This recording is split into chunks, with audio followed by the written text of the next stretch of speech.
of. It's the evil and the ugliness of people's hearts these days is everywhere.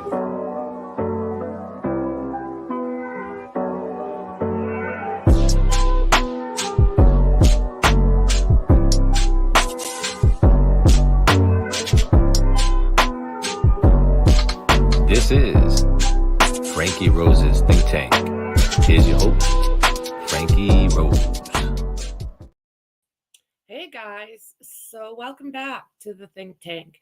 It seems like we've got a little bit of video footage from this morning, so let's check it out while we're waiting.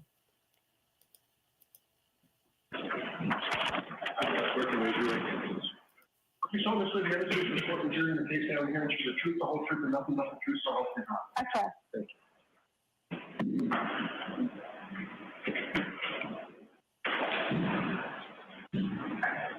All right, Mrs. Lally, whenever you're ready.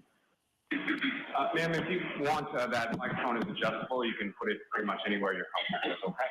Thank you. Good morning. Morning. Could you please state your name and spell your last name for the jury? Jessica Hyde, Hyde. And what do you do for work, ma'am? I'm a digital forensics examiner. I own a digital forensics firm that does training, services, and research. And the digital forensics firm that you own, what's it called? Hexordia, Hexordia. And how long have you had your own firm? 3 years. Now, Ms. Hyde, if I could ask you to talk a little bit about your educational background and your work history. Starting with undergraduate, where did you go and what, if any, degrees did you receive?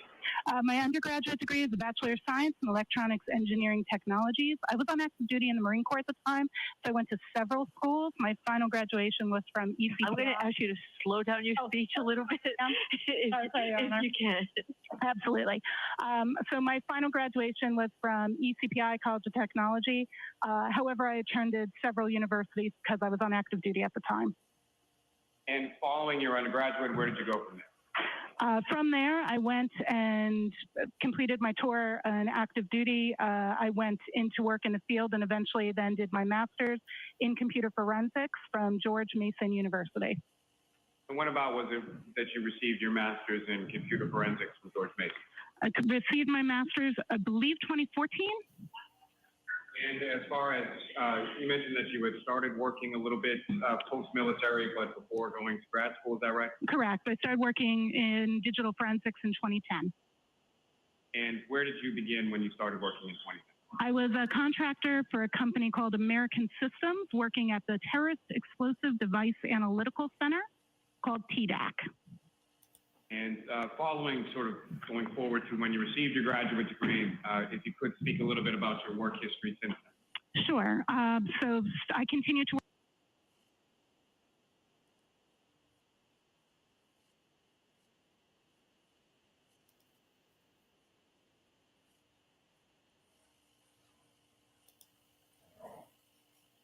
Analytical Center, called TDAC. And following sort of going forward to when you received your graduate degree, if you could speak a little bit about your work history since then. Sure. So I continued to work at TDAC while I had completed my degree. That was doing digital forensic analysis on phones that were connected to improvised explosive devices. So most of the phones I received was post-blast, and I would recover data from that and analyze that. From there, once I had completed my degree, I went and worked in the regular private sector. I worked for Ernst & Young, now called EY. There I was one of their mobile forensics experts working a variety of cases, everything from insider threat and insider trading. Then I really missed doing more public service work. So I left to go to the National Media Exploitation Center, which is I worked there as a contractor under a company called Basis Technology. That organization supports 22 government agencies in the intelligence community, supporting the things that are either the highest priority or the things that other organizations can't support. So we were the center of excellence for the U.S. government in mobile exploitation, and I ran that team there. Now, And then from there, I can go from there. From there, I went and became the director of forensics for Magnet Forensics, which is a company that develops tools for digital forensics. So there I was in a position where I did a large amount of research into new artifacts, unsupported access to devices, etc. I was there for 5 years before starting my own firm. And then what did you, no, I'm sorry, let me start again. As far as what, if any, teaching experience in relation to the... That is an excellent question. I've actually been an adjunct professor at George Mason University since 2016. I've taught 20 terms in their graduate program. I teach the mobile forensic analysis course in their digital forensics master's program. In addition to your work and your teaching and all your training, are there any professional organizations related to your field that you're a member of?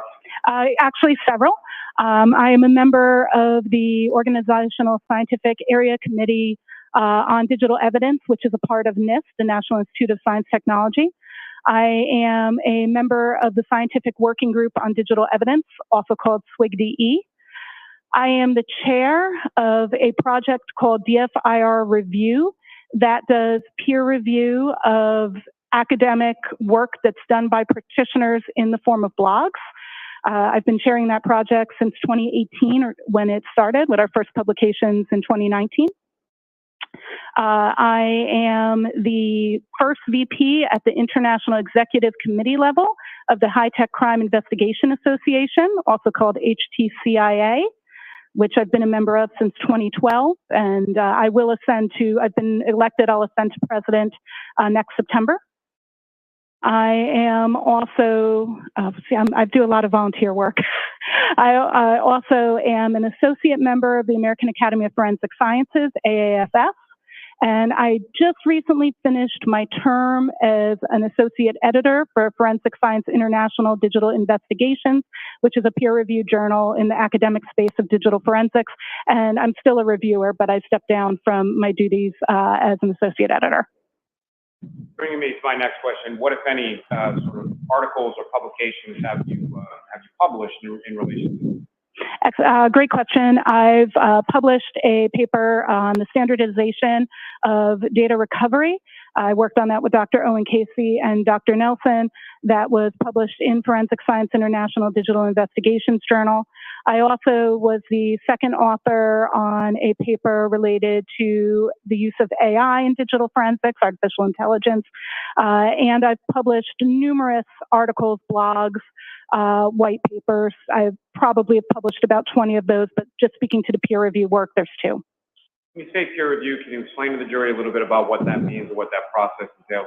Absolutely. So a peer-reviewed work is when you have a novel piece of research that you then submit that novel, never been presented work to a journal. It then gets reviewed by numerous academic peers.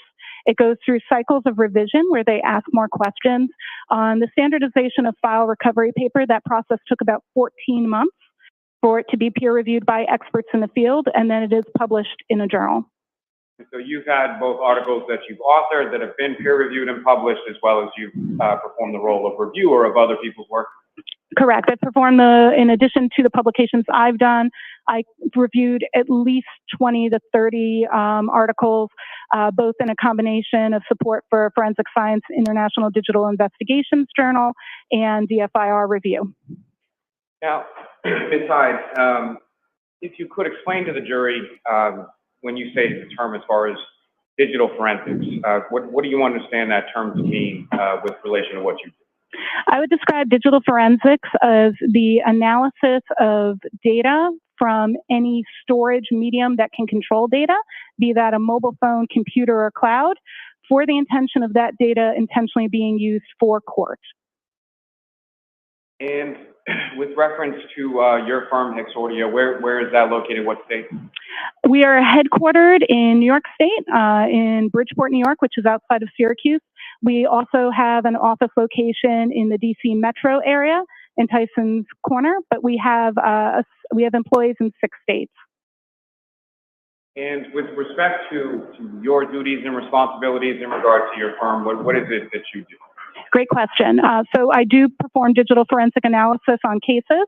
I currently work on 2 U.S. government contracts supporting 1 digital forensic analysis and 2 novel research and exploitation of mobile devices.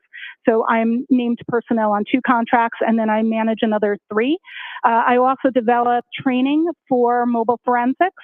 My courses have been taken by people all over the country, and Hexordia also delivers that training. I also do research and presentations for journals, conferences, etc. So a combination of casework, education, and research. Now, Sade, if I could turn your attention to May of 2023. At some point during that month, were you contacted by the Norfolk District Attorney's Office in relation to this case? Yes, on May 4th, I was contacted by Detective Tully via our website about this case. And eventually, was there a contract that was executed and you agreed to do some work in relation to one specific area of this case? Yes, contract was executed on May 9th and work began on May 10th of 2023. And as far as the specific information in relation to this case, what was it that you looked at? I'm sorry. Let me start by saying, what was it that you were asked to look at? I was asked to look at 2 specific Google search terms that took place on January 29th. And with regard to the information that was provided, and we'll get to that in a moment, but with respect to the question that was asked, was it a question that was posed, or were you asked to find some sort of specific response? I was asked to look at the timelines and timestamps related to those Google searches. Now, with regard to what, if anything, was then provided to you, or what, if anything, did you review in the course of your analysis? I received 2 reports. I received the affidavit from Richard Green, and I received the report from Trooper, I don't want to butcher his name, but something along the lines of Nicholas Garino. Perfect. Oh, good. And is it your understanding that Mr. Green was a person that was retained by the defense in this case?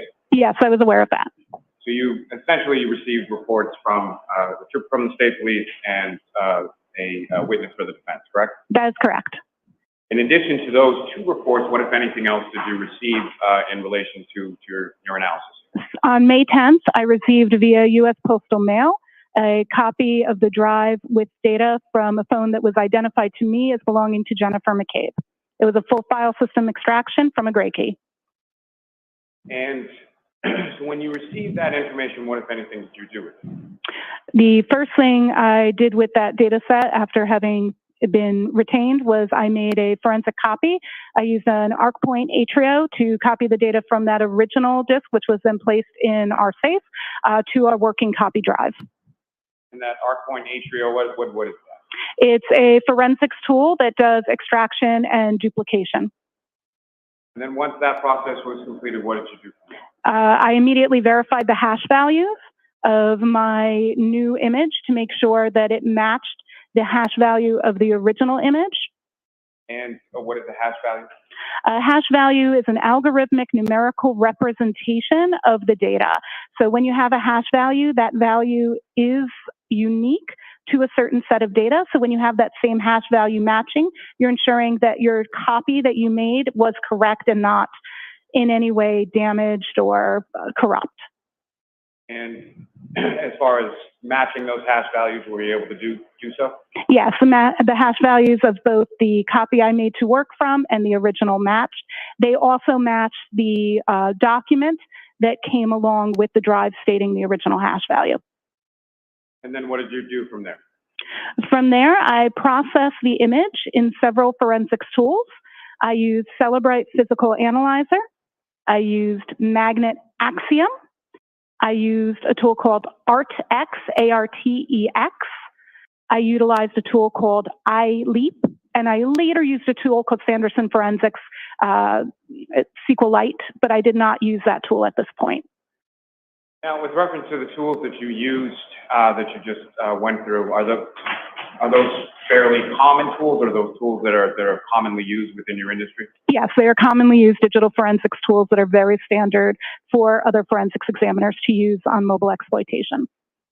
And as far as those different types of tools, so I guess my question is, there were a variety of different tools that you used. Correct. And why were you using the different tools? So different forensics tools have different capabilities and look at data a little bit differently. Phones have thousands of applications. If you look at the Apple Store or the Google Play Store, you can download a total of 6 million apps between the two. Commercial forensics tools, they can only support so many applications, so they each work and support different bits of data. So it's important to use multiple tools so you can see the results from different data sets and be able to compare those results and enhance those with manual analysis. And with respect to using those sort of different variety of tools from Celebrite to Axiom to Ardex, et cetera, is that something that you typically do as far as your normal process of conducting a forensic analysis? Yeah, that's very, very typical for me to process with multiple tools to ensure that I'm getting the most complete interpretations from forensics tools. Of course, you go beyond that with your analysis, but it's absolutely pertinent to do that. I would run some of those tools before others because of speed, and so I can begin analysis while other tools are running. If I could ask you just about the last one that you mentioned, just briefly, as far as the Sanderson tool. Yes. Can you explain to the jury sort of what that is and how that interplays with the other tools and analysis? The Sanderson tool is meant to look at a specific type of data structure called a SQLite database. SQLite databases are very nuanced, and this particular tool allows you to take that database and explore it at a deeper level than the other forensics tools allow. And just for the record, when you use that term as far as a SQLite database, how is that spelled? It is capital SQL, lowercase ite, and SQLite is also commonly pronounced as SQLite, so both pronunciations are acceptable. Now, once you received the extraction, made the copy, and then ran it through of those variety of tools, what is it that you specifically were looking at, and what is it that you were trying to ascertain, or the question that you were trying to answer? So in looking at that analysis, I was focused specifically on the data that took place on January 29th. So the first thing I did was I limited my search within those tools to that period, and I looked at the artifacts that they were parsing pertaining to Safari history, as Safari was the browser that had been in use at that time. Now, in addition to looking at those search, what, if any, information were you looking at in relation to deletion? I'm sorry, I could not hear you. In addition to looking at those materials as far as those searches were concerned, what, if anything else, were you looking at regarding that data with respect to deletion? I didn't hear the last word. With respect to? Deletion? Deletion. I apologize. Thank you. Yeah, so one of the things that was asked, one of the things that was actually in the affidavit from Richard Green was that it was stated that there was belief that one of the search terms had been deleted. So I was specifically looking at that search term to see if what the reason was for the suspicion of deletion. There is the tools denote things based on how they are running as an automatic process. The tools are designed to parse through large amounts of data to make it easier. So the tools will often flag certain data as recovered, and sometimes there is confusion between what recovery and deletion means. That actually was the subject of the paper I referenced earlier that I co-authored. And the tools are sometimes misinterpreted that that statement of recovery means deletion. So I was exploring that. Now, you mentioned specifically there were 2 searches of interest that you were exploring. Is that correct? That is correct. And what were those 2 search and what, if any, information did you have in relation to those? I had the information from the 2 reports that had been written in terms of what they found. And the 2 search terms, one was HOS, H-O-S, long tit, to die in cold. And the other one was how long T-I, die in C-L-K-D. And what, if any, information from your starting, if you could, sort of walk the jury through as far as your analysis, what you first observed, and what your analysis consisted of as it evolved. Absolutely.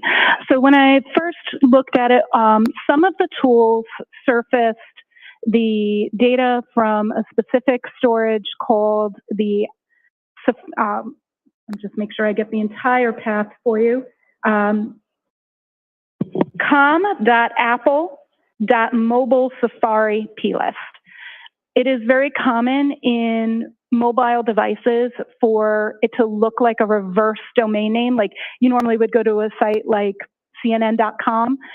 Typically, those names are like the opposite. So com.apple is going to be representative of a native Apple application. So this particular plist was related to that. A plist is, or called a property list, is a data structure that's unique to Apple devices. And there is data pertaining to Google search, not just Google searches, search history that's stored there. There's also, I found evidence of the search terms in Knowledge CDB. The Knowledge C database is an Apple database that is meant to store information about users so it can determine future functionality, what you're looking for, etc. So that's the Knowledge CDB. It's more of a system level artifact. And then there was also, and these were the observed search terms, and most of the tools picked up both of those search terms in there. Not all tools did pick up the one that was from the wall, which was the instance of Haslong to die in cold. That's how I'm pronouncing the HOS. If you would like me to clarify it a different way, that's fine. That particular search term was recovered from a SQLite database, the one I later explored, and Celebrite specifically demonstrated and showed that particular search term as a suspended state tab, and that's a really intricate artifact whenever we're ready to explore that. That is the one that was marked as recovered. So those were my initial findings, just looking at what the automated tools parsed. However, Celebrite was the tool that found that particular search term. Cool. Now, you used a term in there as far as a wall or a write-ahead log file. Is that correct? That is correct. Can you please explain to the jury what your understanding of that term is based on your training experience? Absolutely. This is a really interesting data structure, the way it works. So the way SQLite databases work is the data, before being committed to the database, which is almost like an Excel spreadsheet if you think about that. Each table is like a page on an Excel spreadsheet. The data before going there goes kind of to almost like a text file, like if you were to have a doc, of writing all the changes that need to happen to that Excel spreadsheet. And they're not made to that spreadsheet until it closes. So what happens is as you're doing things, either adding a website by searching for it, or closing a tab or deleting a text message in a SQLite database in general, both things you add are written to that text document or things you delete. So they all hang out there together. So it's any changes that are going to be made since you started using that application until it's closed, then they change there and then it reopens. So to make an analogy, if you're in a restaurant and you order some food, the food being the data and you at the table being the table that the data is going to, when you request that data and you say, I'm adding it, it goes to the area where the waiter or waitress or server is going to grab it from, right? That warming station. That is almost like our write-ahead log. And so different tables are ordering food and food is constantly being put there. If somebody, maybe their steak came out rare and it needs to be cooked more, when they send it back, it'll also go to that warming area. So you can see there that you've got things waiting to go out to the tables and things being sent back to the kitchen. So simultaneously, that storage area contains both the newest stuff waiting to go out and the stuff coming back. And that's really what a wall file winds up containing: your newest Google searches, your newest text messages, etc., as well as anything that you've been deleted, that you've said was deleted, because the reference in there is going to be delete this entry. And so then all of those don't happen until the application is closed and reopened. If the application's been closed, when we do the extraction, we actually don't get the wall file. We only get the wall file if at the time of extraction, that database had not been closed. So that just means that Safari in this instance was still running when the extraction was done. Most of you, when you use your phones, you leave the applications up. So because of that, we have a wall file, and so that wall file is going to contain both data that's been requested to be deleted and new data. Now, when I say deleted in this instance, I don't mean like you as a user saying delete this old text message. What I mean when I say deleted in this instance is removed from the database. So when we're talking about something like a Safari tab, deletion from the database can occur because you close the tab.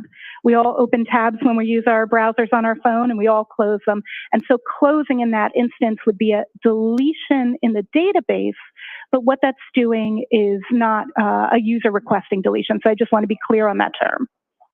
And to that point, as far as, so when you say something has been deleted, specifically with reference to the write-ahead log or the wall file, that's not something that's necessarily initiated by the user themselves, correct? Correct. And I think that's a common misconception, yes. Your Honor, just in regard to a side issue, may we approach just briefly? Sure.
Now, Ms. Hyde, you had used the term earlier in your testimony regarding something within your field called an artifact. Is that correct? That's correct. And can you explain to the jury what you understand that term to mean?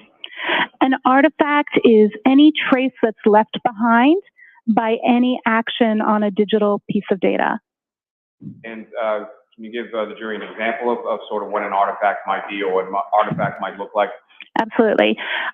So an artifact of you sending a text message would be that we would find the database where text messages are stored, and inside that database we would see the time and date that you sent it, who received and who it was sent to. It might not be their name, it might be a numerical representation that we have to tie to another database. Then we would have the message itself. It may be in plain text or it may be encrypted or encoded. And then we may have something called a blob, and that would be a reference to data that's too large to store in the database, so it would be elsewhere. So that would be if your text message included, let's say, a picture or a video. Now, in regard to your analysis and your ultimate conclusions, in this case, you wrote a report, is that correct? That is correct. And within that report, there are a couple of tables and a specific figure, is that correct? That is correct. Your Honor, with the court's permission, if I could, I'd like to publish to the jury Table 1 from Ms. Hyde's report. Okay.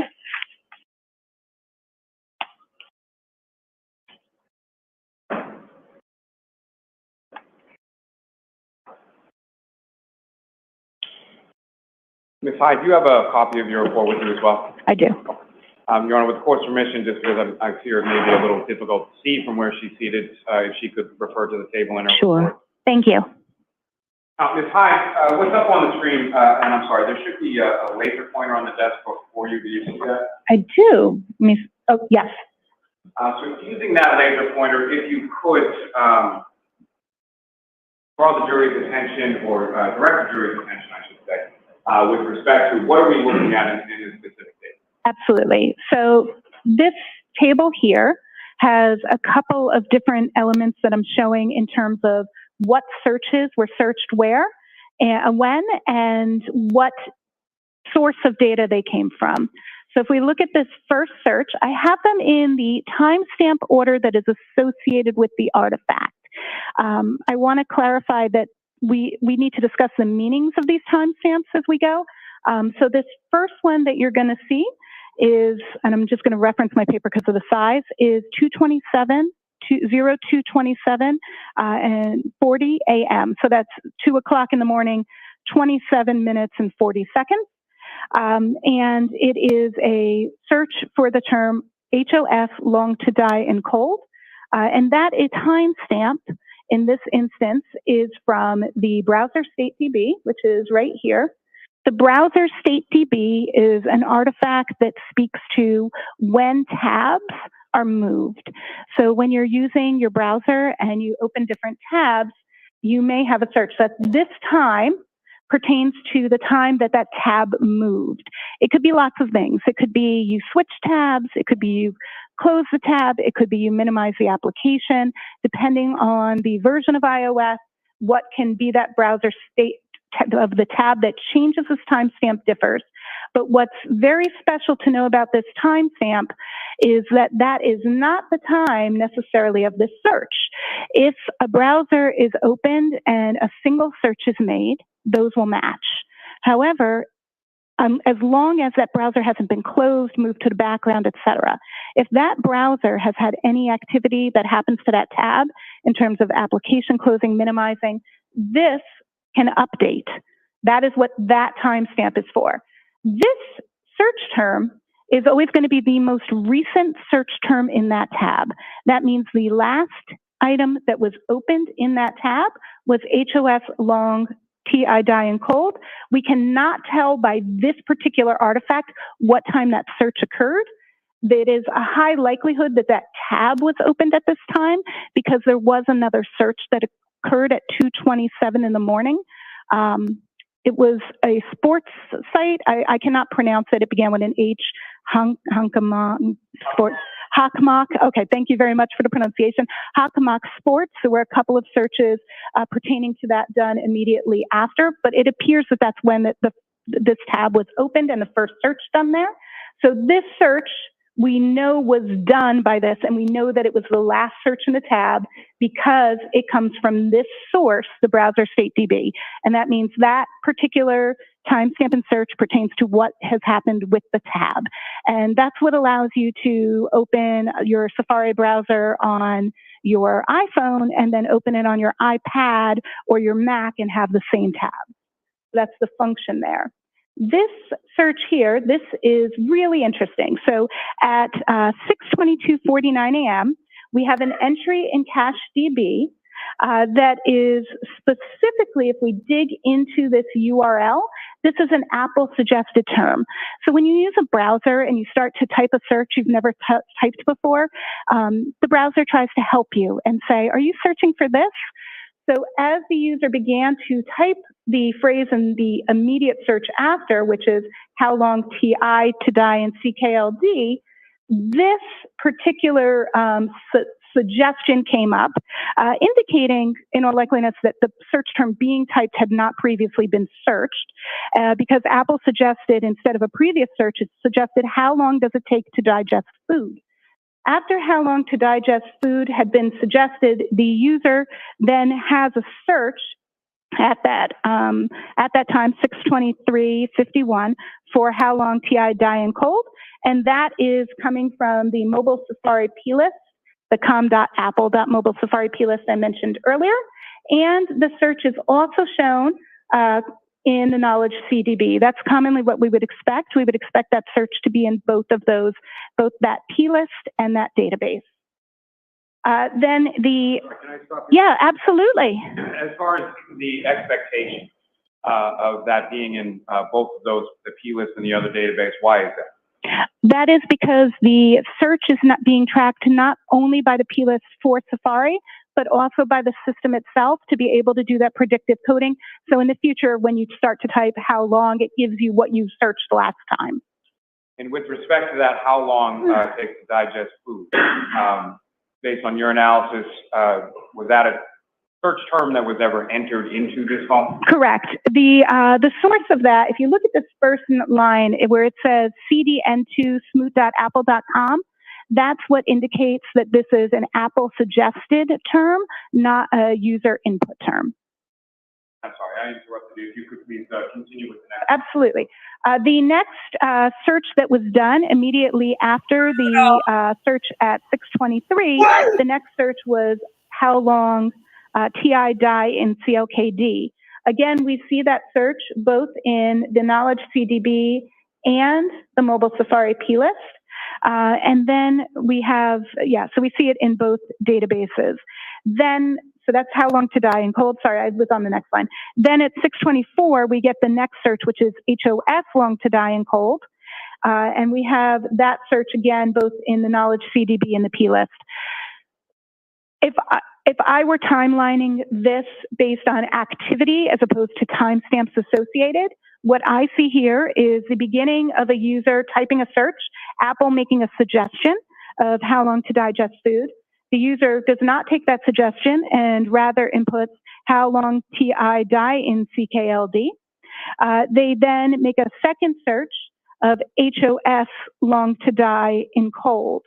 That search winds up being the last search in the tab, and that is why we see it in the this particular browser state DB. It should be noted that this is in one of those WAW files and not the raw file. And so as far as sort of towards the top there, and I know we'll get a little more to this in a moment, but as far as that reading at 2:27:40 in the morning, as far as the timestamp associated with the search, why would that timestamp be associated with it if it's searched later on in the morning? Because that table isn't showing the time of that search, it's showing the state of the database. So it's saying that the last time that tab was touched, moved to the background or foreground, was 2:27 a.m. The website, as you search more websites in the tab, that gets updated. So the current state that this is showing is that the tab was moved to the background or opened or some action for the tab at 2:27 a.m. when the Hockmock Sports, I got it right, Hockmock Sports website was visited. And then once the Hockmock Sports website was visited, that tab was in continual use. There are other searches and activity that happens. We don't see, that happens eventually. This search gets made at 6:23 a.m., this search at 6:24 a.m. That winds up being the last search in the tab. And because it's the last search in the tab, that's what the final update is and the final status. So when you say last search in the tab in reference to time, in reference to what time specifically? I'm sorry, I don't understand the question. Bad question, let me rephrase. So as far as the 2:27 tab is closed and then another search done at 6:23, is that correct? 2:27 isn't necessarily when the tab was closed. That's in my report. I say that it's undetermined because there's a lot of things that can cause that timestamp to be there, including tab being moved, tab being minimized. I don't know exactly what caused the tab to get that particular entry, but it is not, that timestamp is not indicative of the time of the search or any URL that's visited there. That time is indicative of movement of the tab, and the search is the most recent search. So they update at different times. So I guess my question is, as far as from what your analysis is here, is there any use of that tab between, or is there any evidence or artifact of use of that tab between the 2:27 timestamp and the 6:23 timestamp? So the fact that that timestamp exists at 2:27, combined with the fact that the only existence of this search is at 6:24, means that yes, that time, that particular tab was used after 2:27 when the Hockmock Sports was searched. I apologize for not being familiar with that name. That's absolutely fine. Now, if I could ask you at this point, you had talked about one in particular database having sort of an intricate artifact. Mm-hmm. If you could remind the jury of what that is, and if you could explain that. So the artifact that needed a little bit more explanation and digging was this browser state tab. And that's because if you look at the end of this file name, you'll see it's a db-wall. That means it wasn't in the regular database. It was in the write-ahead log. And to Celebrate's credit, that tool actually parsed the write-ahead log and displayed it where the other tools did not. If you remember before, we talked about write-ahead logs, and we talked about the fact that they can contain data that is both removed from a database and data that's not yet to be committed. And this database, we do not know which that is, but what I did was I manually went through, and that's in the figure, I manually went through and reconstructed the wall files using the Sanderson SQLite tool. And in reconstructing the wall files, I found many. I'll tell you exactly how many if I can refer to my notes. Can I refer to my notes? Oh, she talks fast. Jeez. Approximately 16 instances of that existing in the wall file. Now, what's interesting in that figure is that each entry of something in a write-ahead log gets a unique identifier. So it gets a number, right, that makes it unique. Just like each one of us has a phone number that's unique to us, each entry in the database that starts in the write-ahead log gets its own unique identifier. And that unique identifier in this instance in all 16 entries in the wall file is the same, which shows that it's truly only one search, not multiple searches for that search term in terms of what exists in the wall file. So that's the first piece of nuance there, that it only truly was searched one. And you would have to really dig into that wall file to expose that, but I think it was pertinent to know how many times this was searched. I'm sorry. Yes, please. Stop you there for one moment. And Your Honor, with the court's permission, if I could ask Ms. Gilman to publish Table 2 now. Okay. Oh, wonderful. May I look at Table 2? Sure. Thank you, Your Honor. And Ms. Hyde, do you recognize what's up on the screen? I do. That is Table 2 of my report on page 4. And if you could, again, using the latest form that you have before you, direct the jury's attention to what, if anything, is significant to depicted in Table 2 up on the screen. So Table 2 here is designed to share with us what each of the locations that can potentially have Safari data, what kind of data they hold. And one of the things that many of us are interested in sometimes is, do these things hold our private searches, like if we're in incognito mode in Google or private searching here.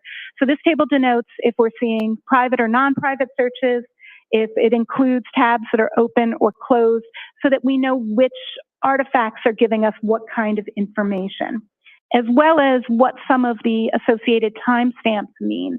So this was designed as a guide to really understand Table 1 more in depth.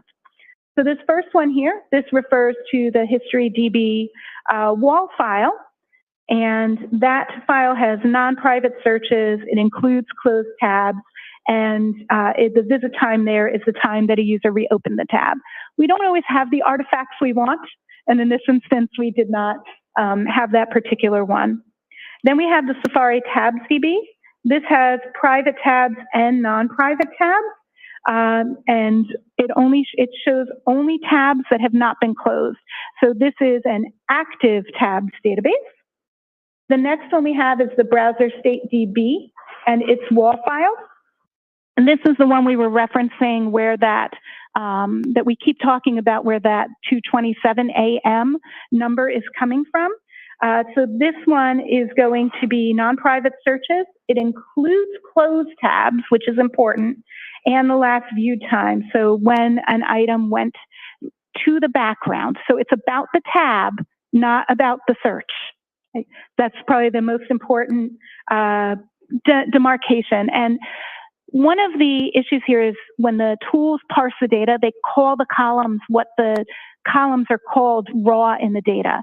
Those don't necessarily tell us what they mean. We have to verify and validate what they actually mean. So when I'm saying last underscore view time, that's what the database name is, not necessarily the actual function, or not what we would presume it to mean.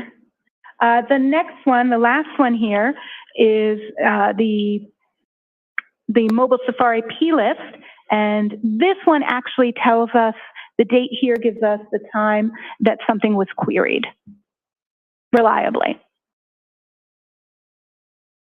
Now, if I could ask you, if you could just explain to the jury as far as these SQ or SQLite databases, how exactly do they work, and what, if any, relation do they have with regard to data and information with the write-ahead log or the wall file?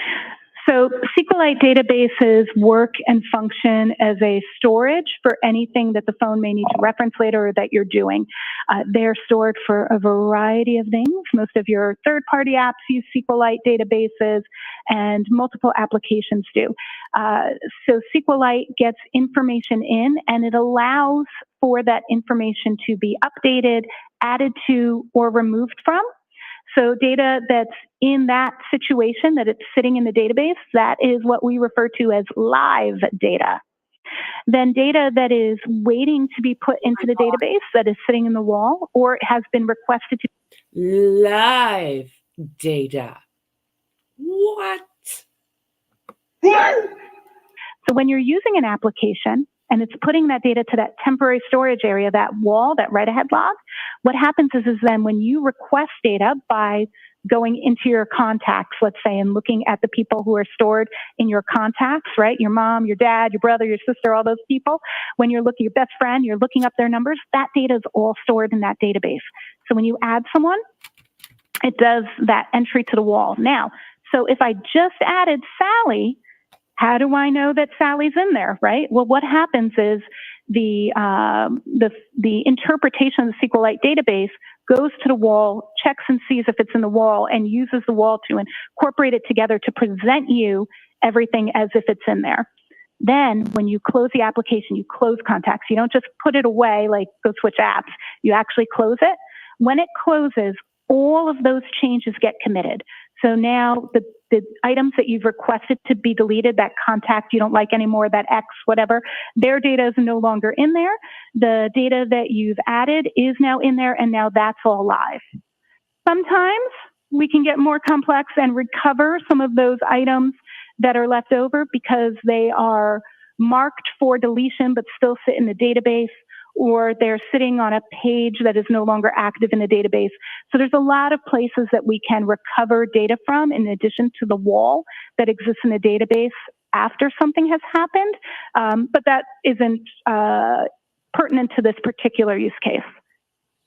Now, as far as that sort of interplay between the SQLite database and the wall, what, if any, sort of, as a forensic examiner, what, if any, sort of complexities arise out of it? Oh, one of the biggest complexities is the assumption that because data exists in the write-ahead log, that a user took an action to delete it. When I teach at the university, when I peer review my colleagues' reports, this is one of the most common mistakes I see. And it's really because some of the forensics tools to indicate that the file has been recovered, they put a big X on it. And that was actually a big subject of that standardization of file recovery paper I referenced earlier. And it speaks about all kinds of files, but actually has a special section on SQLite, specifically because that nuance is often missed by examiners. Now, in reference to that being marked as deleted or misinterpreted as deleted by user, is there a specific tool of the tools that you mentioned before, as far as Celebrite versus Axiom versus that has that information that others may not? So Celebrite and Magnet Axiom, both Celebrite Physical Analyzer and Magnet Axiom, both have file system viewers that then have SQLite database viewers.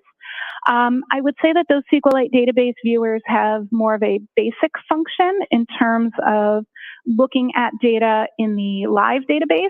They don't allow for deep analysis of the write-ahead logs, which is why in my analysis I use the specialized Sanderson forensic browser for SQLite.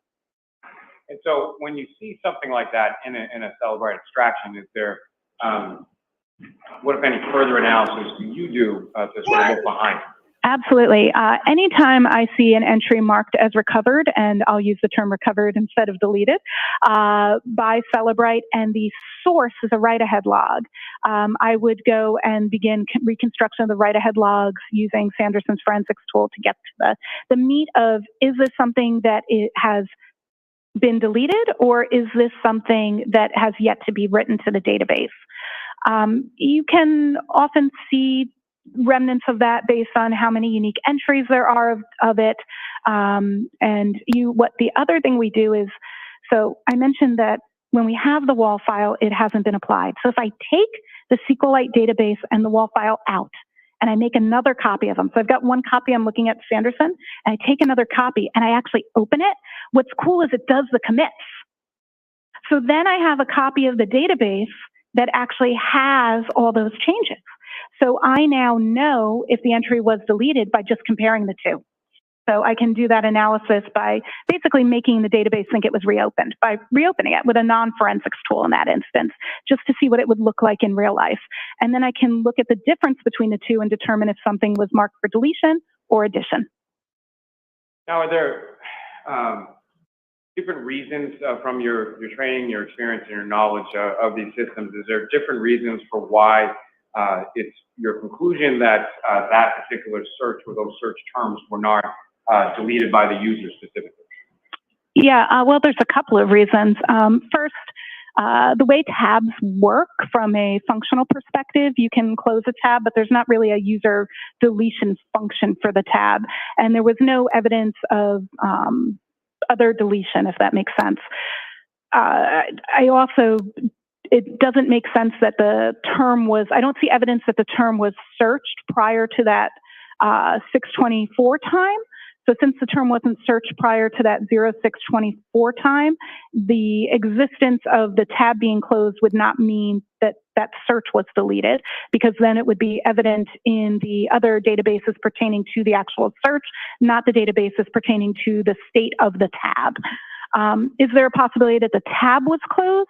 Absolutely, but that is not a deletion. Secondly, an existence in the WAL file, as we mentioned, could be that it's something new, not something that was deleted. So just its mere existence in the WAL file doesn't mean it's deleted. I should say that that same X in the tools, you have to check the file, because it could be from a free list or a free page, in which case, I know we didn't go into those details, nuance of SQLite databases that actually doesn't pertain to this. However, those would be truly deleted items. So there's other places where we would expect potential recovery, not necessary in this instance. And you can have something that's in a WAL file and deleted without being in those other locations. Just stating that its existence in the WAL file itself doesn't mean deletion, but there are other SQLite things that would clearly indicate deletion that aren't applicable to this particular search. Now, Your Honor, with the court's permission, if I could ask Ms. Gilman to publish figure 1 from the Sade's report. Thank you, Your Honor. And again, Ms. Sade, you recognize what's up on the screen? Yes, this is figure 1. This is a direct screen capture from Sanderson's tool from the browser StateDB, limited to the Haas long to die in cold search. If you could, using that laser pointer, again, direct your attention to what, if anything, is significant or of note that you observed in using the Sanderson tool that's depicted in figure 1. Absolutely. So all of these searches are the exact same term. And here we have the order index. And here we have that last view time. And by looking at the last view time, which is the raw title of that artifact for the timestamp we were looking at, these and these are identical. This and more importantly are even the actual UUID for these are identical, which is right here. Now the offsets are different, and what that means is that this is just appearing several times in the write-ahead log. It has moved as the database has moved data through the write-ahead log to different positions, but has in every instance the same unique identifier, meaning that all of these entries are the same entry, just shown multiple times in the same database. to that point, as far as the multiple times that it's listed within there, what, if any, relationship does that have to how many times it was actually searched by This is you? just awesome, Lally. Well, that UID shows that in this particular instance that it existed once in the last time in the tab, because this artifact does not tell us how many times something was searched by the user. This artifact is limited just to the tab. We would look at the mobile Safari plist, which has one entry for this timestamp, or knowledge CDB, which also only has one entry for this search. Those two locations are where we would determine how many times it had been searched, as opposed to this location, which could tell us that if there were multiple entries, but there is only one. But since this is limited to just the last search that's showing in a tab, it isn't a good source to say how many times was it searched, just not this particular artifact. But from other artifacts, you were able to determine that? Absolutely. You can determine that from both mobile Safari plist and knowledge CDB. And I'm sorry, I jumped in there just as far as turn your attention back to figure one. What, if anything, else of significance do you know in that? That's really what's of significance, is that it is the same entry there multiple times, and we can tell by the unique identifier that it is the exact same entry also. Although it's the same search term and the same timestamp, it's only one instance of it, just it's stored in the database multiple times at multiple offsets. Now, from the timestamp associated with that depicted in this figure, what, if anything, can you say as to or what, if anything, were you able to conclude from your analysis as to the time that the website was viewed? Well, I guess I should really clearly, for people who may not be familiar, that doesn't look like a normal time, right? That's because this is an Apple WebKit timestamp, so we actually convert it to a regular time. But when you look at this number raw, you can actually see that it's consistent throughout, even though you don't know what it is. But if we put it into a decoder, this particular timestamp is where we're getting January 29th, 2022 at 02:47 a.m. And to be clear, just for real clarity, when we actually translate this timestamp, it's in universal time constant, not in local time, but for the sake of conversationalists, I'm using the local time here as opposed to the time in the universal time constant, which is how this artifact is particularly stored. Now, with your analysis, is there some kind of testing that you conduct, or can you explain to the jury sort of what that is and how it relates to your analysis? Absolutely. So with this artifact and being able to determine what this timestamp really means, I actually did quite a bit of testing, which is fun, but that's okay.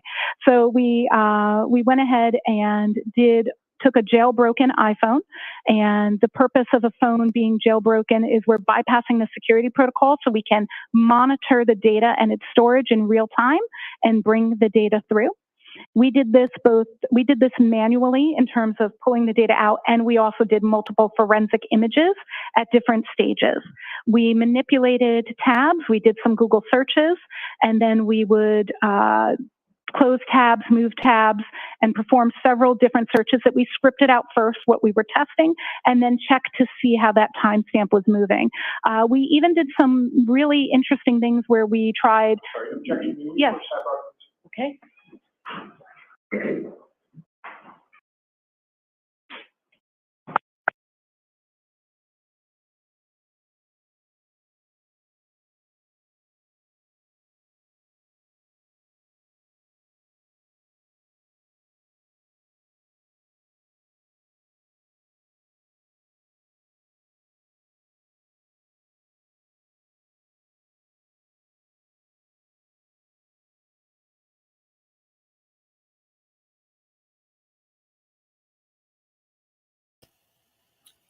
What the hell? I don't know how many Red Bulls this young lady has had. Oh my God. It's basically, my brain's just gone numb. It's like, what? Too fast, too technical. Like, I just, backwards a good. A good word?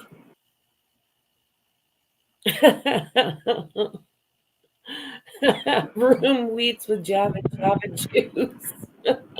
Ms. Hyde, I'm sorry. So you had, I think when you were talking about some of the testing that you had conducted, you used the term we. So there are other individuals that worked on this particular assignment? I had somebody peer review and test my testing. So they didn't work on the case, but as I was testing, one of my team members just validated that I was following my test plan. That's just normal practice that we use peer review. So the testing that you were testifying about is testing that you... I conducted, correct. But I had peer review by my team member on the script I had made to do my testing. So, and I use when I do testing, I'm following the NIST guidelines for data set generation and testing that's outlined by OSAC, which ironically, I should disclose I'm a co-author on. And then, if you could, I'm sorry, Ms. Hyde, just continue as far as your testing. Absolutely. Yeah, so then populated the device and looked at all of the different data that came back from the different states while it was jailbroken and the changes that happened. What I was saying was interesting is then tied it to a Mac and saw how the browser state changed if we change the browser and the tab on a Mac and how that would affect it. And because we could see the differences, and by we, I mean that I had my testing peer reviewed, because I could see the differences of what the data looked like when I was altering it both in the Mac and on the phone, I was getting differences in those timestamps in those different conditions. So in other words, I could get a timestamp that showed in the browser state DB that was earlier than the current search by a variety of means, including manipulating the tabs, closing them, opening them, switching which one was in proper view forward, as well as looking at that tab on an external device, including a Mac and an iPad on the same account. Now, throughout the course of your work, I think you alluded to it earlier in your testimony as far as your experience is concerned. You've had occasion to work both as a forensic, forensic extractions, forensic investigator. Yes. As well as working also in research and development, is that correct? Correct. And so from the R&D side, what, if any, role does that play as far as your analysis in general terms and your analysis here when it came to some of the devices or some of the things, the tools that you were implementing? I believe that my experience in research, development, and reverse engineering throughout my career pertaining to artifacts, of course, influences and my analysis processes in terms of wanting to ensure I understand how things work. I think it actually gives me a better understanding in many ways of how data moves through devices, as well as how understanding why the tools parse and represent data the way they do, in terms of the fact that they are presenting the data as they parse it using the proper algorithms to dissect that data and determine what it is based on testing and knowledge. So I think it actually influences in a positive way the depth that I go through in my analysis. You had mentioned earlier in your testimony that you had reviewed both Trooper Greeno's report as well as an affidavit from Mr. Green, is that correct? Correct. And with regard to the affidavit from Mr. Green, what, if any, issues of significance did you observe in his analysis? In Mr. Green's analysis, there is a conclusion that is drawn that a search occurred at 02:47 a.m. on January 29th, based on the artifact recovered from browser state DB that Celebrite parses. And there are two errors with that. The assumption that that is the time of the search is a misunderstanding of the browser state DB artifact, because that artifact is not the time of search, it's the time of movement of the tab, as well as the statement that, that it was deleted due to the demarcation of Celebrite as recovered. And based on the totality of your analysis, your testing, and everything that you looked at in this case, what, if any, conclusions did you come to? My conclusion is that there was a search at 02:47 a.m. for Hawk Mock Sports. That browser was in use, and there were continual searches due through the night. The phone was, I do agree with Mr. Green's findings that the phone was in use at that time at 02:27. Later, the phone a web search is done at 6:23 a.m. For how long, at that moment, Apple produces a suggestion for how long to digest food. The search is instead completed with how long TI die in CKLD at 6:23. A new search is conducted at 6:24 of HOS long to die in cold, Haas long to die in cold. That search is then the last search that is made in that particular tab. And that's my conclusion. What, if any, conclusion did you come to in regard to items being deleted pertaining to those artifacts you were looking for? In regards to those artifacts pertaining to those search terms, I had no evidence of deletion. Can I have a moment, Your Honor? Yes.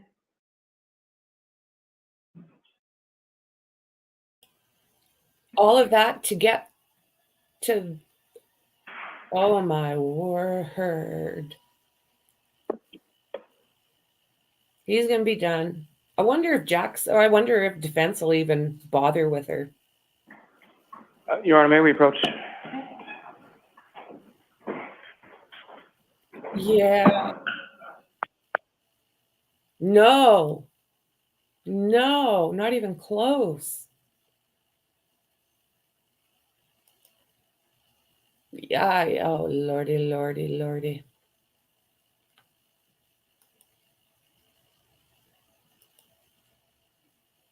She's sitting there smiling at the jurors. Why?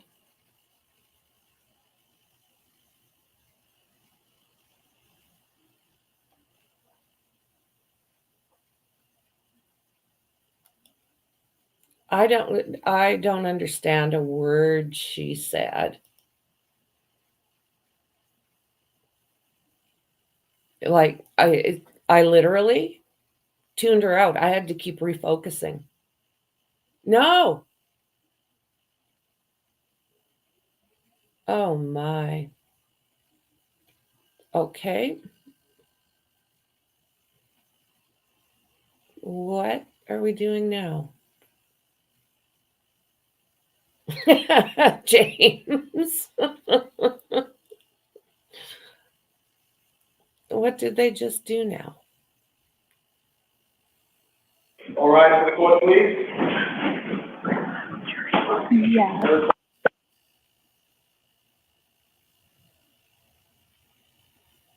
Okay, then.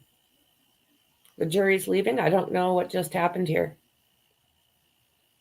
Yeah, great system she's got. That she rocks. Well, we'll sit here and stare at the phone for a couple minutes and see if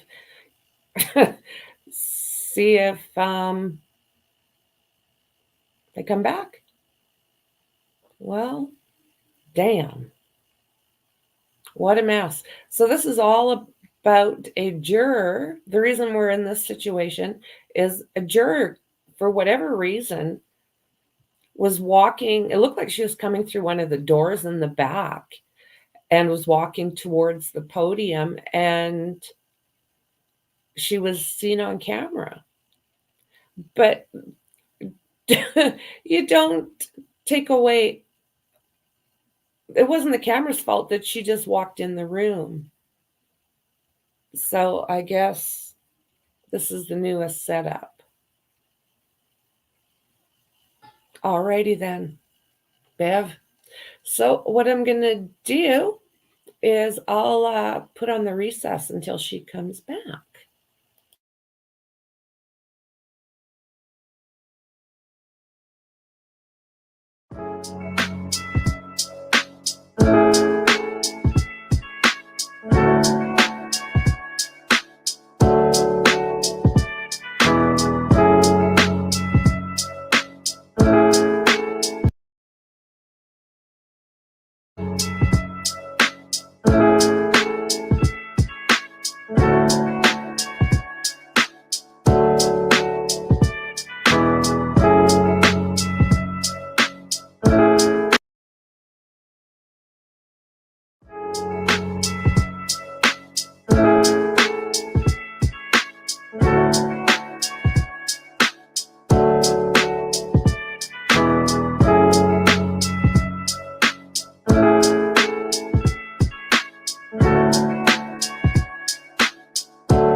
Darkness falls,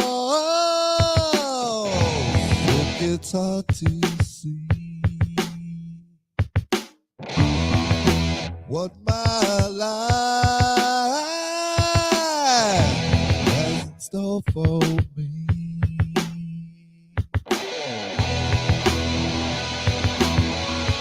Oh, it makes me wanna scream when I'm standing in the pouring rain. I feel like my hands are tied up in these rusty chains.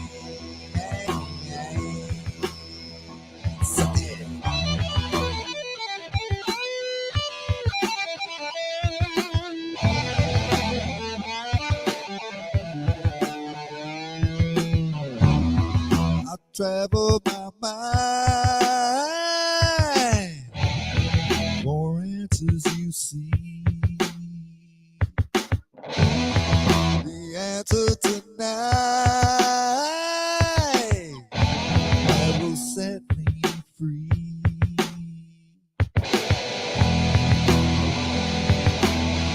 You know it makes me wanna scream when I'm standing in the pouring rain.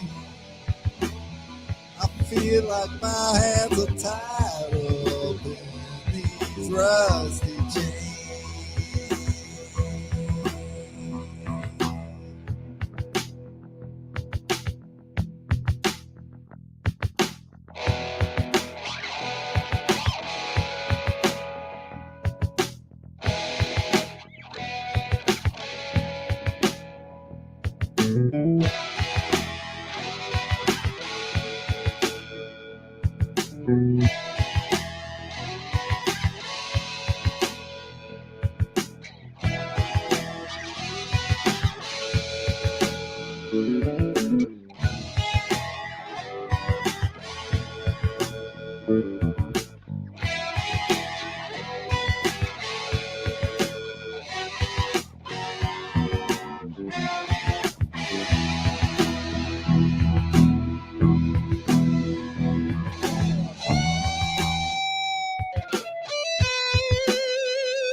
I think of the night when I see red. When the ghost man calls, you wish you were dead.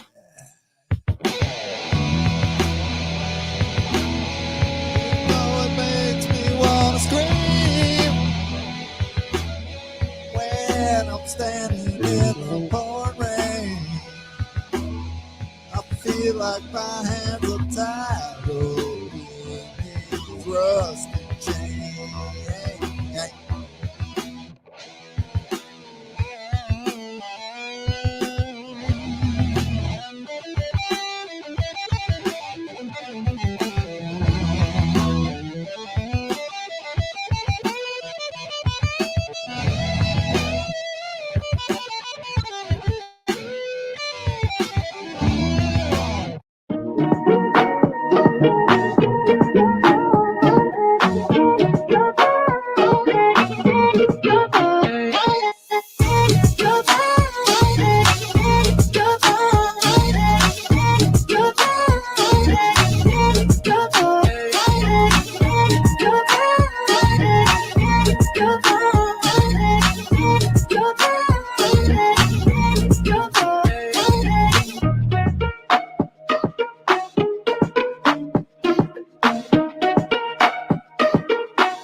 Thank you. Maybe seated. Put it back.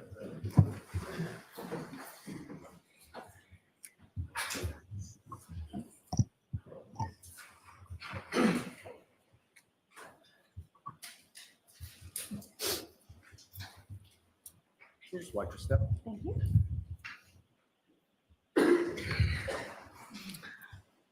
Okay, we got our view back. We don't have to look at her schnoz anymore. Mr. Lally? Yes, Your Honor. The Commonwealth that seeks to introduce and admit as the next three exhibits, Table 1, Table 2, and Figure 1 for Ms. Hyde's report. Okay. There's no objection, Mr. There is Yannetti. no objection, Your Honor. Thank you. Just Table 1, Table 2. I think the order I gave. Thank you.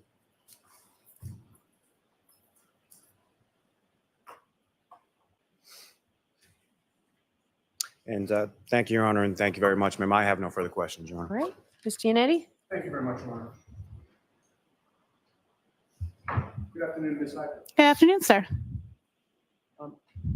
Ms. Hyde, you just spent maybe 45 minutes to an hour, whatever the time period was, explaining to these jurors what is really a complex set of facts that led you to conclude that the 2:27 a.m. timestamp on that Google search was triggered by the closing of a tab. Did I essentially sum that up correctly? Essentially, except it's not a 2:27 a.m. timestamp on a Google search. It's a 2:27 a.m. timestamp on a tab. Fair enough. Thank you.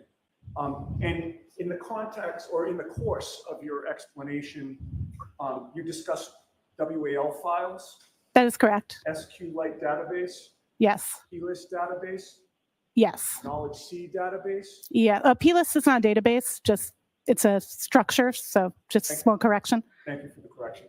Opening tabs and closing tabs, correct?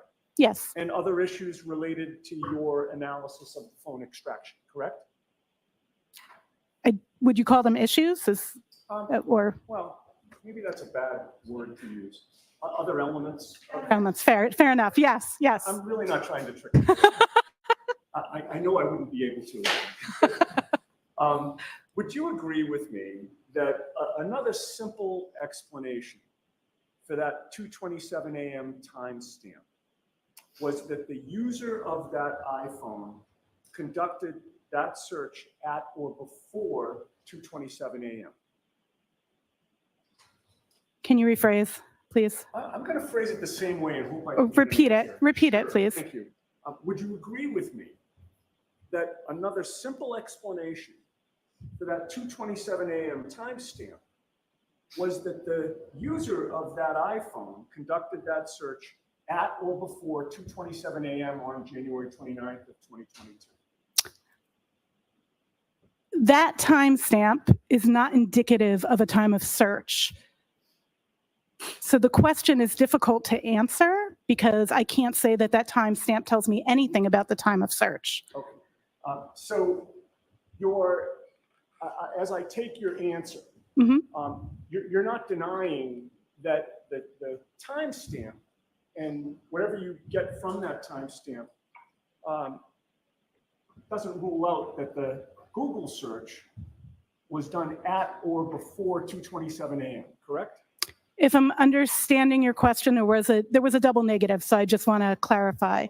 The question is if the timestamp could exist because of a search happening at that time? No. Or no, okay. What I'm saying is your analysis of the phone does not rule out that the user of that phone performed that Google search at or before 2:27 a.m. There is no indication of a Google search at or before 2:27 a.m. But again, I'm getting to whether you can rule that out, ma'am. That's really the crux of my question. Can you rule out that the user of that phone conducted that search at or before 2:27 a.m. on January 29th? There is a very unlikely possibility based on the fact that there is no evidence that the search occurred before that time. That's just like saying that the user searched for pandas at 2:27 a.m. Could you rule that out? I can't rule out something that doesn't exist. All right. Well, you would agree with me that with regard to your analysis of this phone extraction, Hmm. You were given very specific instructions in terms of what to look at, correct? Correct. I had a very limited scope in this analysis. And who was it that gave you that limited scope? That scope was relayed to me by Detective Tully. Okay.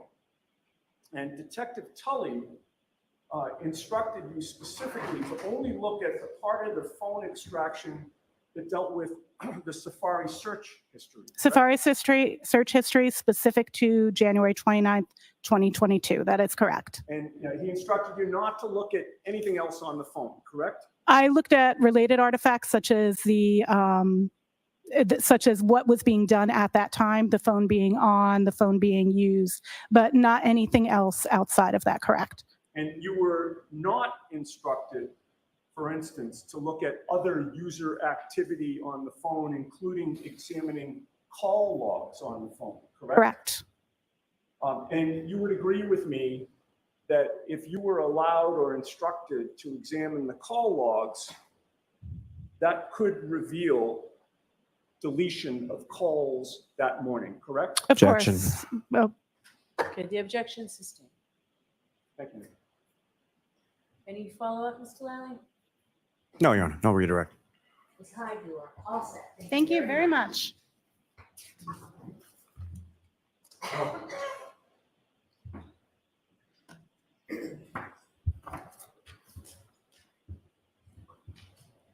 right, Mr. Lally, your next witness. Yes, Your Honor, the Commonwealth would call Trooper Joseph Paul to the stand. What did he say? Pooper Paul?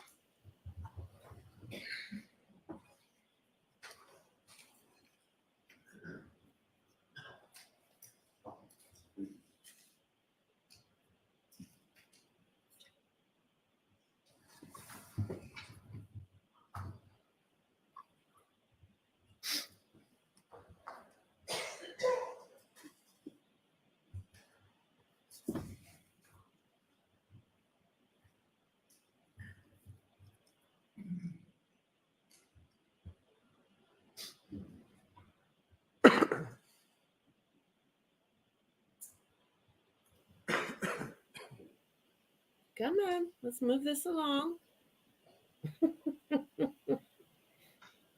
Wow. Well, I don't know about that girl at all. Yeah, she was very hard to relate to and to understand. I don't know if Lally made points there or not. Step back. Just watch your step for me. Remain standing face apart. Just officer, the others give the court and jury in the case down here. There's a lot of bald people in this trial. I do. Good morning. Good morning. Good afternoon. All right, Mr. Lally, whenever you're ready. Thank you, Your Honor. Good afternoon, sir. Good afternoon. Could you please state your name and spell your last name for the jury? Trooper Joe Paul, that's Paul. And how are you employed, sir?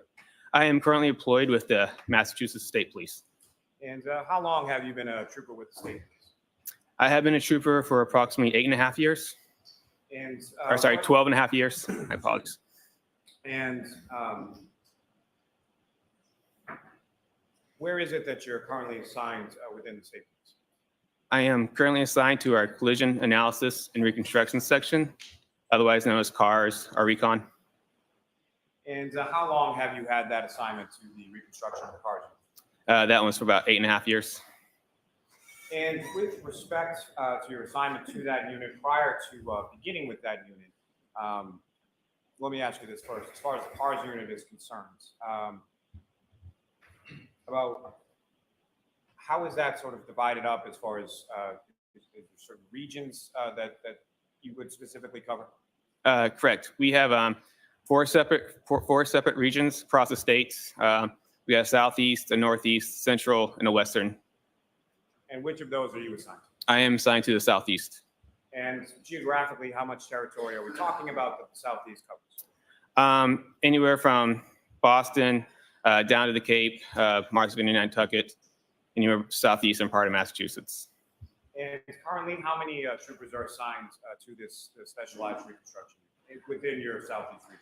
within our Southeast region, we have, I believe we have 9 now. And is there some kind of on-call system that your unit operates by? Yes. And can you describe that to the jury? So we rotate. So we rotate every day. Our on-calls are for 24 hours from 0700 to 0700 the next day. Now, with respect to yourself, upon or prior to you entering into the cars unit, what, if any, specialized training do you undergo in regard to crash reconstruction? So when I before I got into the unit, I was sent to 3 separate classes. Each class was 40 hours long. So the first class is basic at-scene crash investigation. Next one's advanced crash investigation, and the other one's traffic crash reconstruction. And with each of these trainings that you underwent prior to being assigned to the cars unit, and some more that we'll talk about in a moment, with respect to each of the trainings that you've been a part of or undergone, is there some sort of certification that you receive in regard to a successful completion of those trainings? Yes, each one has its own certification. Now, with respect to, since you've been working with the cars unit over the last several years, what, if any, additional specialized training have you received in the area of crash reconstruction? Since I've been on, I've been into probably about 877 hours of education in the units. That's anything from bicycle crash investigation, human factors. I'm currently certified through Burlap for examiner and a technician. I am a CDR analyst and a CDR technician trainer. Just recently I attended multiple seminars, and most recently I attended a seminar in Houston on EDR data retrieval. Now, among those other trainings that you received, some of those trainings pertain specifically to pedestrian crashes? Correct. And in addition to the training that you've received through the state police, what, if any, professional organizations do you belong to in regard to crash reconstruction? Yes, I am currently part of NAPARS, which is the National Professional Accident Reconstruction Section, and I'm also certified through ACTAR, which is the Accreditation Commission for Traffic Accident Reconstruction.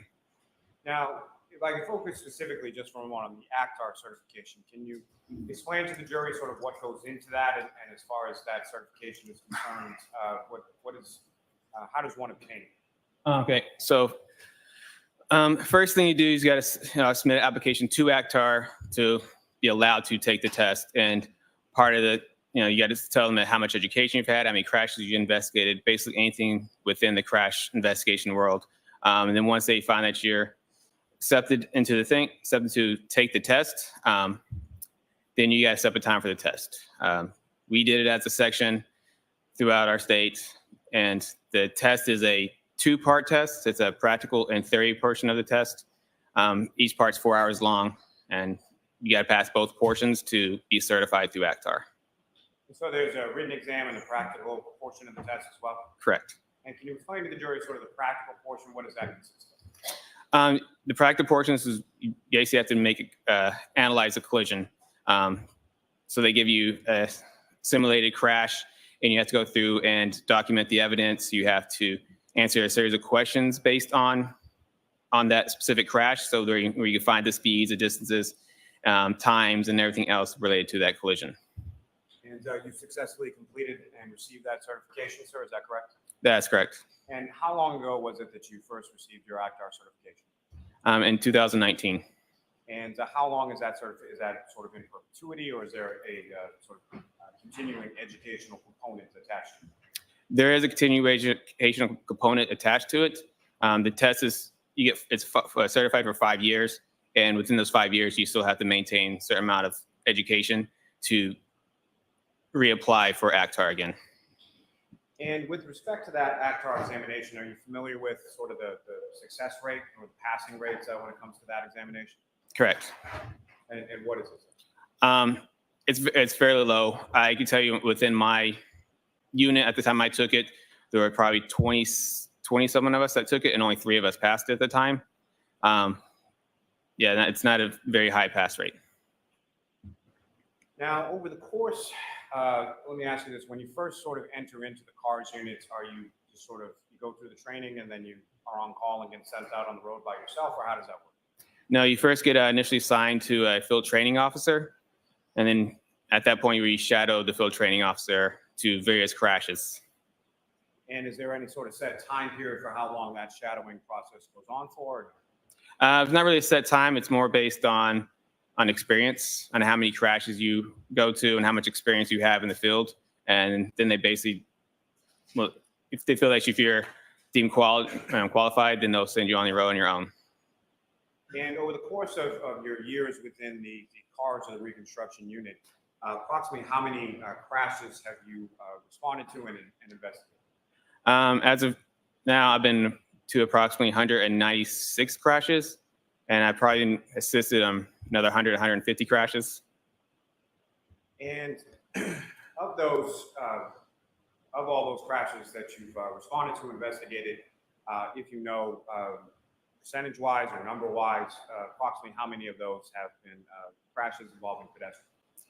I know I've been to approximately 55 pedestrian crashes, and I've assisted others on pedestrian crashes also. So, I mean, 55 out of 196. Now, with respect, if I could, turn your attention to January 29th, 2022. Do you recall that date? I do. And at some point over the course of that date, were you contacted by somebody in regard to a pedestrian collision that occurred, in the town of Canton? I was. And do you recall who was it that first reached out, or how did you first become aware of this? My sergeant, Sergeant Brian Mahoney, was the one who called me at the time. And initially, as far as your involvement was concerned, what was your understanding as the initial request for your involvement? My initial request was to image the airbag control module, do a little inspection, test the vehicle, and map the scene out. Now, you've used that term a couple of times, and if I could just ask you to explain it a bit for the jury. When you say an airbag control module or an ACM, what is that, and what do you understand that term to mean in the context of crash reconstruction? The ACM is the module in a car that controls the airbags and the seatbelt pretensioners. And what you were referencing before as far as being a CDR, having taken CDR trainings and being a CDR instructor, what, if any, relationship does the CDR have to ACM? CDR is just the crash data retrieval software. It's the software that we use to image or download an airbag control module. And can you explain to the jury sort of the process of physically sort of how that's done as far as what are you doing to the vehicle in order to download that information? Yes. There are two ways really to download a vehicle. It's either one is direct to module or just direct to the vehicle through the DLC port or the diagnostic link connector. The direct to module, we don't use the direct to module if a vehicle had no power. Then we would have to go directly find the module inside the vehicle and go right to that specific module. But if the car has power, we would go direct to the DLC port, which is the same port that you see when you're like a technician would do the diagnostics on a car. They would plug underneath the steering wheel, and then we'll get there, extract the information from there. Now, once that information is extracted, what, if any, training have you received in regard to reading or interpreting the data that's extracted from? Yes, I've been certified through as a CDR analyst, and I've taken 2 classes on it now. Now, sir, turning your attention to February 1st, 2022.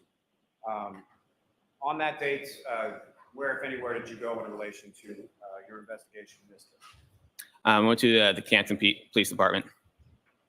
Now, at some point prior to that, were you made aware, or did you do any research into sort of what the weather was like around the time? What was reported to you initially as around the time that the crash occurred? I reported that I know it was snowing and turned to a blizzard at the time. Now, initially on February 1st, 2022, where did you go? To Canton Police Department. Now, sir, at some point in time on that date, did you also have occasion to go to a residence or a street called Fairview Road in the town of Canton? I did. And specifically, there was a address that you were directed to. Is that correct? That's correct. And who, if anyone, did you go there with? I believe it was one of the Canton police officers, Lieutenant Paul Gallagher, I think his name was. I met him there. And without anything specific as to what was told to you by Lieutenant Gallagher, what was sort of the purpose of having Lieutenant Gallagher there with you at that time? He was going to show me where basically the evidence that they have at that point was. Now, in addition to that, were you also able to, you familiar with another specialized unit within the state police called the CERT team? I am. And at some points, did you have access to certain diagrams created by Lieutenant O'Hara within the CERT unit? Yes, I was. May I approach the witness, Your Honor? Yes.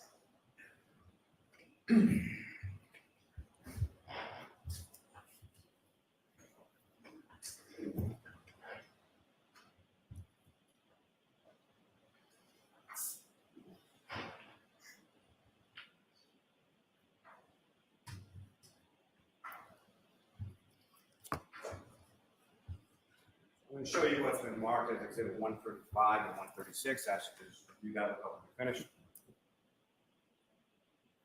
I'm sorry, Mr. Jackson. That's okay. You recognize those, sir? I do. And Your Honor, with the court's permission, if I could just publish that briefly for the jury. Okay. Ms. Gilman, if I could actually have Exhibit 136.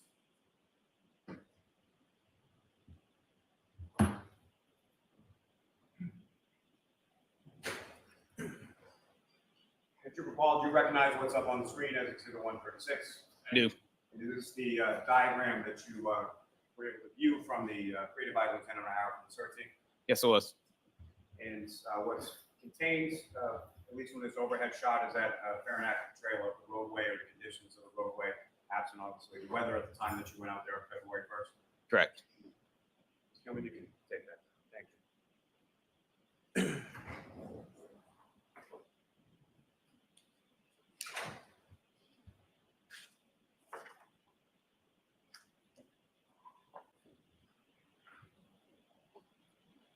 Forgive me, Your Honor, if I could just have 1 second. Sure.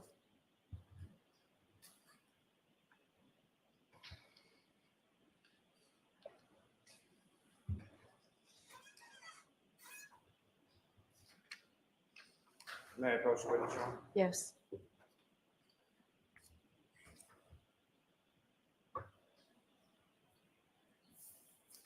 So I'm going to retrieve that from you. I'm going to put 2 other photographs before you after they just look at those. I'll come and finish. Yep. And do you recognize those, sir? I do. What do you recognize those to be? They are pictures that were in my report. They're Google images of the roadway. And one facing from the northbound direction, one facing from the southbound. Is that correct? That's correct. Your Honor, may I approach? Yes. I'm going to see if you introduce the minutes next exhibit. No objection.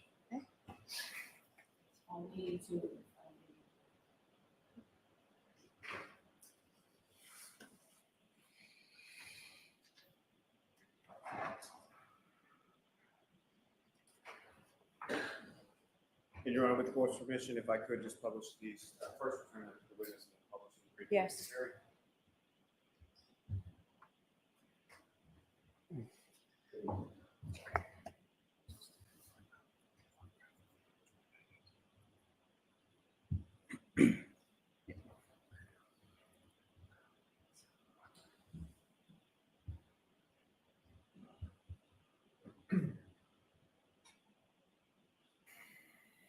Trooper, directing your attention to the screen. What you have before you is that, what's up on the screen, excuse me, is that what you have before you now marked as Exhibit 582? Yes, it is. And if you could, there should be a laser pointer on the desk somewhere before you, sir. If you could, just, using that laser pointer, direct the jury's attention to sort of what we're looking at in this particular photograph of the road. All right. So this is Ferry Road, it's facing northbound. 34 Fairview Road would be onto the left in this area. Now, with regard to the roadway, when you went there, what if any observations or what if anything did you know about sort of the roadway surface or markings on the roadway or the general overall condition of the roadway? The roadway was, there's no significant difference, nothing significant with the roadway. As far as the roadway material, were you able to observe whether or not it was sort of asphalt, concrete, or anything Right. else? Yes, it was an asphalt roadway. And as far as the markings within the roadway, what, if any, observations did you make of those? There was double yellow stone line, white fog lines on both sides of the edge of the road. Is that what we're going after, the roadways? And then as far as adjacent to the roadway or adjacent to the fog line, what, if anything, did you observe there? So on to, as you look at the picture, the left side has asphalt curbings. These are about 5 inches tall, same on both sides. And there's a sidewalk along the right side of the roadway here.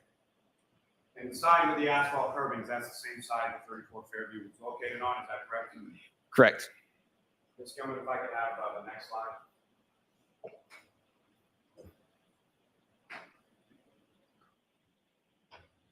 And to recall, if I could direct your attention to the next exhibit before you, I believe it's 583. And again, sir, what's up on the screen, is that what you have before you as 583? Yes, it is. And if you could, again, using the laser pointer, just briefly direct the jury's attention to what, if anything, you know as far as from this perspective. Yeah, so this is the southbound 34 Fairview would be on the right side here. Ms. Gilman, you can take that. Can I approach just to retrieve your arm? Yes.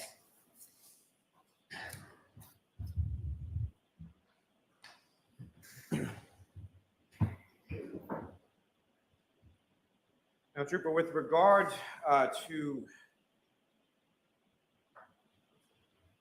the roadway as far as Fairview Road, what, if anything, did you note in regard to postings regarding the speed limit on that particular roadway?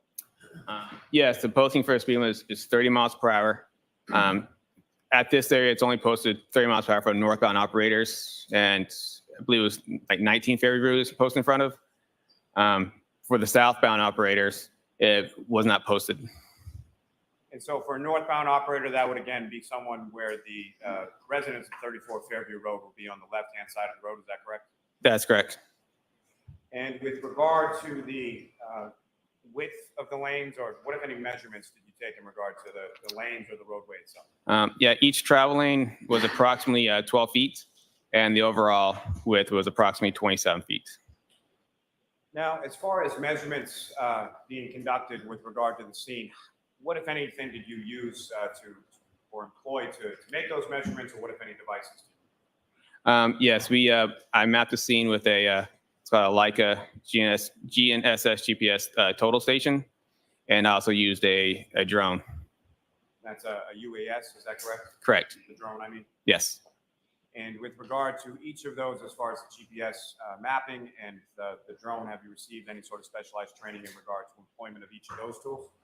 Yes, I have been certified to use the Leica, and I've also have a Part 107 license for the drone.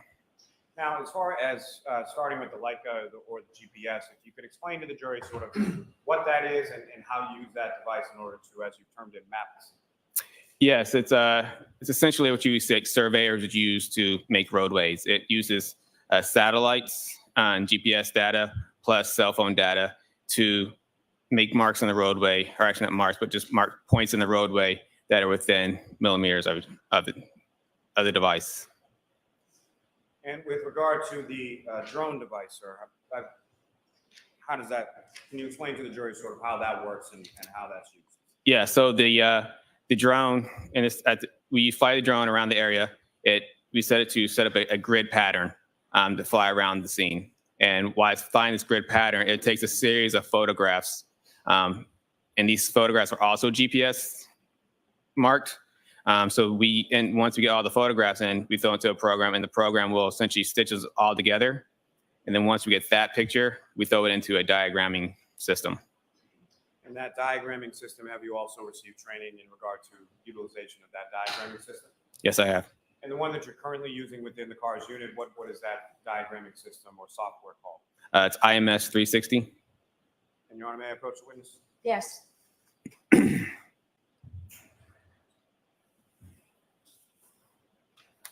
Sir, I'm showing you 4 documents, ask you to just review those. Okay.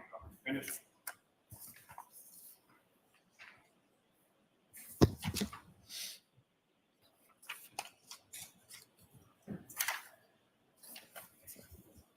And do you recognize those, sir? I do. And what do you recognize those to be?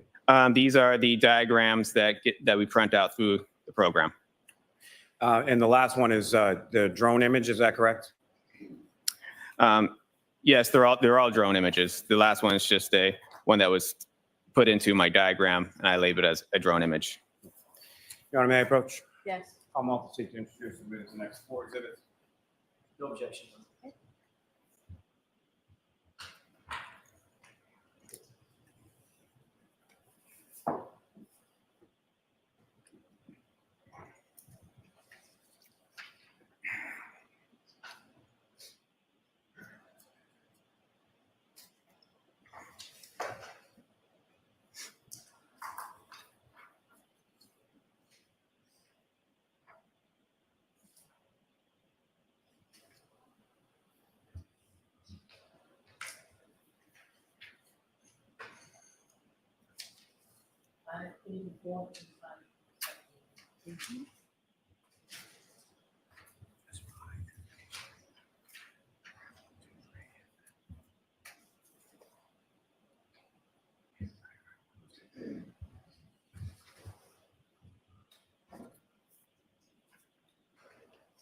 Yes. That's my fault. Thank you very much. Sure. Now, Cooper Paul, are you familiar with the term, well, let me ask you this, in regard to the roadway itself, what, if anything else, beyond sort of lane width and overall width, what, if any, other measurements did you take there? So we took measurements for the evidence. And let me ask it this way, as far as with elevation and incline of the roadway, what, if any, measurements did you take in regard to that? Yeah, so we took the elevation and roadway measurements, or the elevation for the roadway. And where in relation to the residents at 34 Fairview did you take that? Sort of the entire street or just in the general area of that specific address? In the general area of that specific address. And from your measurements as far as, well, let me ask you this, how is a measurement regarded to elevation or incline? What kind of tool do you use for that? We have a level, the digital level that we'll place on the roadway, and we'll get a measurement from that. Now, with regard to the measurements that you took of the elevation or the incline in the roadway, anything, or what, if anything, of significance did you find from that? So this roadway had approximately plus or minus 1 to 2 degrees. So nothing significant, is that fair to say? Nothing significant, yes. Now, sir, through your training and experience as a crash reconstructionist, are you familiar with the term related to crash reconstruction called roadway evidence? Yes. And can you explain to the jury sort of what your understanding of that term is and what types of things could be termed as roadway evidence? Roadway evidence is anything that's related to the collision you're investigating at the time. It could be anything from vehicle debris, gouge marks, tire marks, anything that's related to a vehicle or whatever type of crash you are investigating. It could be vehicle or pedestrians. So any sort of anything from either the vehicle, pedestrian as well, is that correct? Correct. So pieces from a vehicle, holding items from a pedestrian, correct? Yes. Now, with respect to both your review of the CERT team diagrams as well as speaking with members of the Canton Police Department, were you able to then plot certain pieces of roadway evidence onto those diagrams that you that I just showed you a few moments ago? Yes, I was. Now, with reference to, you're familiar also through your training and experience when it comes to pedestrian crashes, as far as sort of the physics or kinematics of how pedestrians interact with vehicles in the course of a collision? Yes, I am. Now, I'm going to ask you just a couple of terminology questions when it comes to items that are involved in a collision, sort of simple Newtonian physics, Newton's first law. Can you explain what that is to the jury and sort of how that pertains to any collision between two objects? The first law? Yes. Yeah, that's the when an object stays in motion or stays at rest, will stay at motion or rest until acted upon by an outside force. Now, with respect to, Are you familiar also with a crash reconstruction term called final rest? Yes, I am. And are there different derivations of final rest as far as controlled final rest versus uncontrolled final rest? Correct. And can you explain just first to the jury what final rest means in relation to crash reconstruction, and then what, if any, differences there are between a controlled final rest and an uncontrolled final rest? Yes, the final rest is what we use for describe the area where a pedestrian came to stop after the collision. It's immediately after the collision. This is where they first stopped, or a vehicle. Usually after collision, it's where this vehicle first stopped. And a controlled final rest is when an operator actually controls the vehicle to the stop, and as opposed to the uncontrolled final rest is when there is no control. It's usually acted upon by outside forces that will control the vehicle or pedestrian to its final rest. And, Your Honor, with court's permission, if I could publish what's now been marked as exhibits 584 through 587 for the jury. Yes. Ms. Gilman, if I could first have a diagram one.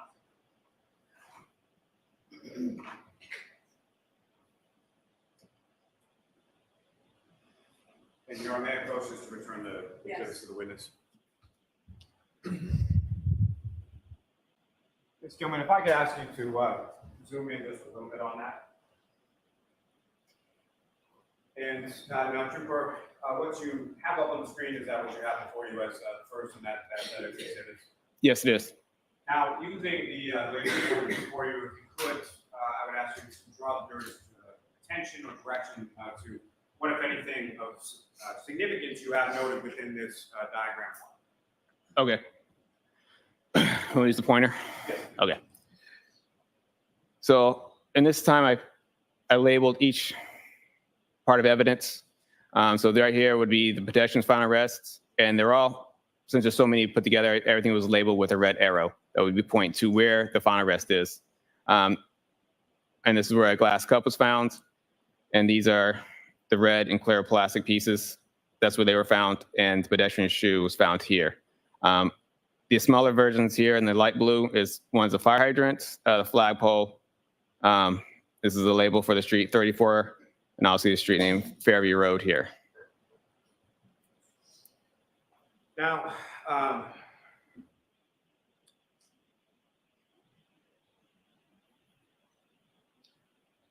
as far as measurements were concerned, what, if anything, were you able to do to measure sort of between different points of roadway evidence, or specifically from the pedestrian or Mr. O'Keefe's final rest in reference to other items that you have depicted on the diagram? So we're talking about like, so on these diagrams, like it's hard to see here, but it is a scale diagram. The diagram itself is scale. Once you put a roll up to the actual paper, it's scale. I've also have on here, sorry to see, but there's, I think it's right here. They're called ground control points. They're little X's on the roadway. They're used for the drones imaging, and using the drone imagings will use those in order to help put all the pictures back together. At the time of this, I measured between each point from ground control point 1 to 2 and put it as approximately 50 feet. And 2 to 3 is 50 feet and 3 to 4 is 50 feet. So it kind of is a second way to measure off the diagram, and also using the program to measure to different points while using the diagram. And as far as starting with the shoe that you have depicted in this diagram, what was the measurement of the shoe away from Mr. O'Keefe's body? I believe the shoe was approximately, I have my thing, it's approximately 10 feet away. Your Honor, with the court's permission, may the trooper refer to his report just for the specific measurements? Yes.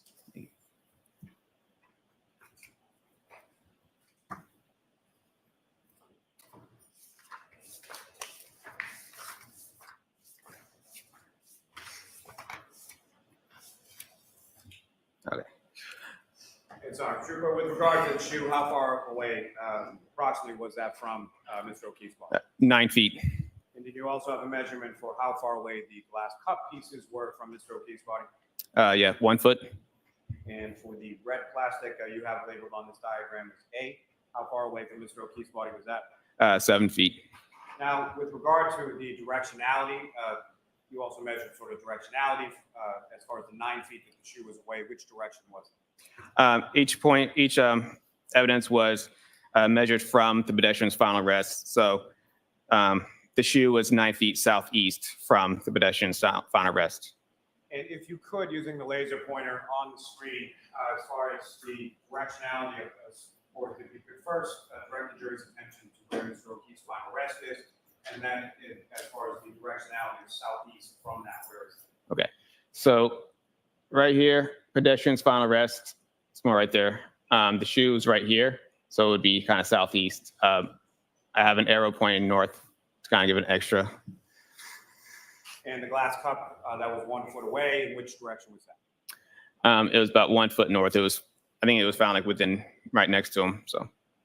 And the red plastic that you have labeled as A, again, that was 7 feet. In which direction was that, sir? That one was east, so it's right here. And as far as the clear plastic, what was the measurement and what was the directionality for that item, sir? 10 feet southeast, so about over here. And the red plastic that you have labeled on the diagram is B. How far was that and what directionality was that? That was 12 feet southeast, and that was found right here. Okay. Sir, if I could direct your attention to the next exhibit before your diagram number 2, and just if I could have that, please.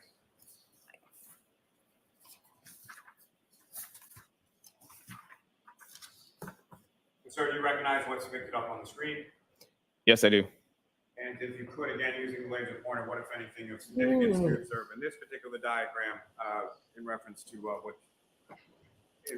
roadway evidence? It's just essentially the same diagram. It's just a closer up version of it.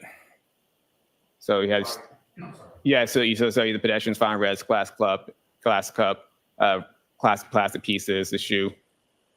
It's all still depicted in the diagram. And the red arrows that you had indicated, delineated, depicted sort of from where the Lordy. Correct. If I could direct your attention to the next exhibit before you, and if I could have diagram 3, Ms. Gilbert. Are you kidding me, Lally? And again, Trooper, do you recognize what's up on the screen? I do. It's the same thing, but bigger. Describe to the jury what are we looking at in this diagram? Yeah, so this is just a closer up to the evidence. It's a little smaller scale. And these diagrams are created from photographs that you took with the drone overhead on that day, February 1st. Is that correct? Yeah, that's correct. And if I could direct your attention to the last exhibit within those. James. Oh, Lordy. Again, sir, if you could, you recognize what's up on the screen? I do. And could you describe to the jury, again, using the laser pointer to delineate what, if anything, is significant to observe in this drone photograph? Samesies. Yeah, so this is from my report. It's the same diagram. Has the same amount of evidence on here. There's a house. There's a light pole here. These lines here, which I mentioned earlier, were the edge of the road and the edge of the sidewalk. Holy smokes. Someone you can take that down. All right, Mr. Lally, why don't we pause here for the luncheon recess? Trooper Paul will have you back with us a second. Thank Okay, you. and if you follow the jurors out, please. Thank you. Board, all rise for the jury. And jurors, why don't we take 45 minutes? You are muted. I'll see counsel at sidebar. Which means it'll be an hour. She doesn't seem so happy right now.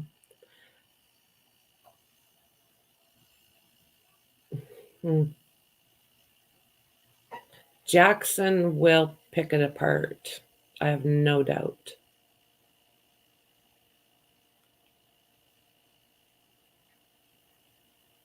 Yeah, that's kind of the thing. And we've seen it repeatedly. Is that all you got, Lally? Is the same map over and over and over in different sizes?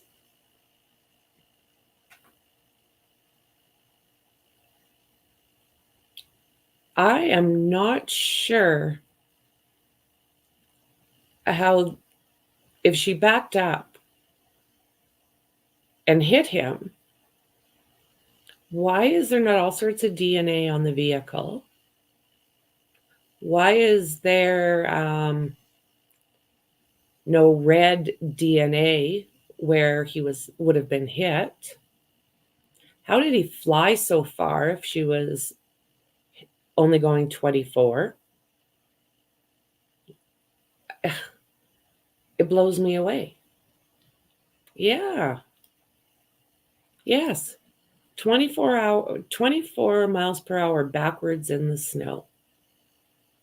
Yes. I don't know. I hope they're catching on. To this point, it's almost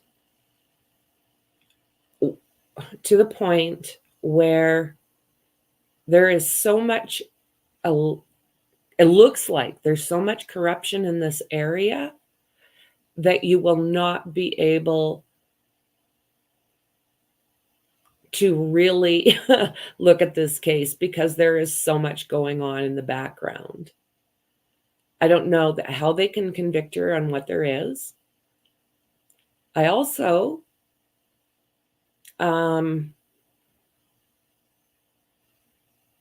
wonder how we got here in the first place. Yeah, exactly. 24 miles per hour backwards in the snow. And that totally makes sense.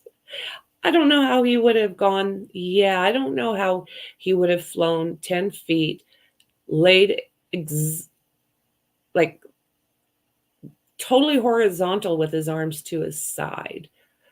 That's basically the way I understand how he was found. I don't know, guys. We got jurors walking around the courtroom. Yeah, we're missing all sorts of blood. There's so many questions. Do you think that the alleged corruption is basically overshadowing this investigation, this trial? That's true, right? Anybody could have hit him. You know, and we got Higgins there. Yes, free range jurors.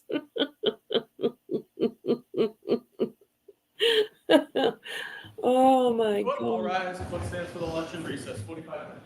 45 minutes. It doesn't make sense. I don't know. I would have expected him to have been ran over at that speed and be found basically not far from where he was hit. Yeah. I mean, that's the thing. At this time, we cannot say it's Karen. I don't know what to think. Like I said, it's almost like this corruption, alleged corruption, is going to shut down this trial.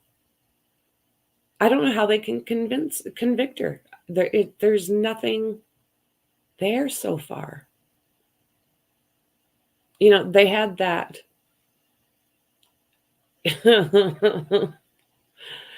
Oh my God, James. Yeah, yeah. It's like, what? And all of the drama at the beginning, you know, Jen was like a mess. I don't know what she was trying to prove, but it didn't look good. I want to know why those two shoes Why did one look brand new? Like, I'm talking brand new. The sole was completely brand new looking, not a speck of dirt on it. The other one, it looked like maybe it had been worn. It looked like maybe it had been used. But why is there a shoe in there that is completely clean of any kind of debris? I didn't. Can you put it in Discord by chance?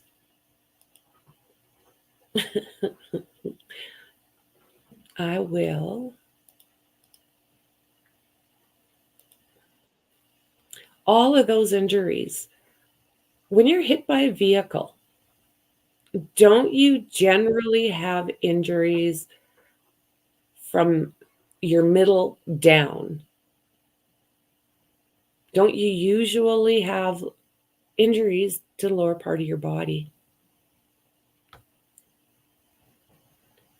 I don't know. I have so many questions.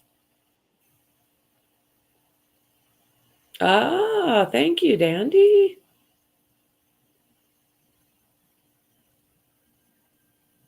Okay.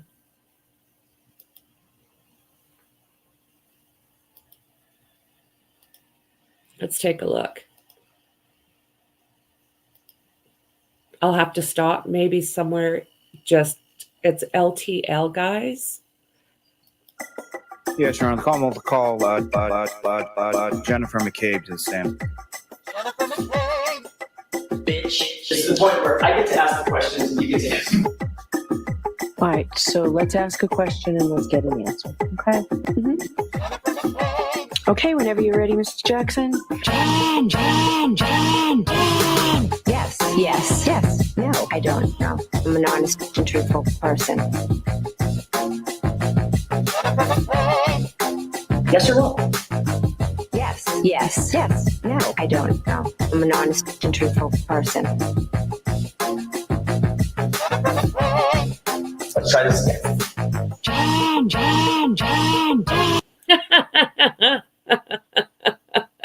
So this is LTL. Yes. No, I don't. No, I'm an honest and truthful person.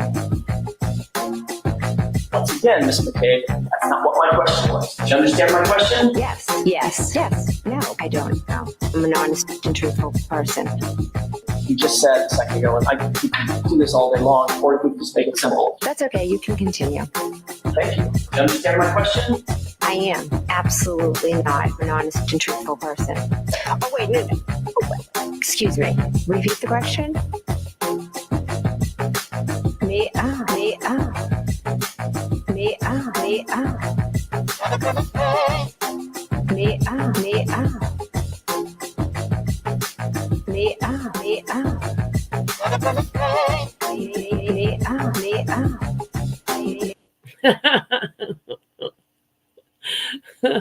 LTL. I'll put them I'll put them in the chat.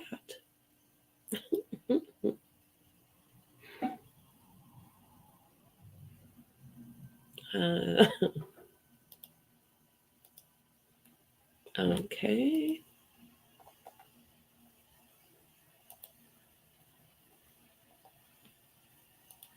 That's awesome.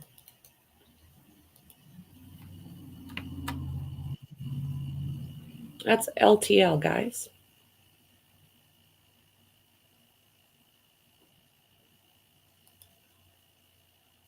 Thank you.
Well, is she going to be on time today? Hey, thanks, Mexi. I appreciate it. Thank you, thank you. And thank you, Miss Cyrus Black. Oh, my word. Thank you very much. I appreciate it, friend. Holy. So do you think defense is making any kind of points this morning? Did they make any points at all? The, oh, Lordy, the second last, she had an education that was just, it blew me away. But you know what? As far as their testimony, oh, it was hard. You couldn't really understand everything she was saying. She was talking fast and she was using a lot of technical terms. So, I don't know. And now we have trying to find his name. Well, I'm going to search for the name, and let's hope that Bev beats me. It was an interesting morning. We ended up a juror. How did Carrie put it? It is the fan. How did Carrie put it? We had free-range jurors today. One ended up being caught on camera. I don't know. She's just wandering around is what it looked like to me. It was like, okay.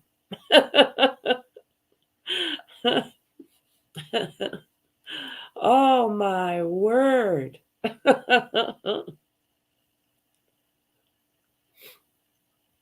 I seen you guys were talking about a movie earlier. What movie?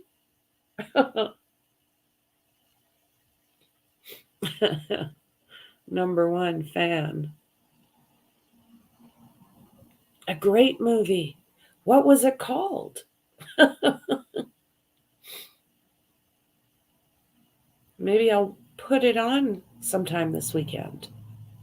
I have my son, I do believe, is coming tomorrow. I'm really looking forward to that. So I am going to make sure his girlfriend is allergic to fur. Furry pets. So I'm trying to get my house as fur-free as I can. But when you've got a zoo like me, oh, my word. Oh, my cousin Vinny.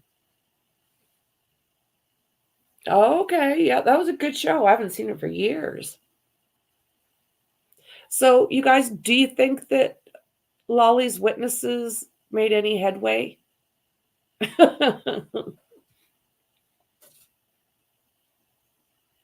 I like the way that the defense is dealing with a lot of this. They're behaving like they're just blowing it off. And one thing we noticed this morning, too, is that Karen and Jackson have moved further away from the gallery by one seat. So Jackson is now by the aisle, and then it's Karen, and then it's the lady defense person, and then it's Yanati, or Jesus Lord Murphy. Yeah, I'm not going to be able to say it. Yanati? No.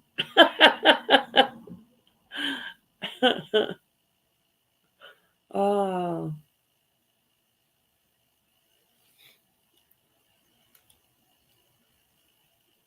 Do you think the pictures they showed here in the trial of the hat is where it was found? I think maybe. I think so. Yeah, John's hat.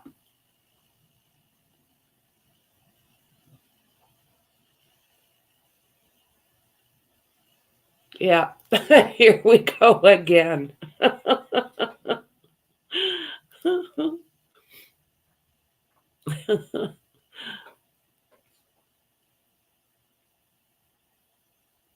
What did you notice?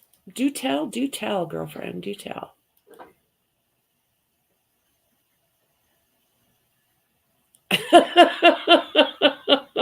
Yeah, that was too close.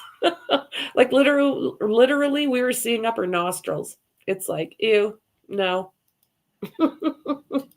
I'm glad we didn't have to watch it all like that. You know, and it wasn't the media's fault. It wasn't the guy that's running the camera there, the pool camera. It was her. She was walking around. Yeah. You think it was closer to the flagpole a little bit? Okay. Oh, yeah, that was too much, Christy. I don't want to look up someone's schnoz. I have issues when it comes to schnozzes and the stuff that comes out of their schnozzes. Okay, there was something not right. Yeah. I don't know what to think of this. There's no DNA where he allegedly got hit. I don't know how at 24, would it send a person flying or would it put a person under? You know, I think there would be tire tracks on the human. So, I mean, what happened with John O'Keefe? I don't know. The one lady that we could see up her nose, she was too technical for me. I was like zoning out.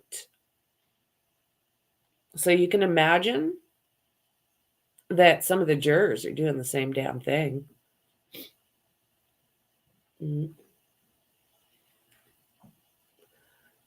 Let's see here.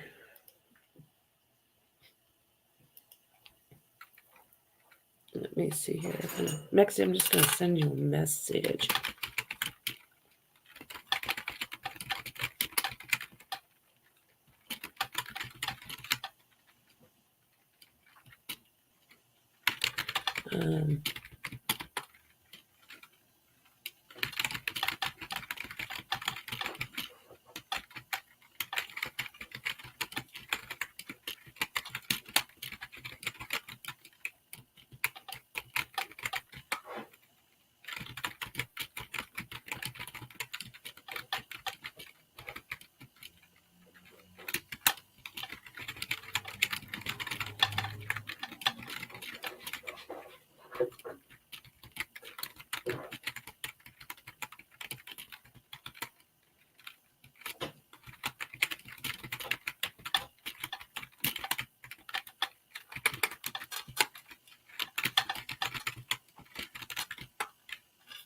Okay, there we are. Sorry, guys.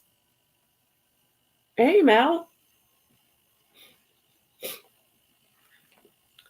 Closer to the flag. Hey, hello, hello, hello. Okay. Ruthie, good to see you. Christian, Mexi, Carrie, Harley, Dundee. Thank you guys for being here. I really appreciate the support you give me. I really do. Come on over, join the think tank, subscribe, like, and share. So they're just finishing up here.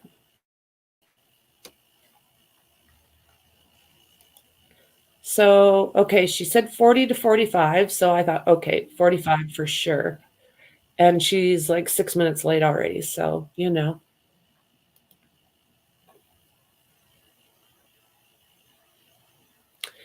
Yeah, exactly.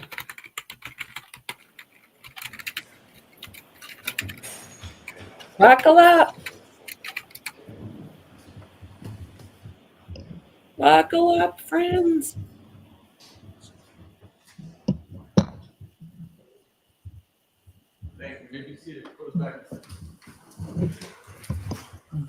Buckle up, friends. Here we go. Just watch your step for me.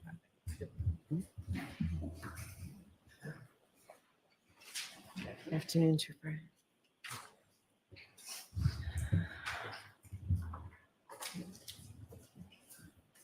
All right, Mr. Lally, whenever you're ready.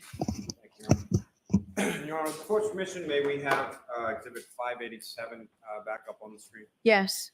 And Ms. Gilman, that's the drone image.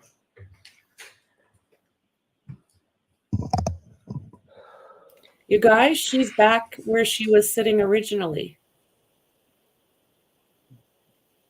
Yanetti, Trooper Paul, direct and your then attention to Karen. what's up on the screen that's now been marked as exhibit Hmm, 587. how odd. Again, this is the last in the set of 4 diagrams or drone images that I presented before you before, correct? Correct. Now, with respect to the evidence, specifically pieces of taillight that are depicted within this diagram, did you put every single piece of taillight that was recovered on January 29th within this diagram? No, I did not. Fair to say you did also not put every piece of taillight that you're aware was recovered over the course of this investigation and depicted in this particular diagram. That's correct. Now, with respect to this particular area of Fairview Road, understanding that you were there in the daytime, correct? Yes. However, when you were there in the daytime, what, if any, note did you take as to sort of overhead lighting or available sort of ambient street lighting in the area? Yeah, so on the top corner, I'll try to, right up here, there's a light pole right there, overhead light pole. And with relation to where you've marked as far as the final rest position of Mr. O'Keefe and the other areas of items of evidence that were recovered from the scene, was there any lighting in that particular area? There wasn't. Ms. Gilman, you can take that down. Mr. Officer, we can have lights back. Thank you very much. Now, turning your attention, sir, back to February 1st, 2022. At some point, you were at the Canton Police Department, correct? Yes. And where specifically within the Canton Police Department did you go? To the back in the garage area. And within the garage area, what if anything did you do in the garage area? In the garage area is where we imaged the airbag control module. And so, I'm sorry, it's fair to say the vehicle, the defendant's vehicle was located in that garage area? That is correct. And you imaged that vehicle, and what, if anything else, did you do with respect to that vehicle that day? At that point, we just analyzed the damage to the vehicle. Now, at some point,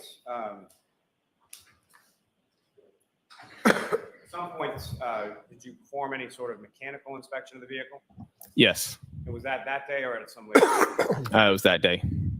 And was that within the garage area itself, or where did you perform the mechanical inspection of the vehicle? We analyzed a little bit of the steering and the brake pedals while it was sitting in the garage. Then we did testing with it on the in the driveway next to Canton PD. Now, sir, starting with a visual inspection of the vehicle.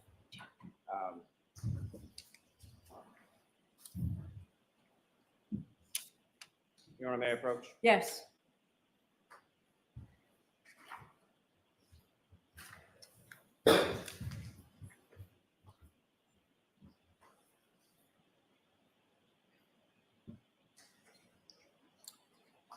I'm showing you 2 photographs. Ask you to just review those, look up when you finish. Yep. Do you recognize those? I do.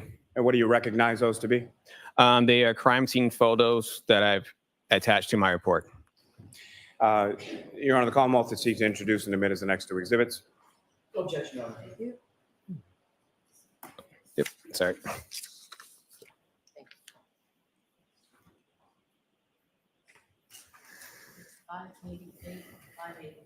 Thank you. Your Honor, may I return those to the witness? Yes. And Your Honor, with the court's permission. Yes. Thank you.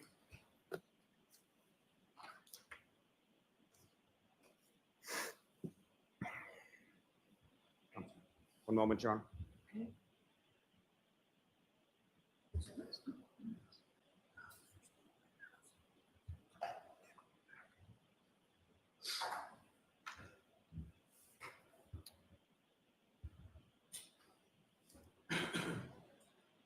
And Trooper Paul, do you recognize what's up on the screen right now? Yes, I do. And what do you recognize that? That's one of the crime scene photos that I attached to my report.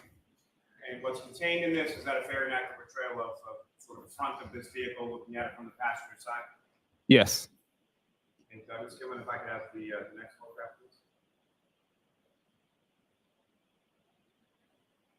And Trooper, do you recognize what's up on the screen now? Yes, I do. What do you recognize as? That's a crime scene photo that I attached to my report with notations that I made on it. And what's contained in this photograph is that a fair and accurate portrayal of what you observed in the rear passenger side area of the defendant's vehicle in the garage on February 1st. Yes, it is. Now, step back a little bit here. With regards to what you've noted within this, if you could, using the laser pointer before you, just direct the jury's attention to what, if anything, of significance you observed in your inspection of this area of the Lexus. Okay. So on the left side here, I put down that scratches, and there's a dent there. The broken tail light here was here. There's some scratches on the bottom right rear bumper here. And there was glass from a cut back on the bumper. As far as the glass on the bumper, what, if any, observations did you make of that in relation to the vehicle itself? Yeah, it appeared to be from a cup as opposed to any glass that came from the vehicle. Objection. So I'll strike the first part of the answer, but the second part will stand. I have no objections to the second part. Thank you. Now, with regard to the dent that you've delineated within this photograph, did you take any measurements from the ground as to where that was located? Yes, I did. And how far did you measure the dent to be approximately from the ground? Approximately 48 to 50 inches from the ground. And what, if any, measurements did you take as far as from one part of the vehicle to the other, as far as where the dents were located? Yeah, so it was approximately 19 inches from the right side of the vehicle. Now, the scratches that you were talking about before, where were they in relation to the dent? Right above the dent. I can see right there. As my hand's shaky. Now, as far as you obviously also made observations of the driver's side tail light as well. Yes. And so, from what you observed of the driver's side tail light versus the passenger side tail light, what, if any, observations did you make as far as the color of the pieces that you found missing from the passenger side tail light? As compared to the left side of the tail light? Yes. So on the left side of the tail light, there was red and clear plastic pieces. Now, the scratch marks along the bumper, did you take any measurements with relation to them? Yes. And specifically, did you take measurements from the ground to where they were located? Yes. What did you measure those? They were approximately 27 to 28 inches from the ground. Thank you, sir. Ms. Gilman, you can take that down.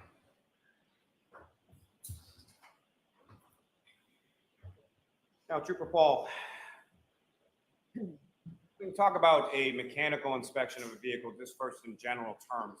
What is it that you're doing with respect to the vehicle in order to conduct that mechanical inspection? So when we do mechanical inspections, we are obviously checking the steering, make sure the steering moves properly, the brake pedals, make sure they are firm, make sure the accelerator pedal moves back and forth. Just generally looking at the tires, make sure there's no issues with the vehicle. And what, if any, observations did you make of the vehicle itself as far as any defects or anything to do with the braking, the tires, or any of the other areas that you inspected? We didn't observe any mechanical defects with the vehicle. Now, with relation to the weight of the vehicle, what, if any, analysis, what, if anything, did you determine as to the weight of the Lexus? The way the Lexus item was on an analysis was just based on I think I have the gross vehicle weighting for the vehicle.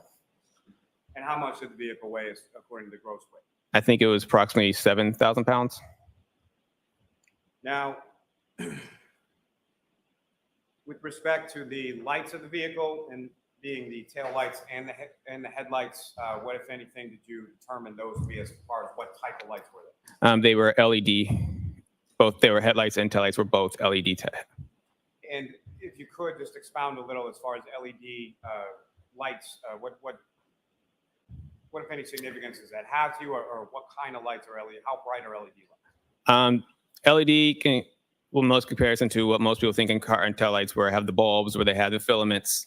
LED is more electronically controlled. They sense, there's a sensor that will light up, as opposed to a bulb type headlight and tail lights. Now, are you familiar with an organization called NHTSA? Yes. And what does NHTSA stand for? It's the National Highway Traffic Safety Administration. And what, if anything, did you do with regard to NHTSA in respect to this vehicle itself? We run the vehicle through NHTSA to see if there's any recalls on the vehicle. And what, if any, recalls did you discover when you ran this particular vehicle through NHTSA? There were no recalls. And to be specific, we're talking about this specific vehicle as opposed to just Lexus's in general make and model, correct? Correct. Yeah, we put the VIN into the system, and it will tell you if this vehicle has any recalls to it. Now, you indicated on February 1st at some point you did some testing with the vehicle. Is that correct? Correct. And where was that testing done, and what did it consist of? It was done in the parking lot of Canton PD on the same day. We did a forward braking test, a reverse braking test, and a reverse acceleration test. Now, the parking lot of the Canton Police Station where you did this, what kind of roadway surface was that? It's an asphalt surface. So similar to the asphalt surface at 34 Fairview Road, is that correct? Correct. And what was the condition of the roadway as far as how dry or wet was the roadway when you conducted these acceleration and braking tests? It was wet at the time. And with respect to your understanding of January 29th, 2022, with the asphalt surface in front of 34 Fairview Road, what was the condition weather-wise as far as that roadway surface at the time of this collision? At the time of the collision? Yes. What I understand is it was snowy, so the asphalt road had been fairly wet from snow. Now, when you conducted these acceleration and braking tests with the defendant's vehicle, what, if anything, what, if any, tool or what, if any, implement did you use in the course of that testing? We use a device called it's called a V-Box. This one's a V-Box Sport. The device is attached to the windshield, and then it's also attached by an antenna that goes to the roof. And then basically V-Box, do you want to explain what V-Box is? Please. Okay.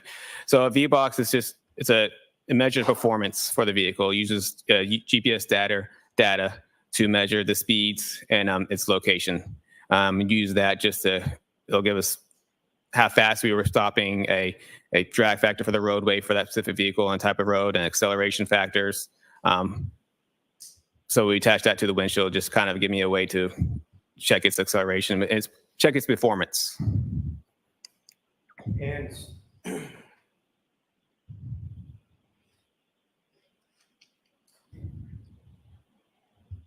sorry, you're on one moment, please. Sure.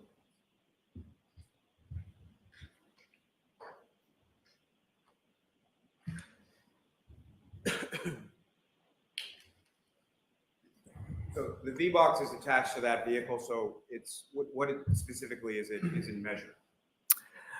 So yeah, it's using the GPS data to apply its location, and so it's measuring its speeds and using the speed and the location, putting that together. And once you use the app through the V-Box and you set certain parameters as like you can go, I want 30 miles per hour, 20 miles per hour, 10 miles per hour, and it'll set your vehicle. So when you go to 30 miles per hour, it'll tell you what you're doing at 30, what you're doing at 20, what you're doing at 10.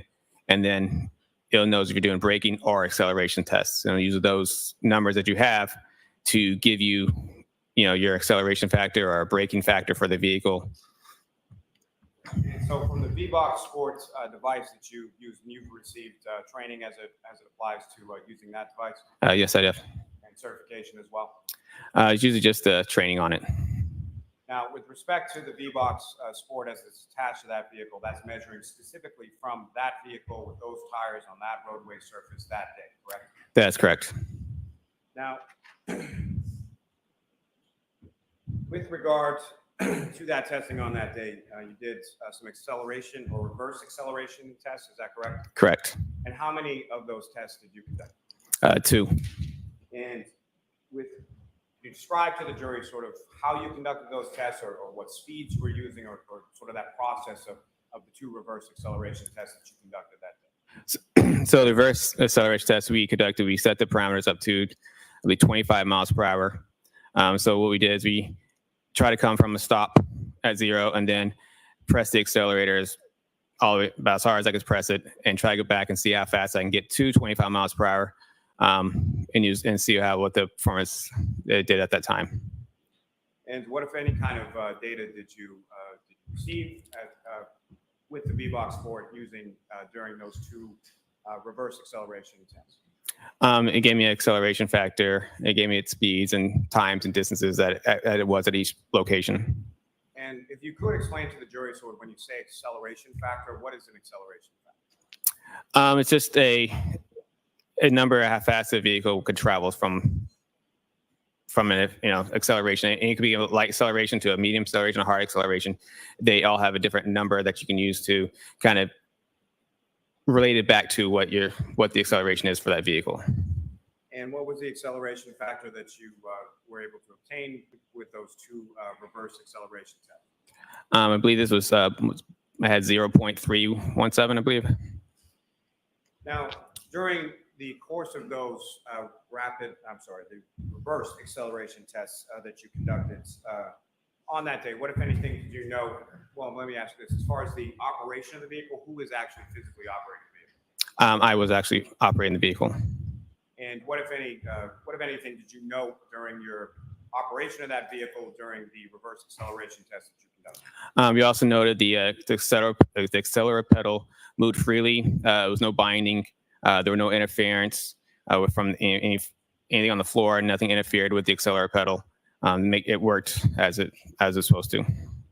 And when you're doing this reverse acceleration test, how are you, if at all, are you manipulating the steering wheel at all, or is it a straight line test, or how is the test? How is the vehicle directed during the test? So I try to keep it fairly straight. And when you accelerated in reverse in a fairly straight fashion with the steering wheel, what, if anything, did you note about that? They kept the vehicle fairly straight. It was fairly easy to keep control of. Now, in addition to the two reverse acceleration tests, what, if any, testing did you do with regard to reverse braking? Yeah, so we conducted two reverse braking tests. And again, similar, can you describe to the jury, this is also with the V-Box Sport attached, is that correct? Correct. So you're obtaining data from that as well? Yes. And during the course of the reverse braking test, what, if anything, first as far as data is concerned, how fast were these tests being conducted? What, if anything, was input, and what, if any, data did you receive from? Yeah, so the reverse braking one, we try to get up to about 30 miles per hour. And then once we get up to that speed, that's when we apply the brakes, try to brake the brakes fairly hard to try to get the vehicle to stop. And are you also familiar with the term known as a deceleration factor? Correct. And can you explain to the jury what that is? It's just essentially the opposite of an acceleration factor. This is a number for how fast the vehicle would slow down. And with regard to the deceleration factor from the two reverse braking tests that you conducted on that date, what, if any, figure did you receive from the instrument, from the V-Box Sport? For the reverse braking? Yes. I believe this one was so it gets you a drag factor number for this vehicle too, and it's our deceleration factor, which was both are used the same way. This one was I think it was 7.1. Now, with regard, again, you're operating the vehicle during these two reverse braking tests, is that correct? Yes, I was.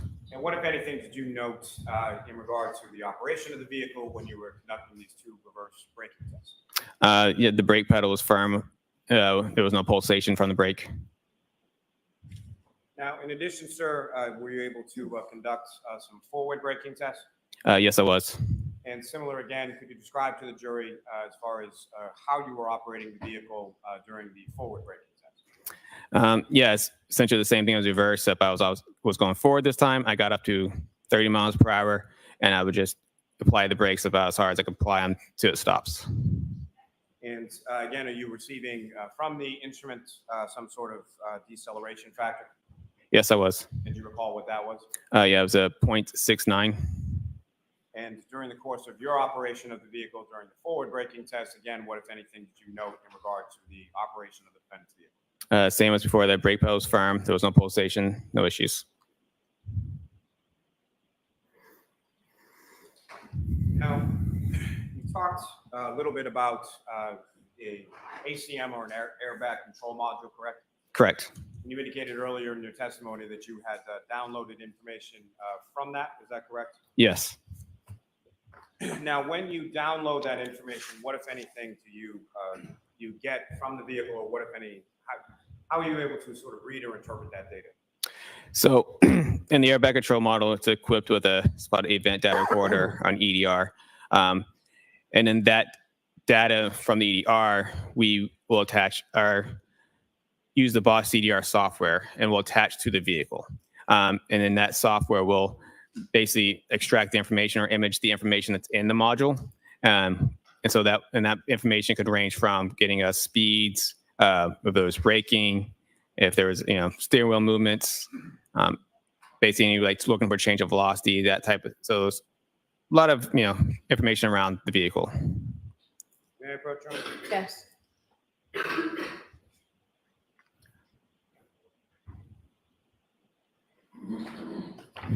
When you have a document, sir, 7 pages in length, just ask you to review that when you're finished. Okay.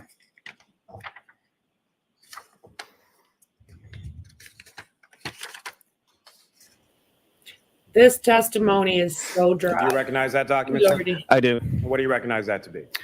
This is the document that gets printed out through from the airbag control model through the crash data retrieval software. Thank you. May I approach again, Your Honor? Yes. I'm up to seek to introduce the minutes in that exhibit. No objection. Exhibit 590.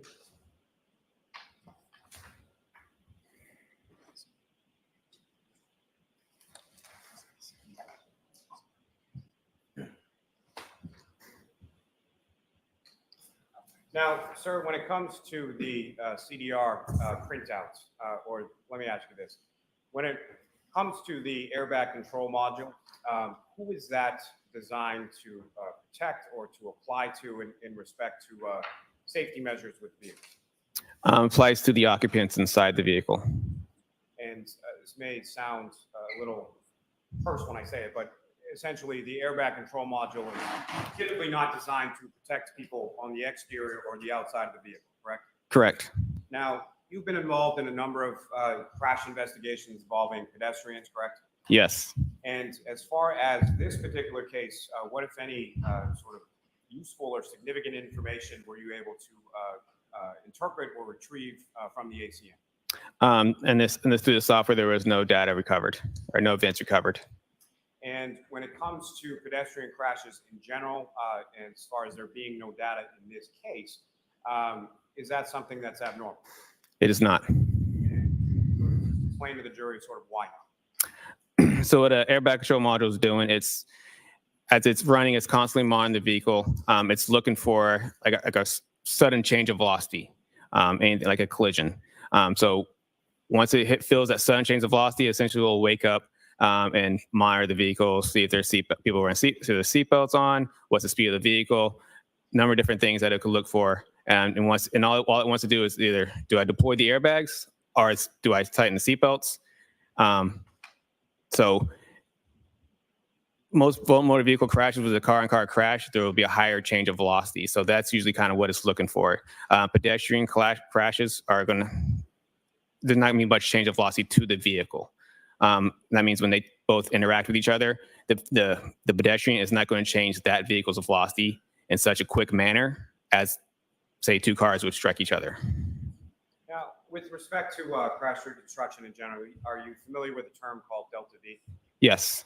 And can you explain to the jury sort of what that term means as far as what is a delta V and what is it measured? So that's kind of what I was saying about the change of velocity. It was a change of velocity. And I mean, like change of velocity, like it's also going to be within a certain amount of time. So change amount of speed within a certain amount of time. So. And with respect to the vehicle as it applies to crashes or collisions involving pedestrians, and I think you've said a little bit about this, but what, if any, impact on the velocity of the vehicle would striking a pedestrian typically have? Very little. Now, specifically when it applies to pedestrian collisions in general, are you familiar with the concept of linear momentum? Yes. And can you explain to the jury sort of what that is and how it applies with pedestrian crashes in general? Linear momentum. Momentum is essentially when two objects interact with each other. They come in with momentum and they leave with momentum, with essentially the same momentum. And linear momentum just means something that's in line with each other. Now, as far as we talked a little bit earlier in your testimony about roadway evidence, when it comes to your experience with pedestrian collisions, what, if any, relationship does that linear momentum have in relation to roadway evidence that you would expect to find at a scene of a pedestrian collision?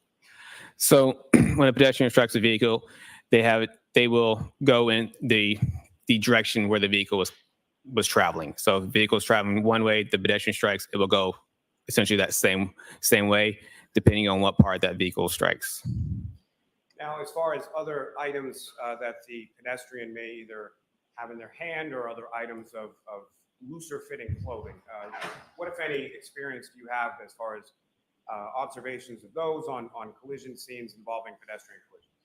Yeah, so it's not uncommon for pedestrians to lose essentially any sort of loose clothing. So shoes, belts, hats, anything that's not very strapped on very well, what could leave the body. And as far as directionality is concerned, when it applies to that linear momentum that you were speaking of before, those sort of loosely held or handheld items, or would glasses be included within that as well? Correct. So those types of items, as far as directionality is concerned, what, if anything, can you tell the jury about that? Yeah, so they will go in the same direction the pedestrian travels post-impact. We usually use that as kind of a post-impact path of travel for the pedestrian, showing that this is the direction that they would have traveled from where they got struck.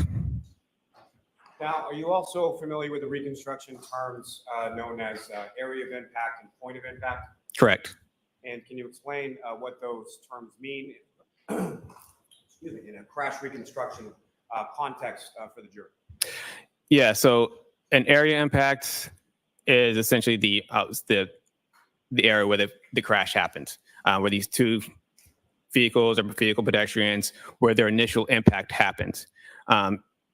Point to impact is the same thing. It's just more down to like that specific point at that specific area.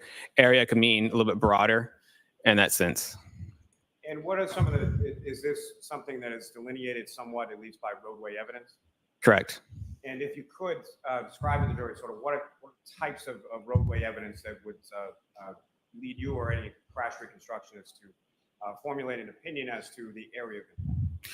Yeah, so like I said earlier with the path of travel, so a lot of collisions most of our collisions we start where the final rest goes, and we follow the debris or the clothing, we're back to where, follow that path back to where it came from. And we know within that area, that's where an area impact would be. Now, with relation to the evidence that was depicted on the diagrams that were up on the screen before as the exhibits, what, if any, relationship would the taillight pieces and the shoe that were recovered from the street in front of 34 Fairview Road have in relation to that area of impact?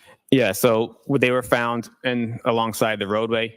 So I know that they were found, the area impact had been somewhere within the roadway and probably somewhere at the beginning, just prior to the beginning of the first point of evidence that we found. So somewhere towards the first point of evidence contained within that debris field, is that correct? Correct. Now,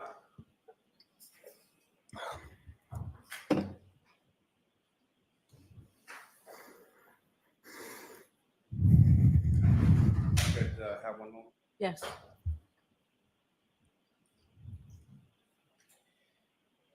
Now, sir, are you also familiar with a safety system specifically applicable to Lexus vehicles? Yes. And have you received training in regard to downloading information in regard to that as well? Yes. And And what is that safety system? What is that called? It's called the Toyota TechStream software. And so the Toyota TechStream is a software similar to the crash data retrieval or CDR software that you're talking about, but just specific to a Lexus. Yeah, but it's between Toyota and Lexus has software. The TechStream it's similar in the fact that they both record data to the vehicle.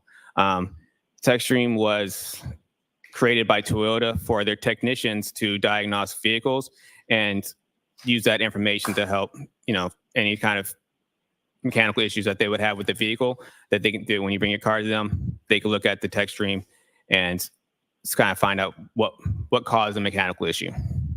Now, with respect to the Toyota TechStream data that's available, what kind of data are we talking? So TechStream, yeah, they obviously the diagnostic stuff. So they're looking for any engine defaults or anything else. But they also have what's called a vehicle control history in it. Sorry, I missed that. Called what? A vehicle control history. Thank you. And the vehicle control history it's basically monitoring people's driving behavior. So it has certain, they call it triggers that they have listed. And when those triggers are met, they will record data related to that trigger. And what type of data, in general terms, what type of data are you able to recover through the Toyota TechStream tool from the vehicle control history? Yeah, so each trigger, they can record it's the same as the you get your speeds, brakes, if the accelerator pedal's on, look for steering wheel angles, engine RPMs, all the information that you have related to vehicles. Now, in addition, is it possible with vehicles that have some vehicles made that are accessible through this Toyota TechStream, including Lexus, which I should say, I'm sorry. So Lexus is manufactured by Toyota, correct? That's correct. So in some vehicles, Toyota or Lexus vehicles are made by that manufacturer, are equipped with camera systems. Is that correct? Correct. And again, in general terms, what, if anything, in relation to the camera system is it possible to collect from the vehicle control history? The camera systems in certain vehicles can record photos, like little grainy black and white photos. And were you able to recover any black and white photos or photos of any kind from the defendant's vehicle in this case? I was not.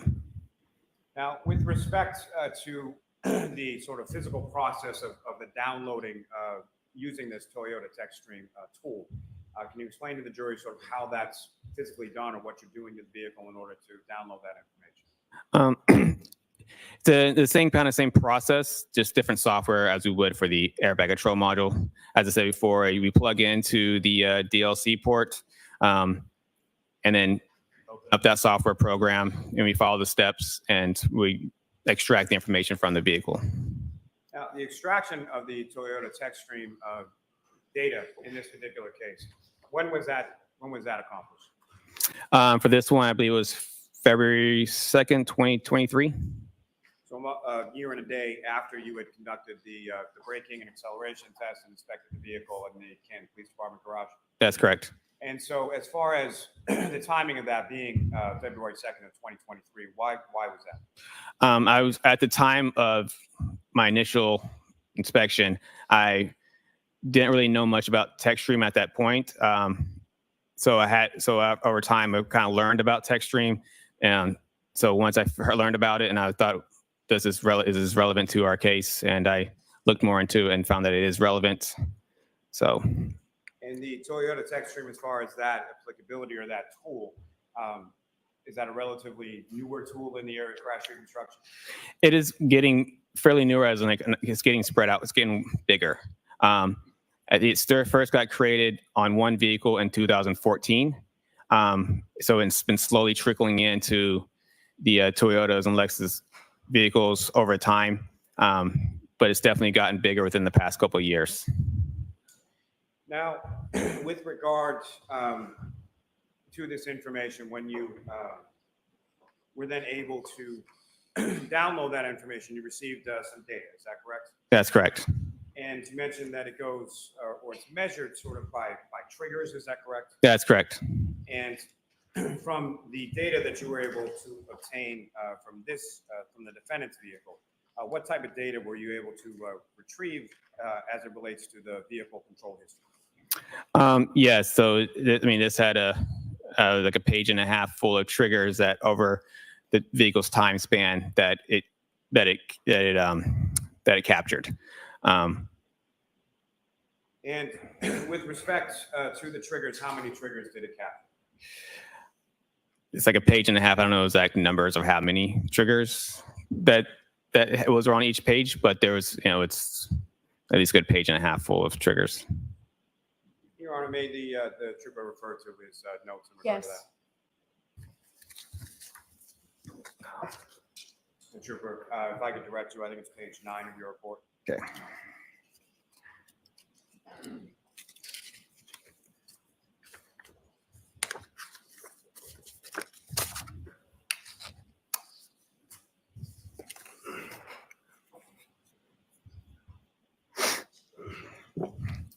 And how many triggers was it, sir? Can we count them? Does he have to count them, Mr. Lally? No, I don't think he has to count them. Sir, if I could direct you to paragraph 23. Oh, yeah. So 22 separate triggers. So in my report, it says 22 separate triggers that occurred on odometer mileage 12665 to 12666. And with regard to the mileage that you noted as far as being between miles 12665 and miles 12666, that's 12,665 to 12,666, correct? Correct. And what was the mileage that you observed on the vehicle at inspection? 12,665. And at the time that you conducted this Toyota TechStream download from the vehicle, what was the mileage at that time? 12,666. And there's also reference within the vehicle control history data in regard to something called a key cycle. Is that correct? Correct. And can you explain to the jury sort of what a key cycle is and what are the different things that could trigger a key cycle? Key cycle is essentially, so it's from the ignition cycle. Let's take a step. Sorry. So a key cycle is essentially from when the vehicle's off, it's pressed on. It doesn't necessarily need to be running or turned on. It just needs to be turned on and then off again. And that would be one key cycle.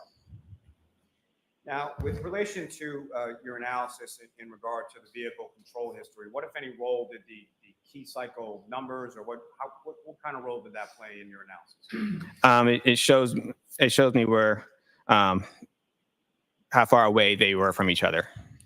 The key cycles were. And how far away in what terms? So when I turned the vehicle on, when I did my testing, it shows me what key cycle was that I was on when I did those testings, and then the odometer mileage in relationship to that. Your Honor, may I approach? Yes.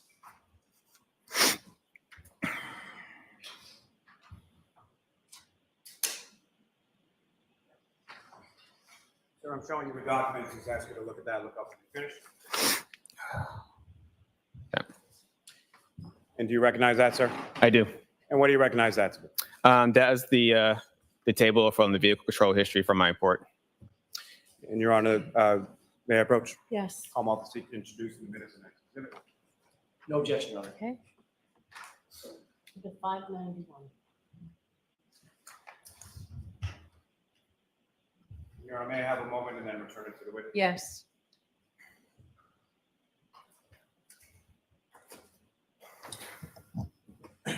Your Honor, with the court's permission, if I could ask to publish this to the jury.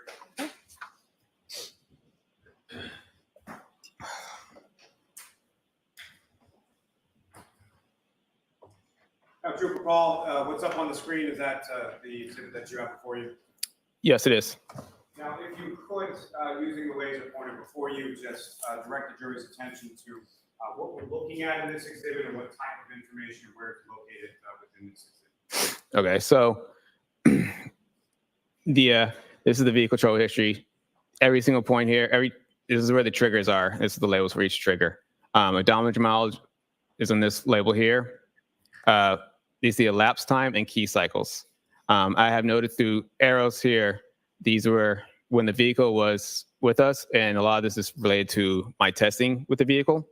And these right before that were the triggers that were prior to those testings. Now, from the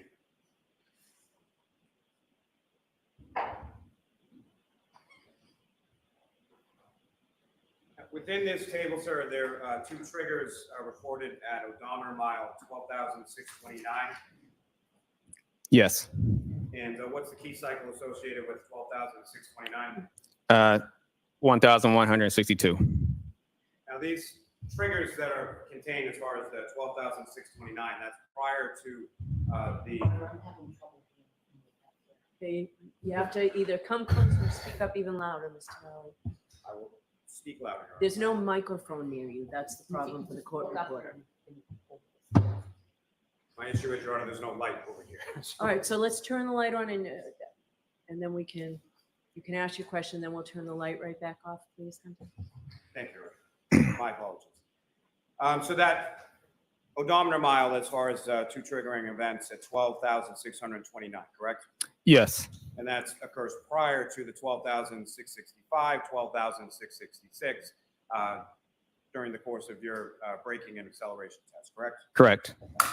And the mileage difference between those two, did you do that math? Yes. What was the mileage difference between the two? 36. And how many key cycles were different between your testing and that odometer reading of 12,629? 2 key cycles. Now, as far as what if any information did you have and where did you get it in relation to the defendant's vehicle's path of travel prior to those odometer readings that you noted when you did your test? Yeah. So, yeah, I was told that where she traveled afterwards or prior to that. I was noted their locations, and I used those locations through Google to get a mileage for them. May I approach her? Yes.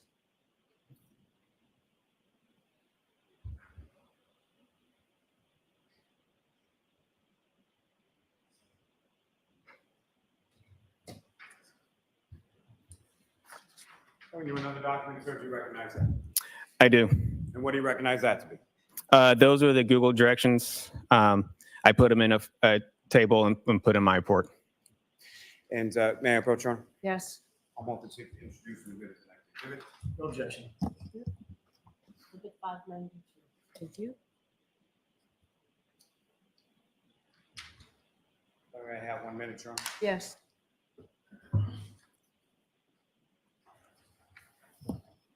May I return it to the witness, Your Honor? Yes. And Your Honor, with the court's permission, if I could publish it to the jury. Okay.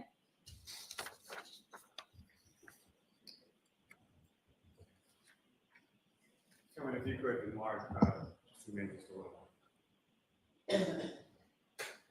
Now, Trooper Paul, do you recognize what's up on the screen as the next exhibit before you? Yes, I do.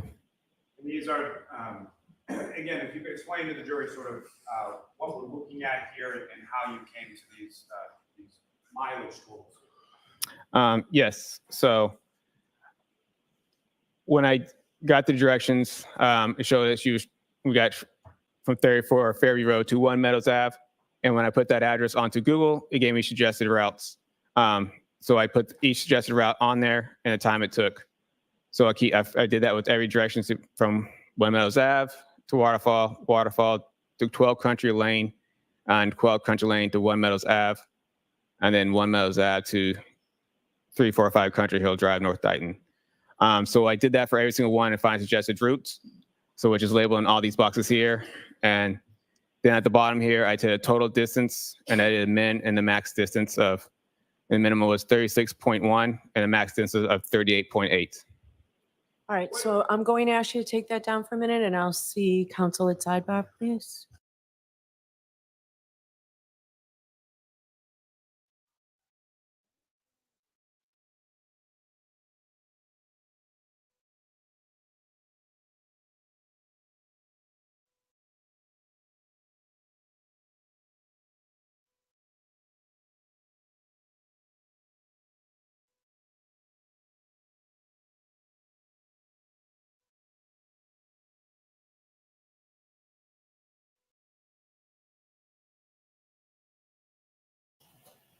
Just unreal.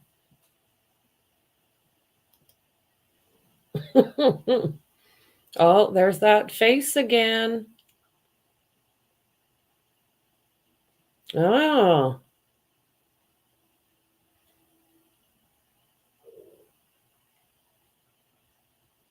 He looks nasty mean. Pissed off.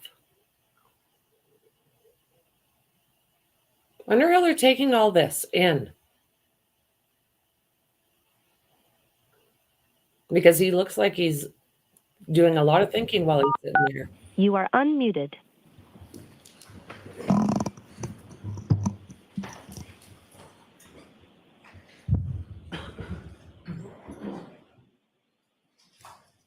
Now, in addition to those distances there depicted in that exhibit, sir,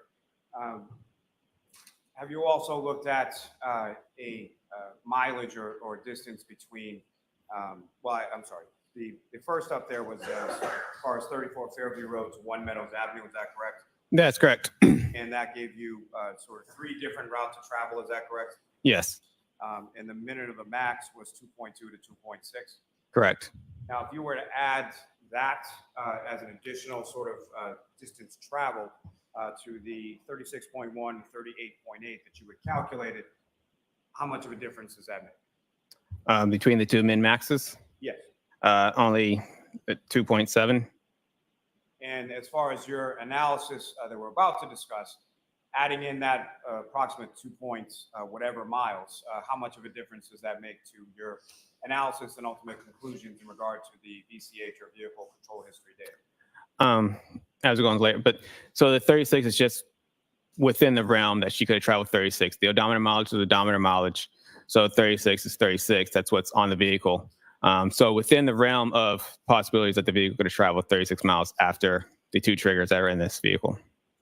Now, with respect to that minimum and max as far as the 36.1, 38.8, what, if any, relationship does that have to the difference in the odometer readings that you observed between when you conducted the braking test and when you observed these 2 triggering events that you were talking about at the earlier mile? I said no difference. The odometer mileage is the odometer mileage is 36. And so I guess what I'm asking, sir, is the 36 miles, is that within the range of the 2 triggering events that you were just talking about? Yes, it was. Now, as far as within your report and your analysis, did you come up with sort of a label as far as these 2 different triggering events that you observed? Yes, I did. And that incorporated the mileage, is that correct? Correct. And that was, again, 12,629, is that correct? Yes. And then as far as any further label that you put on it, how did you label it? I labeled them as in when they occurred. One's 12,629A and the other one's 12,629B. And with respect to the A and B, which one occurred first? The A occurred first. And may I approach, Ron? Yes.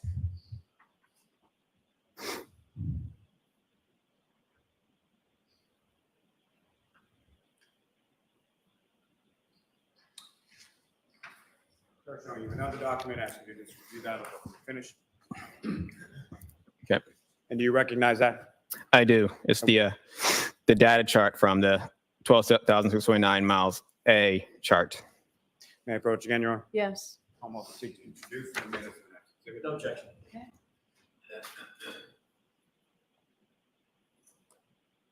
The 593.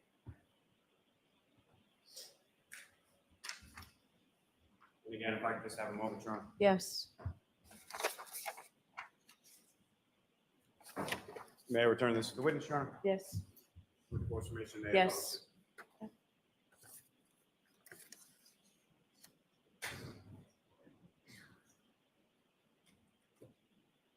so with the document before you, what's now up on the screen, do you recognize that as what's now been marked as the next exhibit? I do. And if you could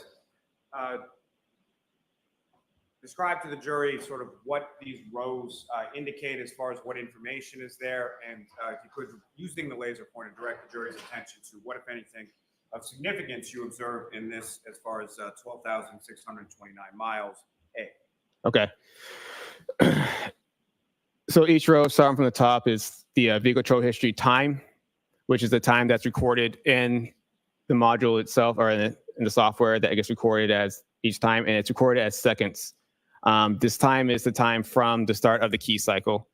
So it starts off with 652.8, and each one is incremented in approximately half-second increments up to, let me show it, right here where the trigger, this is what's called where the trigger happened. So right here is where it kind of goes from 4.5 to 4.6, then it goes up to 5, then everything after that is about half-second increments from each other. Recorded 10 seconds of time, which is labeled in this one, total time of 10 seconds. And I'll just put time from trigger, just kind of label it back to, here's the trigger right here, and that's the time between each one. Sorry if I can read this right. So right here, this is the vehicle speeds. The blue is just labeled because that's the speed. Zeros are labeled as a light blue is 0. So if I could read this. So it starts from, shows that the vehicle is traveling at 9.9 miles per hour. It's slowing down to about 0 right here, and then stops for that time, and then increases back, speeds backs up to. It goes up to 6.2, and then slows back down to 0, and then back up to 1.7 to, I think it's 8.7. If I can read that right. And next below for us is miles per hour to kilometers. This is the accelerator opening ratio, which is really where this trigger comes from, because the trigger is labeled as the accelerator pedal opening angle is medium to higher immediately after shifting to reverse. All right, they label it as R. If I could stop you there just Yep. for a second, sir. As far as the accelerator pedal opening angle, Correct. Can you explain to the jury sort of what that term means and how that relates to sort of the operation of the vehicle? So the accelerator pedal is, the part where everybody puts the foot on and gets the vehicle to go. So the pedal, so this is what's showing how far the pedal was actually pressed by the operator of the vehicle. And that gives you a percentage of that. So if it was, on zeros not pressed, and 100% it's all the way down. So they label the trigger, I think 30% is medium to higher. In this way Toyota labels it. So then that's where you'll see the trigger is around 31.5%. And also shows start from the beginning, goes from 0 and increases up to 50.5%, and that's 5 seconds. That's only, a little over a second past the trigger. And so up to 50% and then back off, and then back onto the accelerator again, up to 34%. Now, as far as this data is concerned for the VCH data from the Toyota tech stream, what, if any, information are you able to glean as far as directionality, as far as forward, reverse, left, right, things like that from this data? So on this label right here, so it shows the shift position signal. 1 is forward and 2 is reverse. So this right here is showing the vehicle was in drive and going forward, and then the vehicle got shifted into reverse, and then back to drive again. Now, from your experience and from your training when it comes to interpreting this type of data, do you have any opinion as to sort of what type of maneuver or what type of actions the vehicle was taking during the course of this triggering event? Yes, this appears the vehicle was slowing down and making a U-turn. Because also the other thing into it, it shows steering signal. And the steering wheel will show that she was driving left and then right and the back left again. And also when she's on the brake switch. Thanks. Ms. Gilman, you can take that down. And Your Honor, may I approach? Yes.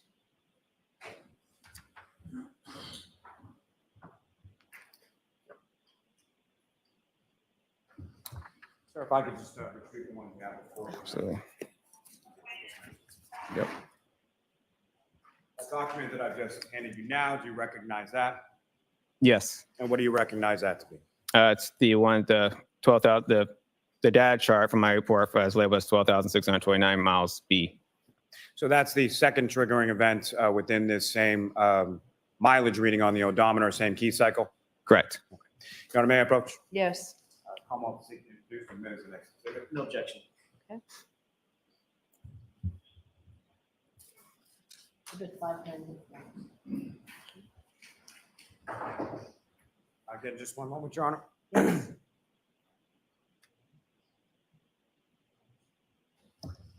May I approach the witness?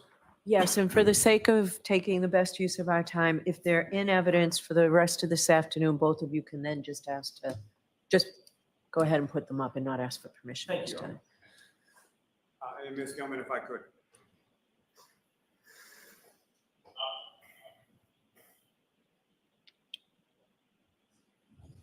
And to recall, you recognize what's up on the screen now. I do. This is the VCH data chart from that same mileage or the second triggering event as far as 12,629 miles peak, correct? Correct. And again, this is in the same odometer range as well as the same key cycle as what was just up on the screen as far as 12,629 miles A, correct? Yes. And this occurs after A, is that fair to say? Correct. Now, similar to before, when it comes to this VCH data up on the screen, if you could, using the laser pointer, demonstrate to the jury what, if anything, of significance you note as with respect to this date. So for this one, same label as before, as you said. The vehicle control history time is, if I can see that, the trigger time is 1,142.2 seconds after key cycle. And this one shows all the same thing, 10 seconds of data. And let's go, so the vehicle speed on this one shows that she's slowing down. It's 13.7 miles per hour and gets down to 0. Then she's down to 0 for a while, and then the vehicle speed increases up to 24.2 miles per hour at its max speed. Then it goes down to 23.6 as the last two labels. And the accelerator pedal angle at this point at key trigger is 36.5 and increases up to 74.5%. And it stays around 74.5%, 74, 73.5, and 74. Now, that's 74.5% as far as the pressure being applied to the accelerator pedal, correct? Correct. And with respect to that 74.5, that's about 3/4 down, is that correct? Yes. Now, with regard to this data from 12,629 miles B, what, if anything, are you able to tell from this data as far as when that occurred in relation to 12,629A? So they occurred about approximately 8 minutes. So 1269A occurred 8 minutes prior to the other one, and they both occurred within the same odometer mileage. Now, with respect to the duration of the data that you were able to obtain from this one, specifically 12,629 miles B, what kind of duration of data are we looking at in this particular table or chart? What, say that again? How long a period of time does this depict? So this is from the start of key cycle, or this whole just this one? Just this one. Okay, so this is 10 seconds of data. And with respect to that 10 seconds of data, as far as the 24.2 miles per hour, when does that occur within the 10 seconds of data for this particular event? So 24.2, as I'll point out, is right here. It's actually around the 9-second mark. Now, similar to the other charts for A that was up on the screen a moment before, is there an indication as far as the accelerator pedal opening angle? Yes. And what, if any, significance does that have, or what, if anything, does that indicate to you from this data on the screen? It shows that the accelerator pedal angle went up to 74.5%. So as out of 100%, it went up to 74.5%. Now, with respect to directionality for this, what, if any, data is contained within this chart in respect to that? Yeah, so on the bottom row, it shows the steering signal. It should show it slowing down. 0 is like 0.5, 9, 13.5, 13.5. I think it's 13.5, 0, 4.5. And we're talking about steering wheel how far does the steering wheel move from left to right. So that's the degrees of a steering wheel angle. Now, as far as when the vehicle is shifted sort of from drive or neutral or park or whatever it was, at some point, is there an indication in this data set on this table as far as when the vehicle was placed into reverse? Yes. And how far into this 10-second data set was the vehicle placed into reverse? At 4 seconds, it's right here. And so am I correct then that there is a 5-second difference between 4 seconds when it's placed in reverse and 9 seconds approximately when it achieves that 24.2 miles per hour? Correct. Now, as far as the 74.5% pressure that's placed on the accelerator pedal, when is that recorded in seconds in relation to the 10-second data set in this table?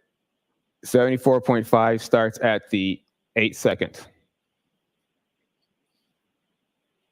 Now, as far as this trigger is concerned, I understand from your testimony that the maximum speed is 24.2. Is that correct? Correct. And what is the vehicle speed recorded at the end of this 10-second data set? 23.6. Now,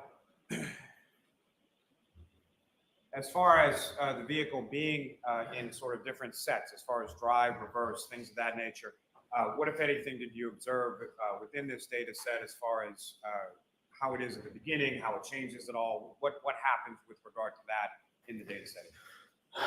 So this one shows that the vehicle was in drive. It starts off in drive. It's slowing down to 0, and it goes to 0, which is neutral. Then it goes down. Then it goes into reverse. So it's going straight. It stops. Then it gets placed in reverse, and then goes back. Goes in reverse.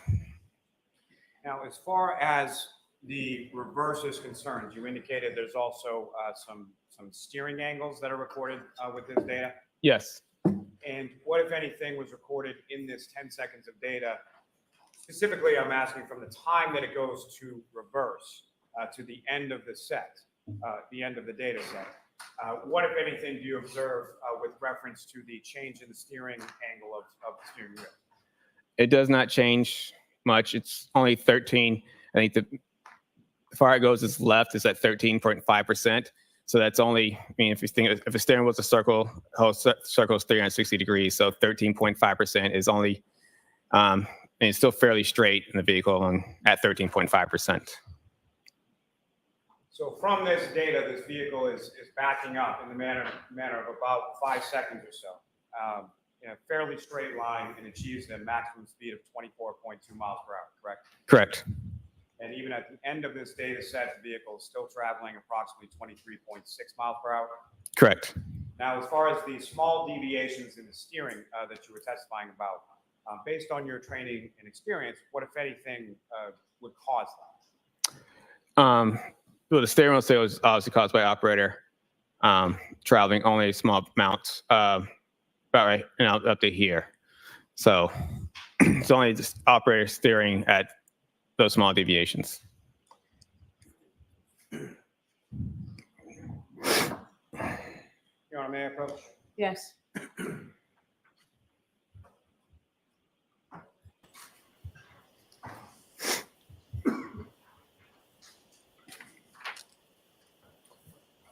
Grab that one.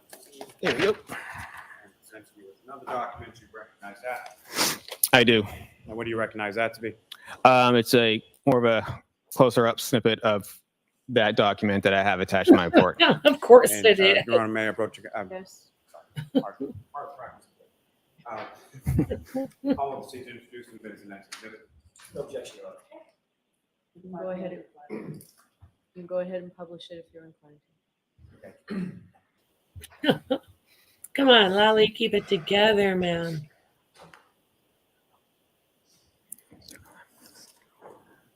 Yes, it's just a larger version of what we just looked at. Once we picked it up on the screen as this next exhibit, if you could, using the laser pointer, just direct the jury's attention to what, if anything, of significance you observe in this portion of the data. Yeah, so I circled in here the drop from 24.2 to 23.6, and also the steering wheel signal went from a left at 4.5 to a right 4.5. So positive to a negative. And also the same thing with the solar opening ratio kind of stays consistent at 74%. May I approach again, Your Honor? Yes.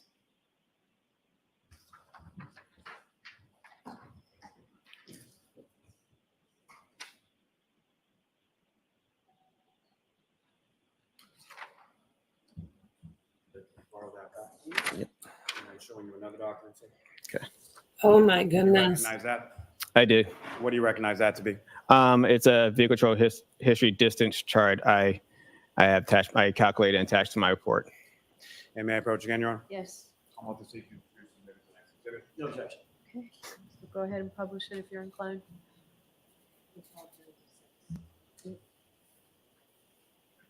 I do believe, last I heard, Jackson said that they should be finished, Lally should be finished on Tuesday. So hopefully that's been bumped up. Paul, do you recognize what's up on the screen? It has now been marked as Exhibit 596. I do. And again, if you could, using the laser pointer, let me ask you this first. As far as this table and this information up on the screen, I should have asked you this before. How was this table created, and what, if anything, does this illustrate? Yeah, so this illustrates from the chart of 12,629B. I started from when the vehicle was placed into reversed, and when it immediately goes from 0 and travels up to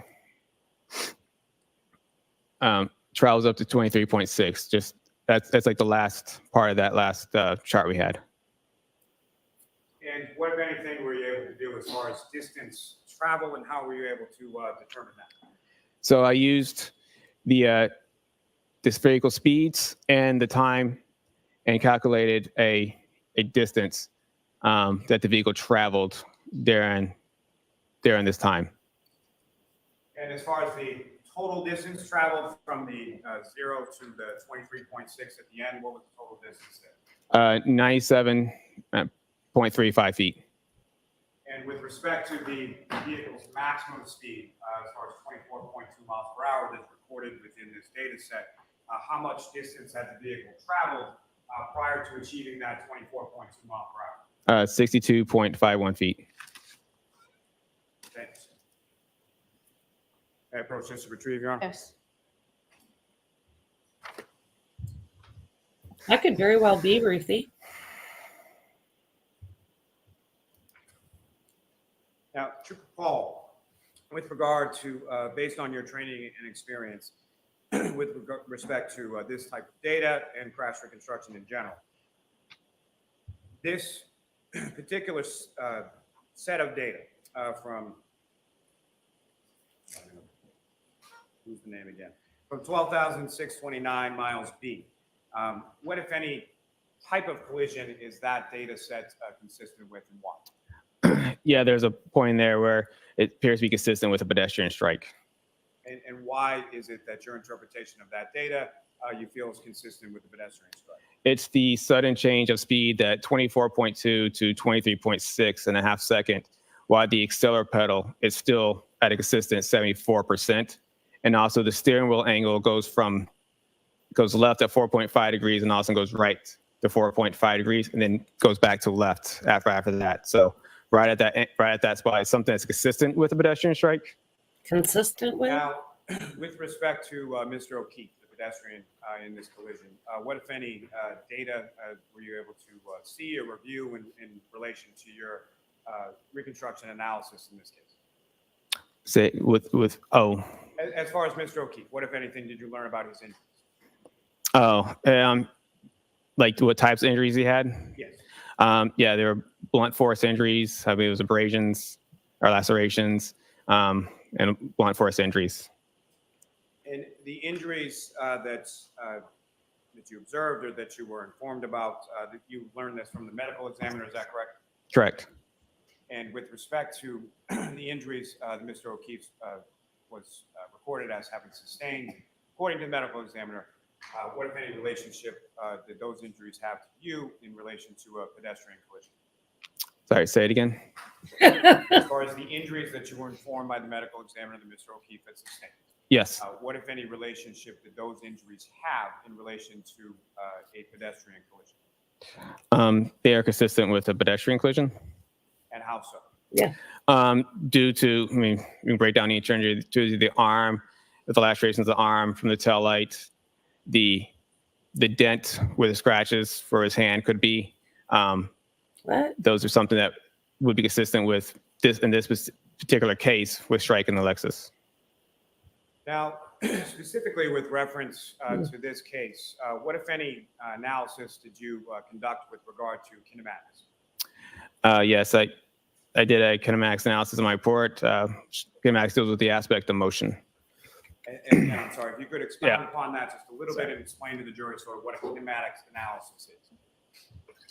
Vodka, by chance? So kinematics analysis is, like I said, it deals with the aspects of motion. Pedestrian crashes get labeled in certain types of how they interact. So in this particular case, I kind of labeled it as a forward projection crash with a side swipe.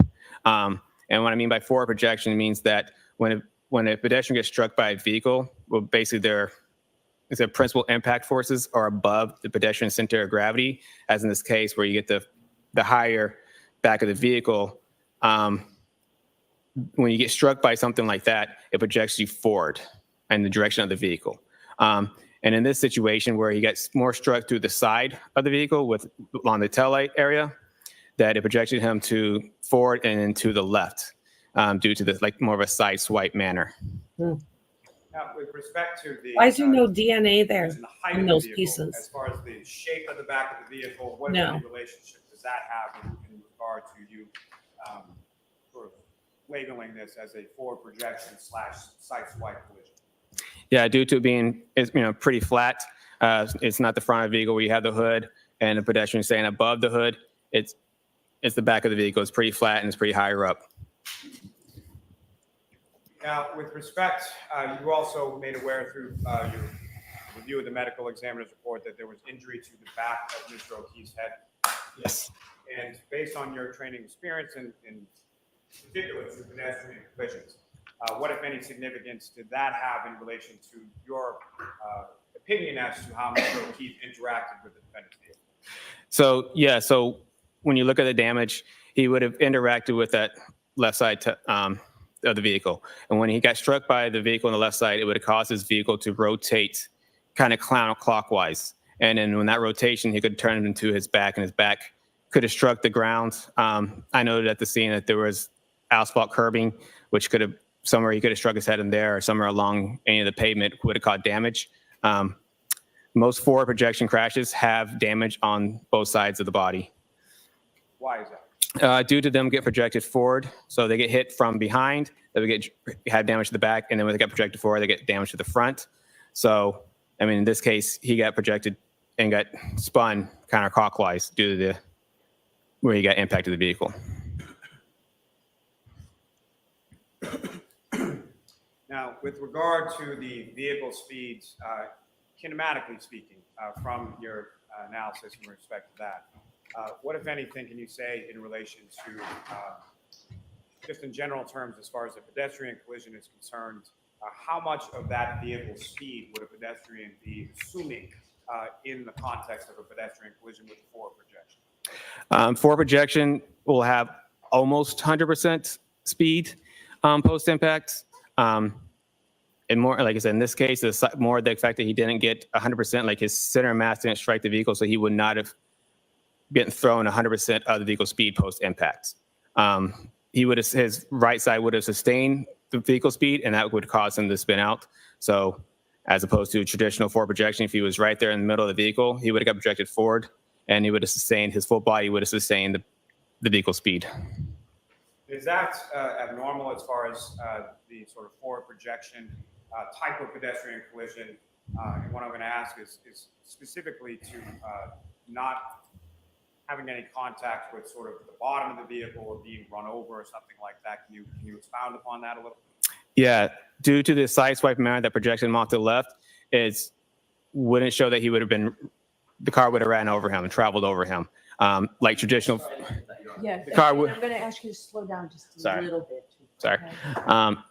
Yes. So due to the situation in this scene where he got projected to the left and body rotated, it would have rotated away from the vehicle, and his body would not have traveled under the vehicle. As you do in like most live traditional forward projection crashes, the vehicle would get tracked forward ahead of the vehicle, and that vehicle could possibly travel over that pedestrian. So that is not what you found in this particular pedestrian clip, correct? Correct. I know you've mentioned it a couple of times, but if I could ask you to just expound a little bit when you're talking about center of mass and how that relates between sort of a pedestrian and a vehicle in a pedestrian type collision. So pedestrians, almost every object has a center mass. Pedestrians is the same. So a pedestrian center mass is essentially obviously the half the body, and you would also put down is around the chest area, just below the chest area would be a center of mass for a pedestrian, and they all range based on height and body shape. And so where on someone's body typically would a center of mass be located? Usually just around the chest area or just below the chest area. What? Now, if I could turn your attention, Trooper Paul, back to February 1st of 2022, when you were at the Canton Police Department. You mentioned that, or you testified earlier at some point that you went outside to an asphalt roadway surface and conducted some forward acceleration and rear acceleration braking tests, correct? Correct. Now, in addition to that, what, if any, other testing did you do with respect to that vehicle on that particular date in that location? We checked the cameras, and we did backup visibility analysis with the cameras in the vehicle.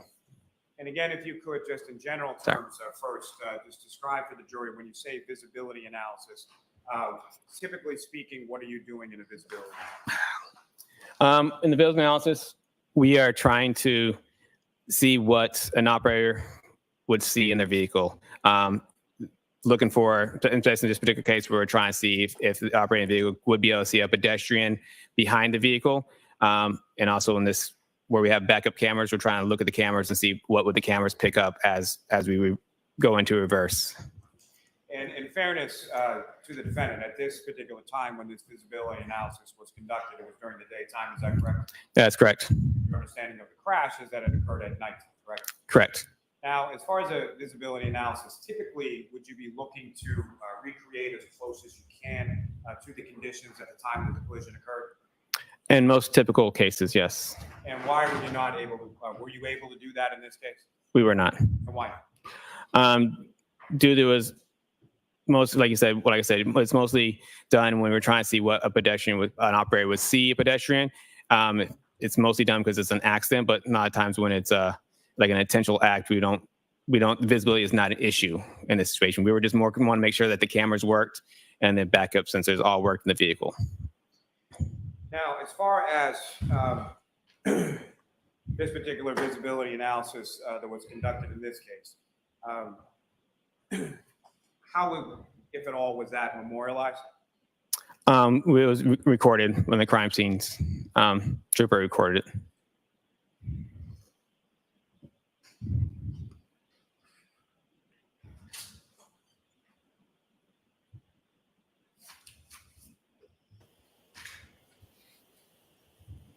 Mini-me is just what? Okay. I could turn your attention just back to the text stream just for a moment. Defense is not worried about this.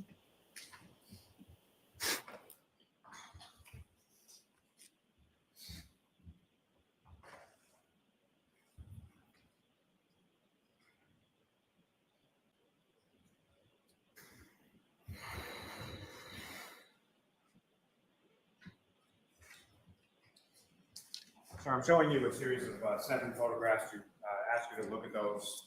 And just, first, I'm just going to ask you generally if you recognize those.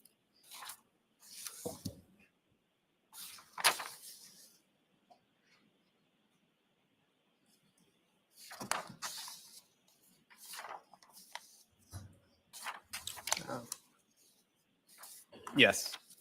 And what do you recognize those to be? It's the inside of the vehicle. Appears to be taking out the, showing that taking out the infotainment system. The what system? Infotainment system. And the last photograph there, what, if anything, does that depict, sir? That is the module for the infotainment system. And what, if any, involvement did you have in respect to this investigation in regard to the infotainment system? I didn't have anything. That was Trooper Nick Marino's did the infotainment system in this vehicle. And you indicated earlier in your testimony that you had training as it relates to Burla, correct? Correct. And what, if any, relationship does Burla have with respect to the infotainment system? They had tools to forensically diagnose the infotainment systems. And if you know, are you familiar with whether or not that was able to be accomplished in this particular case? It was not. And do you know why not? Because they had to go to, I think Burla didn't have the equipment, so they went to a... Sustained. Your Honor, may I approach? Yes. Now, as far as those photographs, they're an accurate portrayal of what you observed in the vehicle during the time that you were conducting your testing. Yes. Your Honor, I'll proceed to introduce and admit the next 7 exhibits. Any objection, Mr. Jackson? I'm sorry, I was writing a note. What are those 5 photographs? 7. 7. 7. No objection.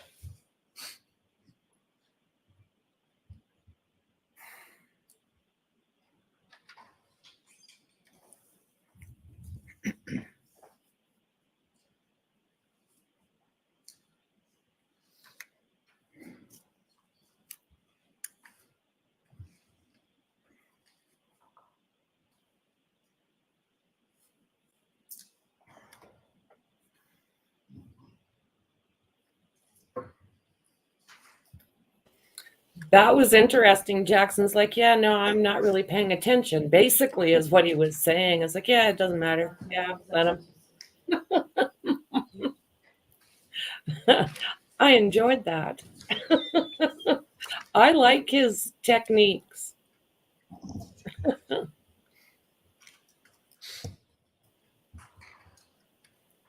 And Your Honor, with the court's permission, if I could just follow. Yes.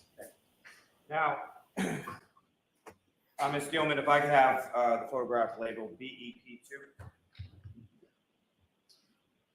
And Trooper Paul, do you recognize what's up on the screen and is now been marked as Exhibit 597? Yes. And what part of the vehicle are we looking at in this photograph? That's the steering wheel. And Ms. Gilman, if I could have BEP3. And Trooper Paul, do you recognize what's now up on the screen and is marked as Exhibit 598? Yes, I do.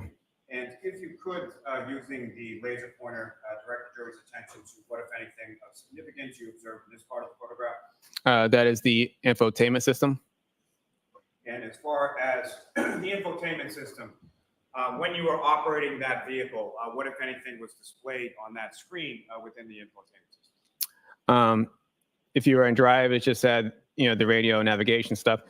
But if you're in reverse, that's where the backup cameras and sensors would be. And Ms. Gilman, if I could have BEP4, sorry. And Trooper Paul, do you recognize what's up on the screen as Exhibit 599? Yes, I do. And what, if anything, are we looking at in this? That's the push button start, the ignition. So that's how this vehicle is started and stopped, essentially, as a push button start. Is that correct? Correct. Ms. Gilman, if I could have BEP22.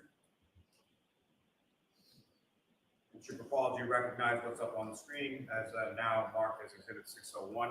Yes. If you could, using the laser pointer, direct the jury's attention to what, if anything, you observe of significance in this. Yes, that's the infotainment system. It's on, shows satellite here. Looks like that's the navigation. Thank you. Ms. Gilman, you can take that down. Not interesting. Fancy dancy. Now, if I could take you back just for a second to the VCH data and the kinematics of what you were testifying about just a moment ago. You had mentioned that with respect to the injury to the back of Mr. O'Keefe's head that is consistent or could have been caused by striking his head on part of the pavement or the curbing, is that correct? Correct. Now, as far as your training and experience in pedestrian collisions that you've responded to and investigated on prior occasions, as far as weather, as far as the coldness of the ground being frozen, What, if any, impact could that have as far as in relation to the injuries to the back of the stroke piece? Objection. Sustained. Now, as far as the visibility analysis that you were conducting on February 1st, you mentioned that that was memorialized with photographs as well as video. Is that correct? Correct. And the video that was taken, sir, was that in the interior of the vehicle, exterior of the vehicle, or both? I believe it might have been just the interior.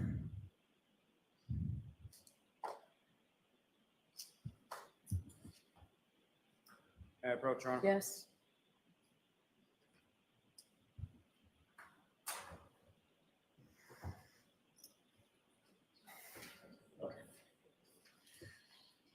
Sir, I'm showing you 2 discs. Okay. Do you recognize those? Yes. And those are the recordings of the visibility or the braking and acceleration tests from February 1st, both interior of the vehicle, exterior of the vehicle. Is that correct? Yes. May I approach again, Your Honor? Yes. I'm welcome to introduce and admit to that exhibits. No objection.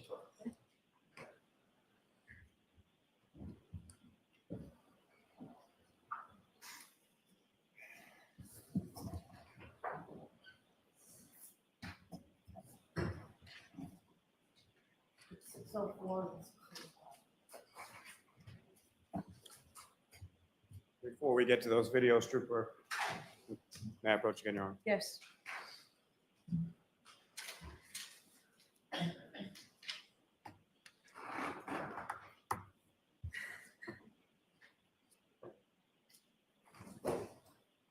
So I'm showing you another series of, I believe, 8 photographs. Just ask you to look at those and look up when you're finished.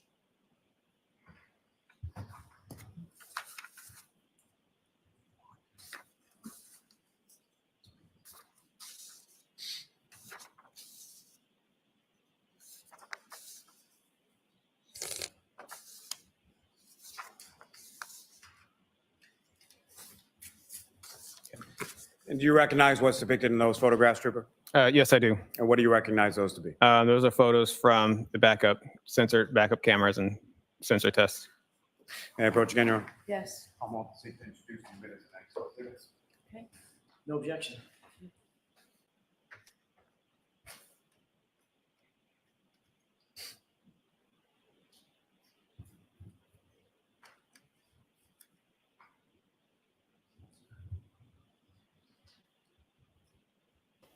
Great numbering system there, Bev. Doesn't take up any time. I don't know why she messed with that in the first place. That was the strangest thing I've ever heard. I don't need numbers, Mr. Jackson. Okay. And then as it turns out, yeah, you need the numbering system. Thank you. And Ms. Gilman, if I could have from this packet photograph 2612.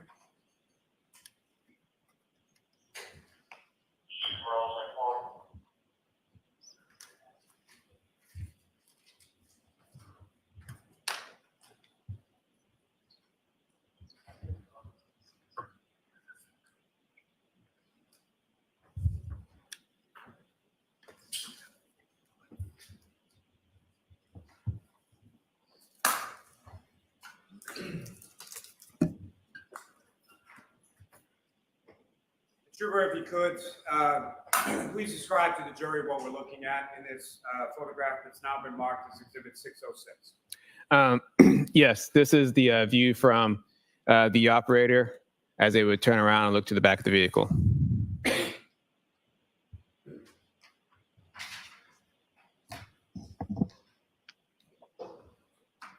And Ms. Gilman, if I could have photograph 2616.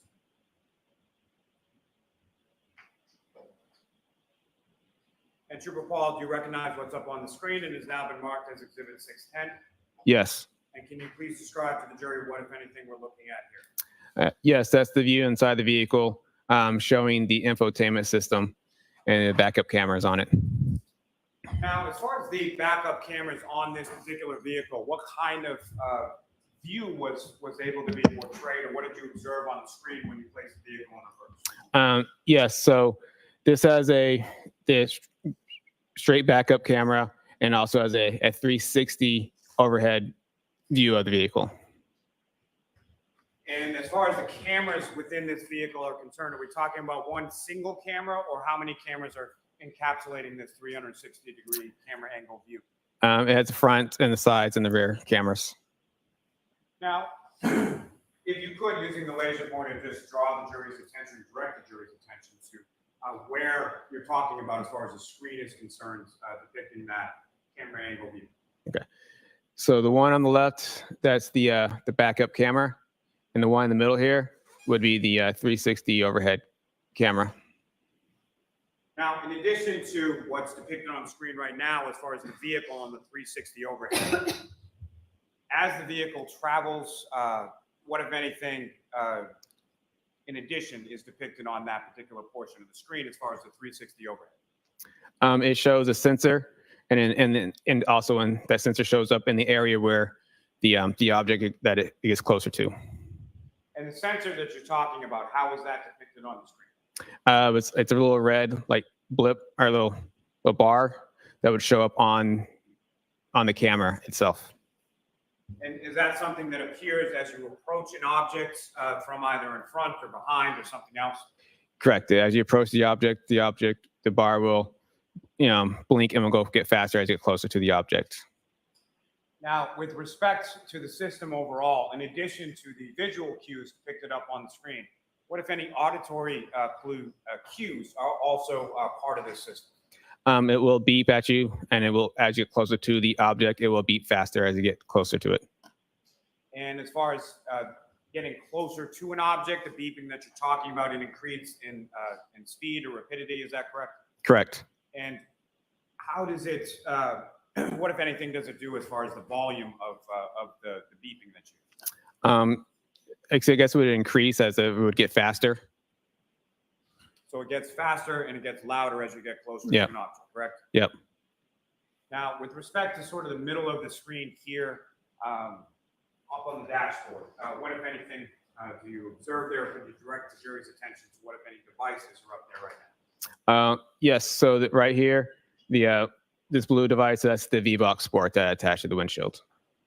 So that's something that you attach to the vehicle. It's not necessarily something that was in the vehicle when you began to operate it around. Yes.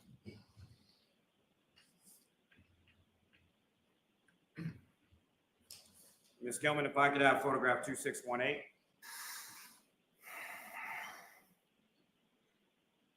And to recall, if you could describe to the jury, or using the laser pointer, if you could draw the jury's attention to what, if anything, is significant to observe in this portion or closer up image of the screen in the center console.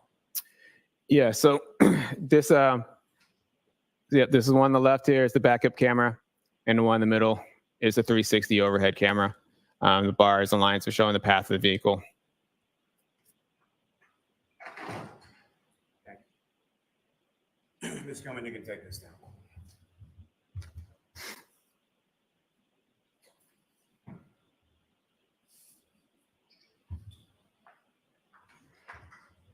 I may have a moment, John. Yes.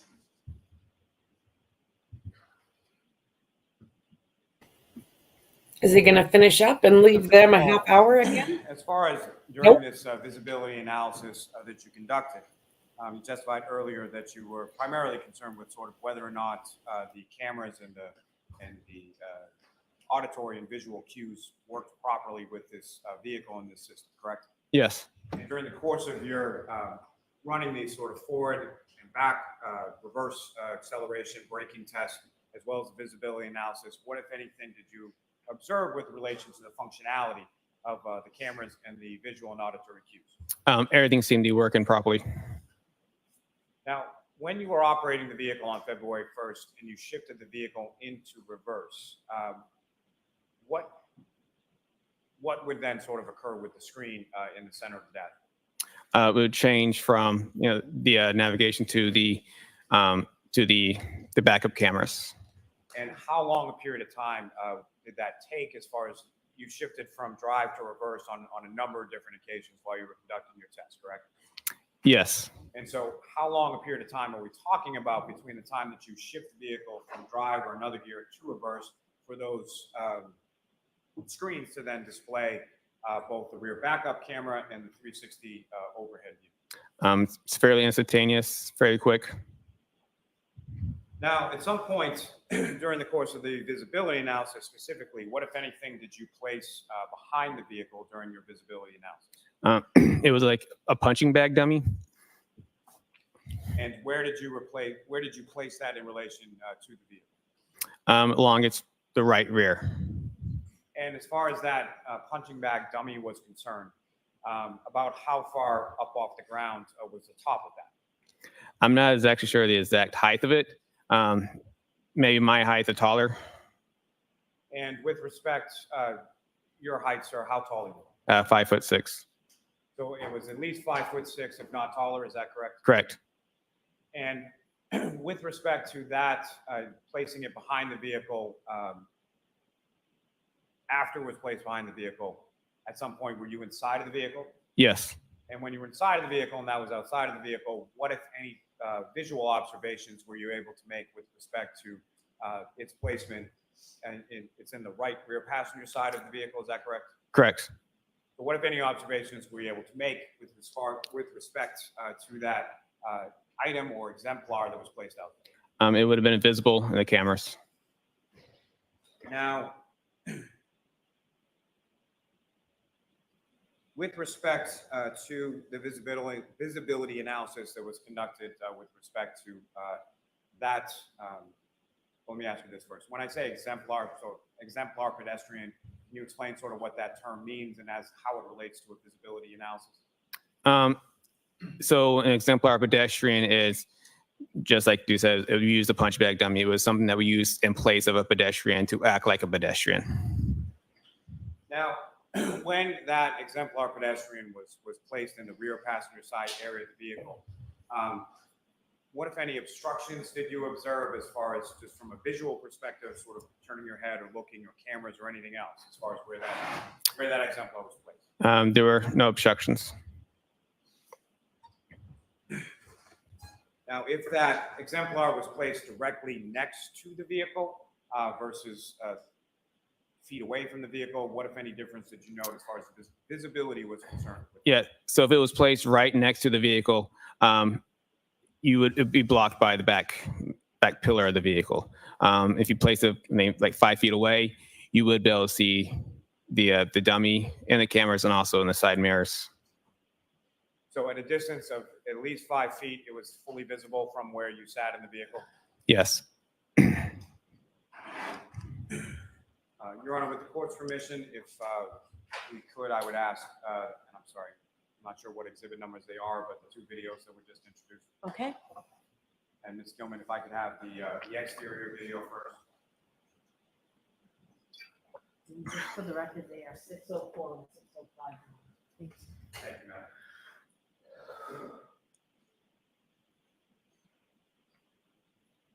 Gilman, if you could pause there for a moment.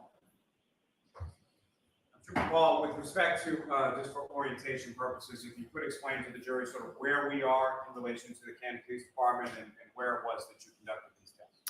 Yeah, so this is a view from the back of the Canton Police Department.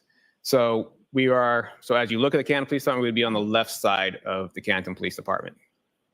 And as far as the vehicle in question, if you could, using the laser pointer, just direct the jury's attention to where that is and sort of where it's going to be in relation to the camera angle. The vehicle is right here. Ms. Gilman, if you could press play.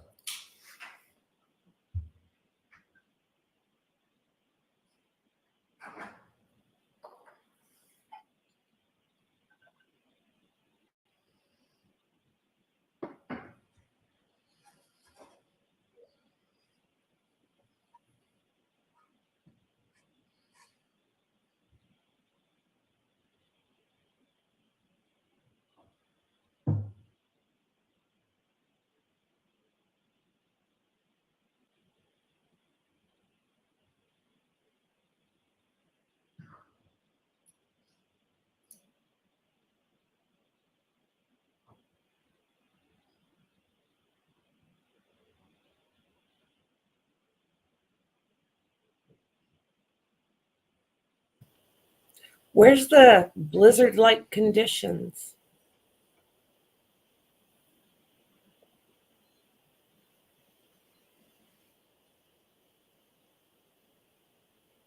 Wouldn't they want to try this out in blizzard-like conditions?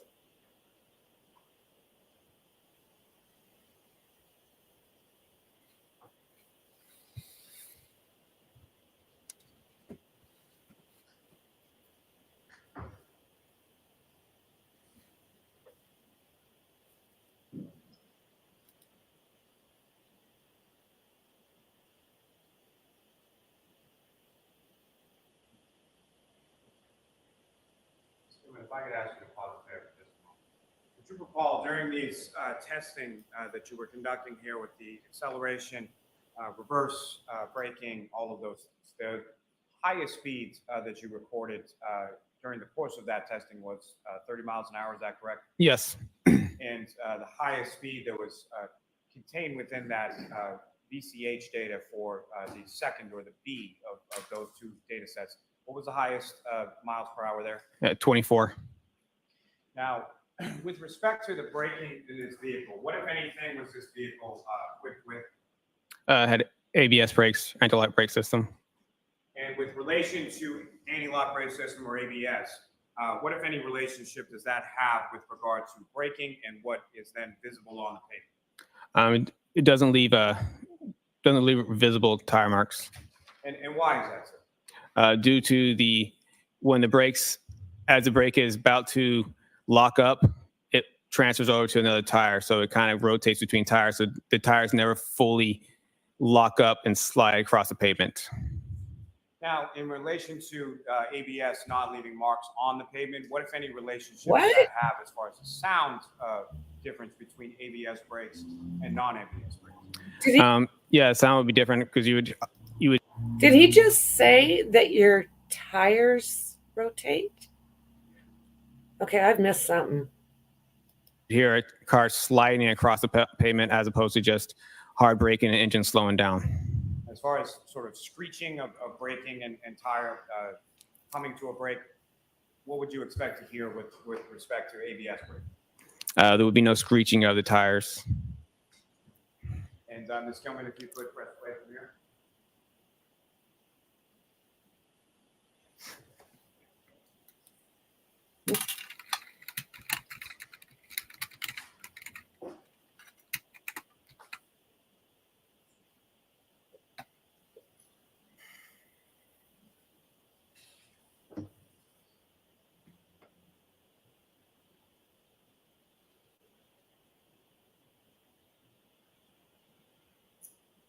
I'm confused a little bit. So what they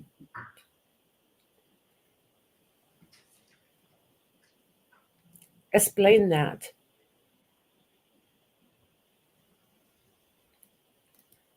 I think they're trying to show that her vehicle could stop on a dime. And then he said something about no tracks because the tires rotate. I'm not following what he's laying down. Not picking up what he's laying down. So maybe they're going to do it again.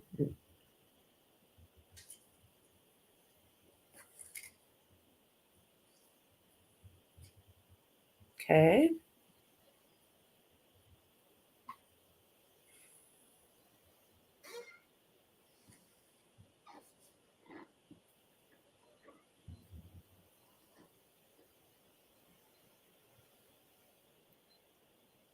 I don't understand what was just told to me.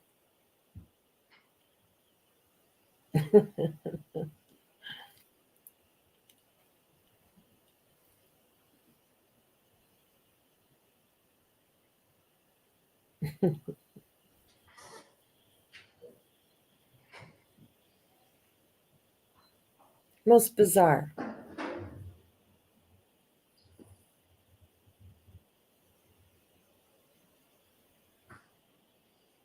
They don't leave tracks because they rotate tires. I'm going to have to listen to that again after. Okay. Okay. Thank you. Your Honor, with the court's permission, may I publish the other video of the interior of the vehicle? Good breaks, though.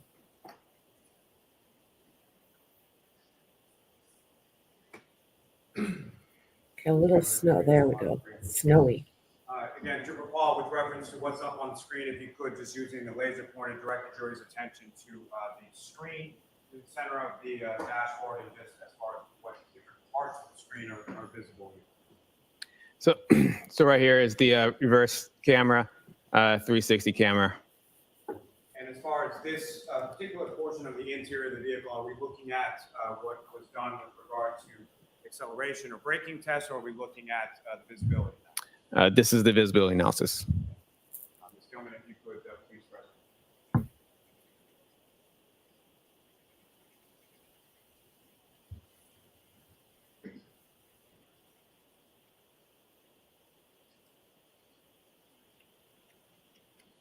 I know.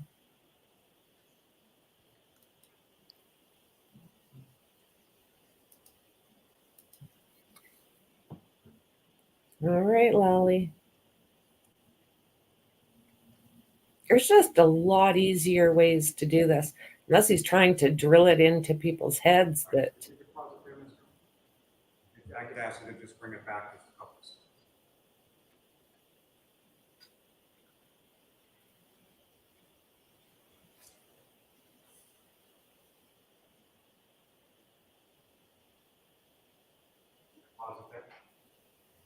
Trooper Paul, as far as the, this is the closer up image of the screen that was visible in the center of the dash of the vehicle, is that correct? Yes. And if you could, using the laser pointer, may be a little difficult to see. If you could, using the laser pointer, direct the jury's attention to what, if anything, you observe on this screen while the vehicle's in reverse now, correct? Correct. If you could, direct the jury's attention to what, if anything, you observe on this screen as the vehicle's in reverse with the exemplar pedestrian behind. Yes. So this screen has now changed to a park assist screen, and it now shows a sensor for the back of the vehicle. And also same here, the sensor starts popping up in a yellow line for behind the vehicle. And then in the actual camera view. The actual camera view shows that's where our punching bag dummy was, and also shows where the sensor's backed up to on the bottom here. And Ms. Gilman, for the record, this is about 34 seconds in. If you could press play from here.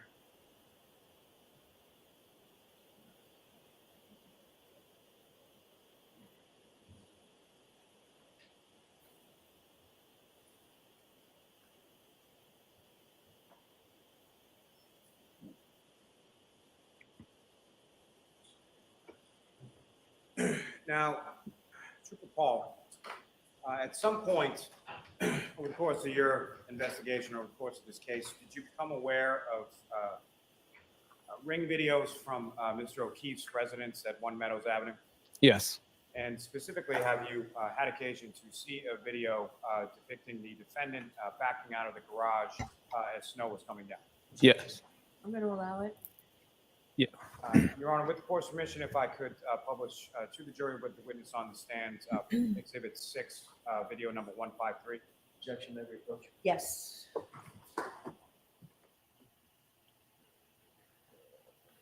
All righty then.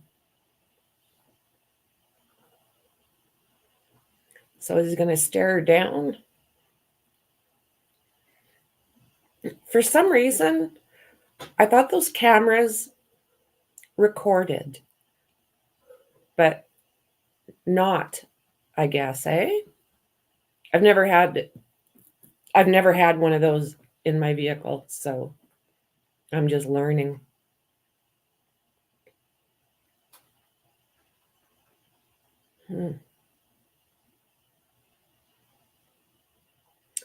I guess we're going to have to see what happens after Jackson starts to question this witness.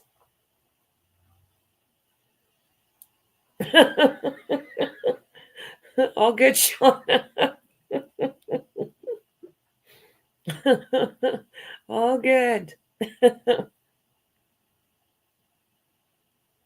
Yours doesn't record unless it's stored internally. Okay. Okay.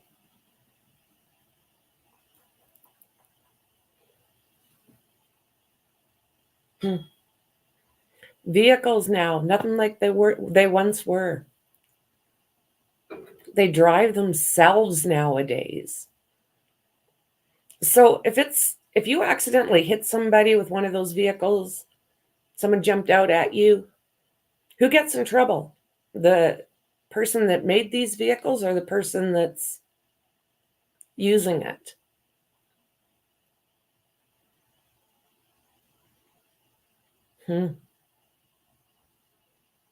2022. Yeah. Newer vehicle. They park themselves. You see, I know I'm getting older because I cannot imagine myself trusting a vehicle to park itself. Yeah. I'll just let the vehicle decide how it wants to take the switchbacks. No. How does it know that there's a corner coming? I just don't like it. Yeah, Tesla has AI, whatever AI is. I just know it's new technology or newer. It just blows me away. Like I grew up with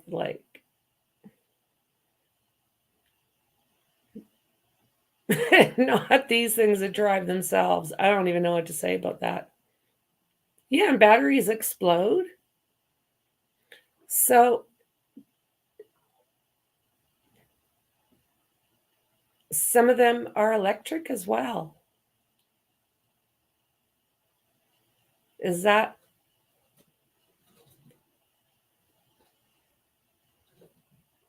I don't know. I just can't see it. I would be too. I'd be terrified if I don't want one. Seems like a lot of money to get features you would never use because I just wouldn't do it.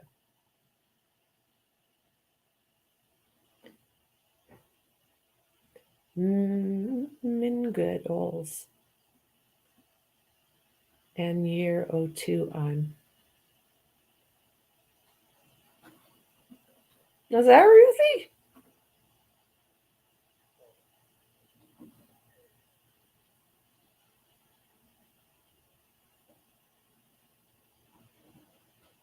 Oh yeah.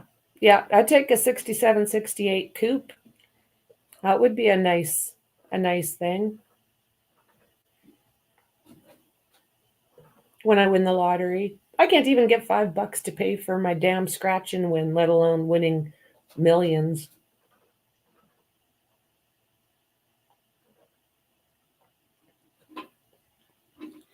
Oh, okay. Thank you, Ruthie. I just couldn't figure it out. Mine is an old 02. I don't know. Maybe if you've got lots of spare cash hanging around, buy something, not that drives itself, but off of a parking lot,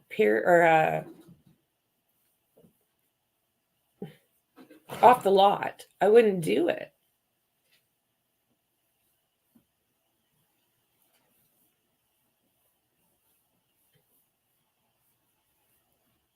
But I'd, if I got extra cash, I suppose. I don't know. Ooh, 71 Chevy Chevelle. Nice, nice, nice.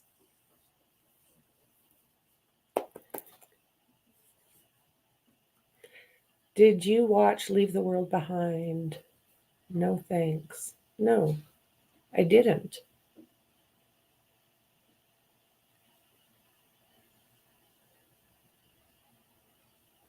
A fat tire electric scooter. I'd like a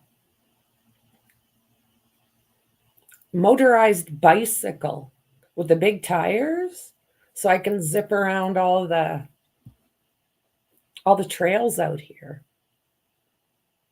But I can't do like this through the trails. Not with a regular one. It's fixed anyway, Frankie. It's got to be. It's got to be. Everything else is, it seems.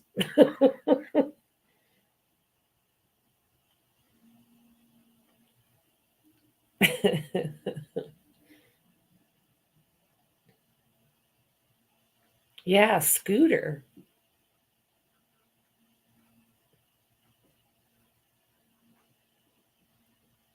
I like these things that I've seen out there now. They're like a dirt bike, but you can drive them on road or off road, which is really, really cool. You see them going in the most bizarre spots. 1970s hot pink Challenger. Nice.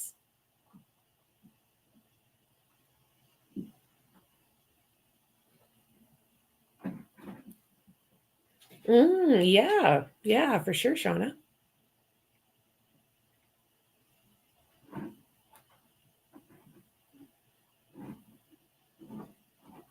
So, is she just going to stop the day?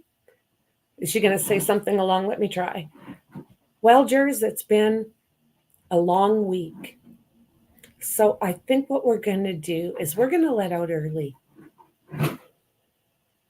I'm sorry, I got to ask you those same 3 questions. That's what I'm expecting.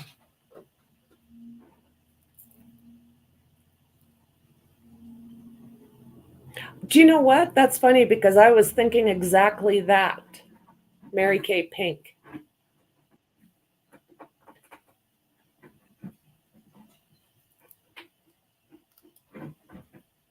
Yes, nice. All right, Jers. I appreciate your patience. You are unmuted. A few things. So I'm going to send you home for the day. I told you. Because, the lawyers and I are staying, and Trooper, I'm going to ask you to stay. Sometimes when we take these breaks, when I talk to the lawyers and then don't schedule you, it's because we have to do things in the case to facilitate getting this case to you now as efficiently as possible. Next week, we will be in session here Monday.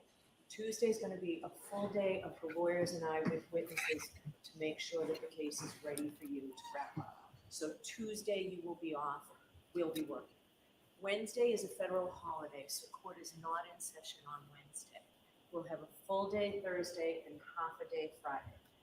It's a little different than we looked at, but I am assured that we are still on schedule to getting the case to you folks to begin your deliberations sometime that last week. Okay, so we appreciate everybody's patience. I appreciate the lawyers now really trying to work to get this case to you as efficiently as possible. So, those cautions. Do not discuss this case with anyone. Don't do any independent research or investigation into this case.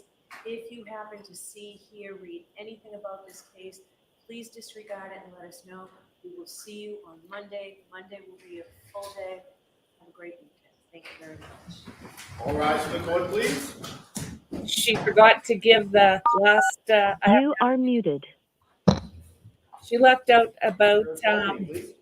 I have to mention these. Sorry, guys, distracted. Sorry. Yeah, she didn't mention out her don't speak to anybody, don't read anything. She left it out. Monday, Thursday is a half day, and Friday.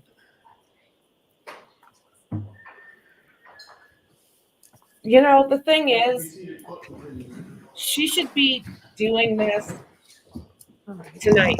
So, Trooper, we're going to have a voir dire of you, sir. Mr. Lally's going to ask you some questions. Mr. Jackson's going to ask you some questions. You'll be shown a video.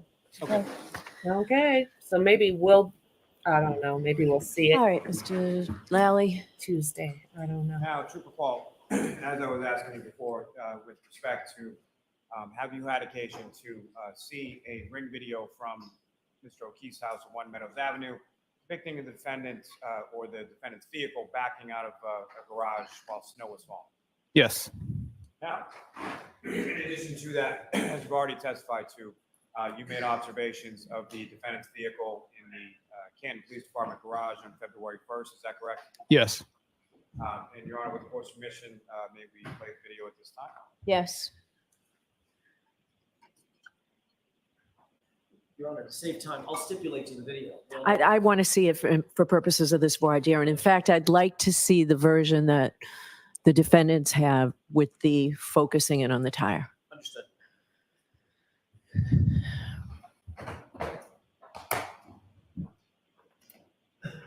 Both. Go ahead, Ms. Gilman. You show yours, and then I'm going to ask for the defense. 153.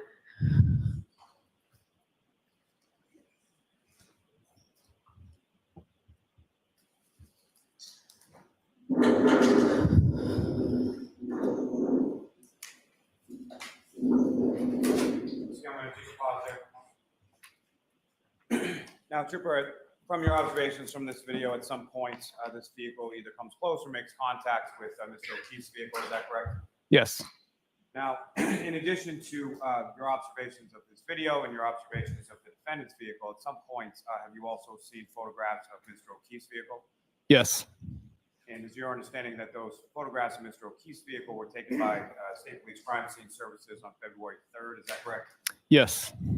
Now, with reference to your observations in this vehicle, what I'm going to ask you is in regard to the significance that you observe, significance of the impact between the two vehicles.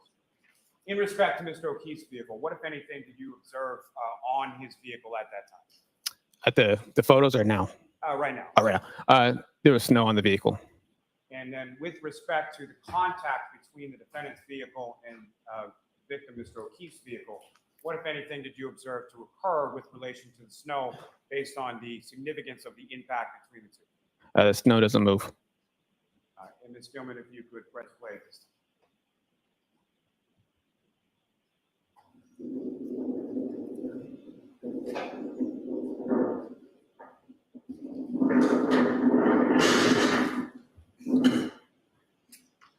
All right. Can I see the other video? Please.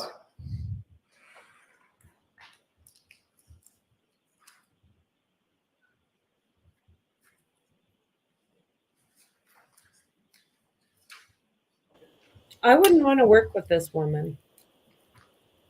Yes, I think it's on. I know it's in evidence, but I think it's on your computer, your hard drive.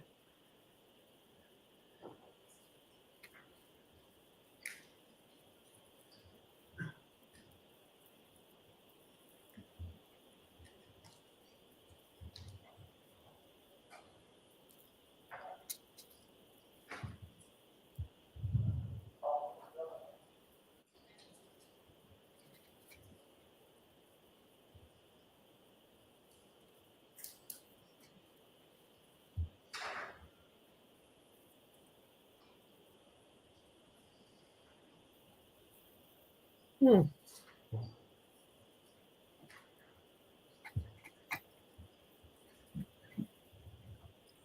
All right. Thank you. Okay, could you turn the lights on, please? Your Honor, if I could, there's just two photographs that I'd like to. Sure. Purposes. Ms. Gilman, if I could have what's now been marked as Exhibit 549. And before you do that, what is the exhibit we just saw through your IT person? What Your Honor, it's number? the same exhibit. It has not been enhanced in any way. It was just magnified for purposes of this, of showing. In other words, the magnification is not embedded in the video. It's Okay. the same video. Okay. We just magnified it. Okay. Here you go. All right. Thank you. Go ahead, Mr. Lally.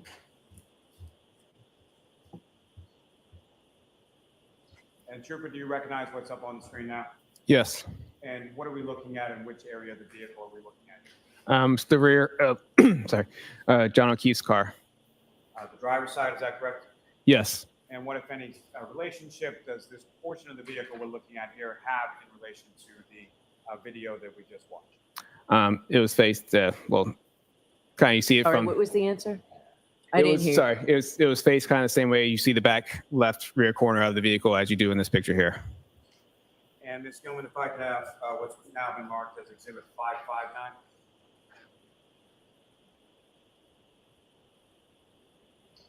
And sir, is this the same driver's side rear of Mr. O'Keefe's vehicle? Yes, it is. Now, as far as your observations of these photographs, what, if any, damage did you observe to Mr. O'Keefe's vehicle in either the last exhibit or this exhibit itself? There was no damage. Now, as far as the impact, let me ask, as far as the damage that you observed to the taillight area of the defendant's vehicle, what, if any, opinion do you have as to the amount of force necessary in order to cause that damage? Objection. You need a foundation on this. So, Trooper, over the course of your, I'm sorry, how many crashes have you investigated over your time with the cars unit? I've been primary on 196 crashes.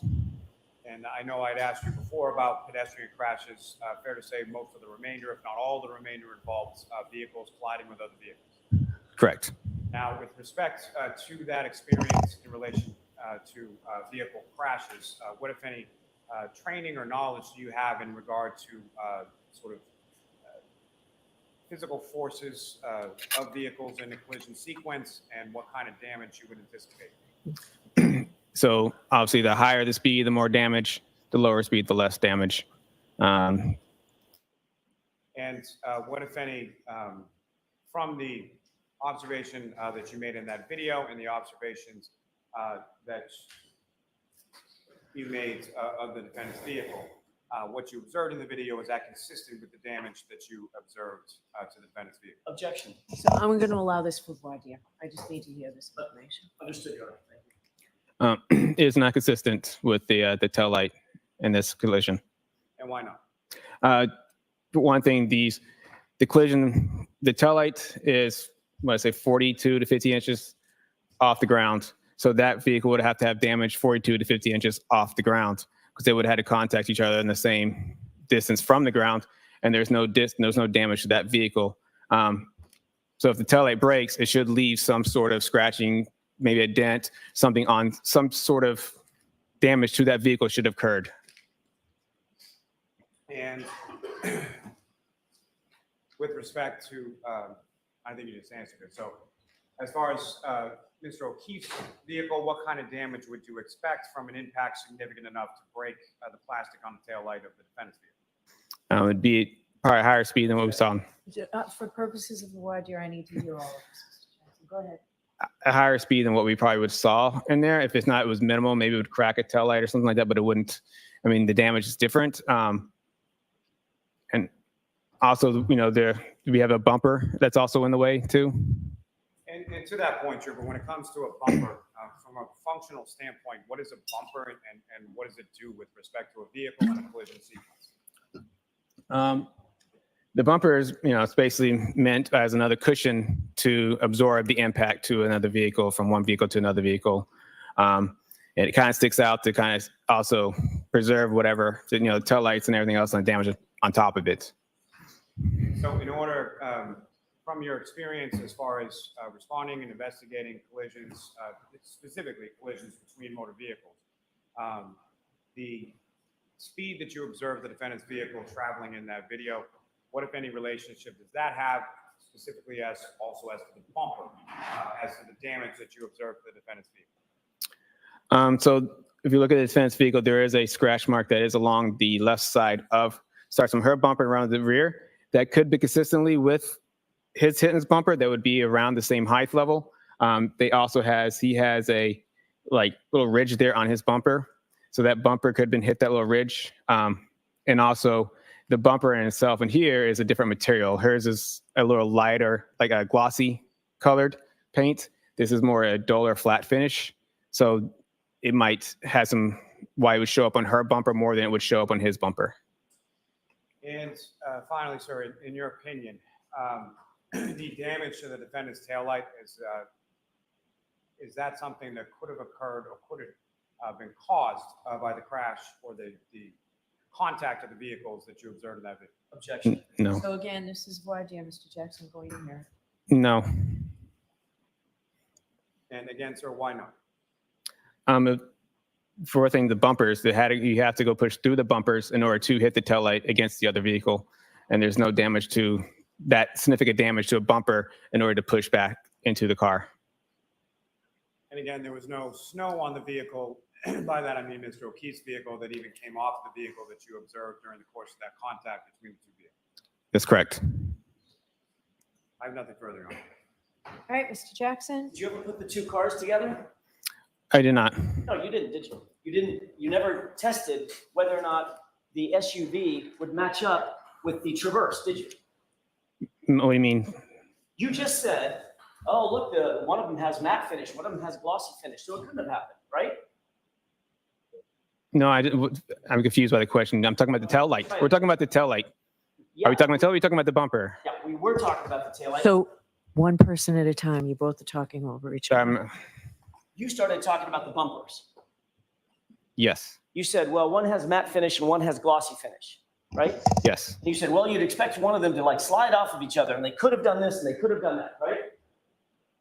Not slide off each other. You were suggesting that the two cars wouldn't match up such that the taillight could make contact with any part of the Traverse. That's what you were suggesting. I'm saying it didn't match up because there's no damage to the Traverse.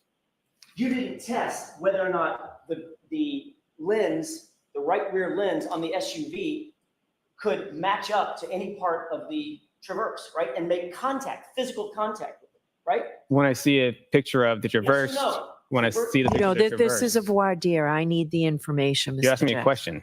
Yeah, I said when yes or no question, Trooper. I don't think so, but.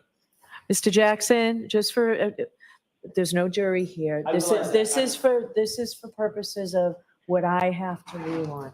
The more information I have, the better off I am in being able to rule on it. Let me take a breath.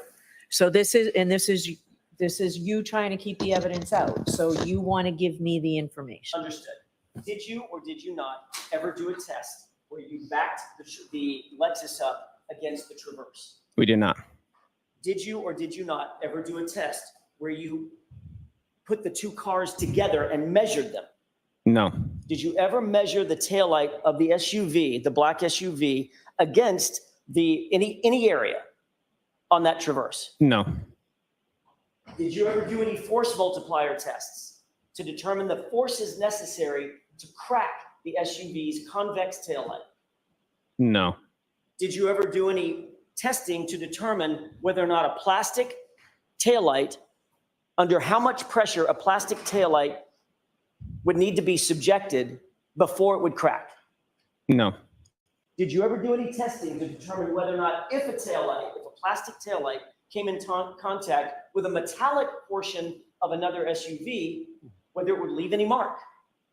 Haven't done any testing. I've seen crashes where headlights have struck other vehicles. That's kind of where the experience comes from. Fair enough. But I'm guessing that those crashes are probably different speeds and higher speeds. Not this, right?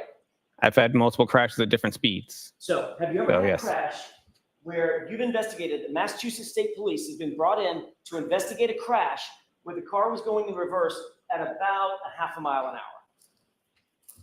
Half a mile an hour? Whatever that was. Are you saying the SUV Lexus is going half a mile per hour? Well, you're the reconstructionist.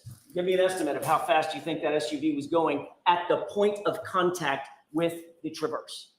Maybe like 1 to 2 miles per hour. Okay, fair enough. Have you ever been called in to a crash, to investigate a crash, where the cars have collided at 1 mile an hour? I've had pedestrian crashes that have been at a very low speed. Okay, that wasn't my question. That wasn't quite my question. Okay. My question is, have you been called in to a crash involving two vehicles Yeah. that have made contact at about 1 mile an hour? I have seen testing for vehicles at low speeds. So next time I have been called to a crash, I go to fatality crashes, but I have seen testing for vehicles at low speed impacts. Okay. How low speed? Like just the bump. So like this? Yes. Did you see any damage? Yes. All right. Well, minimal damage. Right. In what circumstance? Minimal damage, like, I don't know, like a cracked taillight. No, like just a little bit of rub off on the paint. Right? Or you might see nothing, right? Yes. You've certainly seen circumstances in which two cars come in contact and there's absolutely no physical damage to either car, nothing observable, right? Have I gone to Sure. crashes that have seen no physical damage on a car? Or just in common sense, just everyday life, where one car backs into another car at the Jiffy Lube, makes contact and drives away, and there's no damage. Not normally. It's usually something with car impacts. Like, what's the something? A crack or a paint, something chip, scratches. Right. Yeah. So if you put a piece of metal in that scenario, if you put a piece of metal, steel, right, Uh-huh. against a piece of plastic, which one do you think is going to give way first? You'll still see some damage to both vehicles at a speed. Which one would give way first? Between metal, depends what speeds. And what we're talking about, you're just saying plastic and metal. You're giving a pretty general broad plastic and metal Triple Paul, analysis here. you admit, you got to agree with me, that there are circumstances in which low speed, very, very low speed contact between two cars can certainly leave damage on one and not damage on the other, damage on both, or no damage on either one. Observe. Yes, I just said in that situation where the scratch on the side of her car Right. had a scratch mark and his doesn't appear to have anything. And you said under questioning by Mr. Lally that certain circumstances like this could lead to a lens material, right, plastic material cracking, right? Say again, like on least. Just a few minutes ago, Mr. Lally. I'm trying to answer your question. Sorry, yes. Mr. Lally asked you a question a few minutes ago, and you indicated that something might show up on a bumper.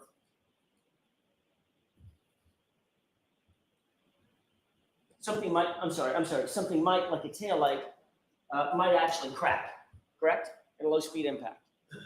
A taillight might crack in a low speed impact? Correct. Yeah, it might crack. Okay, now, Mr. Lally also said you saw this video where the cars come close to or make contact, right? That's how he worded the question. Remember that? Come close. Yep. Which one is it? Did it come close or did it make contact? I said it might. I don't know if that scratch from the side is. It's something that's consistent with the height of the bumper. Like I said, I didn't measure them from side by side, but you can clearly see there's a scratch on the side, and that's something that looks like that would come back. So as I look at the bumper, and I see the bumper, and it has that little divot, and I look at her side of her car with that scratch mark, that kind of lines up a little bit of why that could be where that was from. I thought you said there was no damage on that car, on the Traverse. There is no damage, and that's why I went to why there's this two different paint materials there, that why one could have showed up on her car because it's that flat, the glossy paint on there, and it could have scratched on it. While you have something that's a little more rougher texture with like a flat, flat color on there, that wouldn't leave on there. So you just described the circumstance in which two cars come in contact, you don't see any observable damage on one, and you do on the other. That's what I just right? Yeah, I suggested that when you asked me that a second ago. Yes. With regard to the video, let's get back to the question that I asked, which was, in that video, did the SUV come close to, or did it come in contact with the Traverse? Again, I don't know, because I'm saying based off the damage that is something consistent with that. So most likely it did come in contact with the bumper to bumper, but I don't know definitively because there is no damage to his car, but it's something that could explain why there's a scratch mark alongside the right rear side of his car, her car. Did you see the tire move, sir? Did you see the wheel on the Traverse move in that video? No, I couldn't see the wheel move. I beg your pardon? I didn't see it move. If I did, I didn't observe it moving. If it moved, it moved. I didn't observe it moving. I wasn't looking at the wheel. When was the first time you saw that video? I don't really know. It's been a little while. Well, I don't know what a little while means. Like a year ago, I think. Okay. So you saw that video a year ago. Did you put anything about that video in your report, which is wherever it is, right here? I'm looking at your entire CARS report. Yes. Did you put anything in this CARS report about watching that video? No, because I watched the video like after the report was done, and I watched it first time on court TV. So who on court TV during this trial? Like Prior hearing? no, when it was on TV at some point. When did you and Mr. Lally have a discussion about you testifying about this video? That was a couple weeks ago? I'm sorry, I couldn't understand. A couple of weeks ago? What's a couple of weeks ago? Is it 10 days ago? Days ago? 2 weeks ago? I mean, 2 weeks ago? Couple? Okay. Two? Where did you two meet? At the DA's office. Was that at your request or was that at Mr. Lally's request? It was a pre-conference hearing, or pre-trial hearing. Right. Well, those Or are pre-trial conference, sorry. done. So, yes. We're talking over each other. I'm trying not to talk over each other. I'm trying not either. Let's both try harder. Okay. Who set up the meeting? From my pre-trial, Yes. okay. Paul. Adam Lally. Who was at the meeting? Everybody sitting right here, Lieutenant Tolley.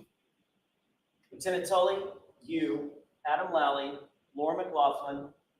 I'm guessing Ms. Gilman was not there. She was not there, correct? Did Mr. Lally show you this video at that meeting? Yes, Did he tell you that he intended to ask you some questions about this video at that meeting? yes, Did he ask you whether or not you could render an opinion as to whether or not impact that you saw or lack thereof, whatever the case may be, was consistent or inconsistent with damage to the taillight? yes, Did you tell him that you would give him such opinion if called upon at trial? yes. Did anybody take any notes? I don't know. Were you taking notes? Yes. Where are those notes, Trooper Paul? I think I just, well, no, it's not on this specifically, but just, make sure I had, my everything checks and balance. And for what I want to talk about, what we're going to talk about. Make sure you had My what? checks and balances, sorry. Checks and balances? Just make sure I'm more on the same page of what we understand, what's going on in the trial. You want to make sure that you're on the same page with Mr. Lally about what's going on in trial? Yes. All right. Did Mr. Lally take notes? I have no idea. You were watching him. I mean, was he writing something down? I wasn't paying attention to his note taking. Ms. McLaughlin was there. Was she taking notes? I don't know. You didn't see her either? I don't know if people were taking notes, writing stuff down, or what they're writing stuff down in relation to our conference. Did you give him an opinion? We've asked whether or not you were asked to give an opinion, and you said, yes, yes, yes, I was. Yep. Did you give an opinion at that meeting about whether or not you believe, in your opinion, the contact between the SUV and the Traverse, the Lexus and the Traverse, could result in the damage to the taillight? Yes. What did you tell him in the meeting? What we talked about already in the stand here. Okay. So what you related to him was exactly what you've relayed in this court. Yes. All right. And he he told you that he was going to ask, I'm going to ask you to look at the video, correct? Yes. You're going to be asked a series of questions about that video, correct? He told me the video and he said, okay, this is the video. This is what they think the taillight was broken. And these are the pictures of his car that they take. So they asked my opinion on, do you think that's where a taillight would be broken? And he told you, you need to make sure that you tell the jurors that couldn't have happened in this impact, right? He didn't tell me I had to make sure jurors, that's my opinion on, it doesn't appear to happen in that video. Did he tell you that it would be helpful to the prosecution if you said that it would be, that it was inconsistent with the taillight break? Objection. I'm going to allow it. Did he tell you it would be helpful to the case if you said that? No. But you knew it would be, right? I'm just stating what I saw on my professional opinion on what it is. If it looked like it was consistent, I would say it's consistent. If it wasn't consistent, it's not consistent. I'm not going to. I'm sure that's what you would say. Okay, so comments are not appropriate for the jury. They're also not very good for me, Mr. Jackson. Understood, Your Honor. Did you formalize your new opinion? Because this is a new opinion, right? You've never been asked this opinion before. Yes. Did you formalize this new opinion in any kind of report or memorialize it in any way? No. Did Mr. Lally ask you to create a report of some sort that you could then turn over to the defense so that we would know that you have a new opinion that you're going to testify about? No. you save those notes that you took about making sure that you were on the same page as Mr. Lally? That's, I mean, yeah, I saved mine. Where are they? They're my report. They're in your report? Yeah, as I was writing a report, I just kind of like highlighted stuff that I want to make sure I've memorized and remember my report.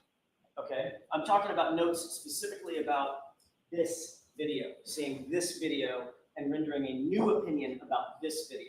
No, I didn't have notes specifically about this video. I didn't write anything down saying I must do this on this video. Did you write anything down about the new opinion that you had come up with related to this video? No, I did not. I'm just moving on. Yep. And your opinion ultimately that you imparted to Mr. Lally in that meeting was that the car did not move and the snow did not move, correct? Correct. I think that's all I have. All right. Did you want to follow up at all, Mr. Lally? No, thank you, Your Honor. All right. So, Trooper, you are all set for today. We will see you Monday morning. Thank you. Okay. Well, that guy started to spin in circles, didn't he? Jesus, Lord Murphy. Yeah, it makes you wonder. It really does.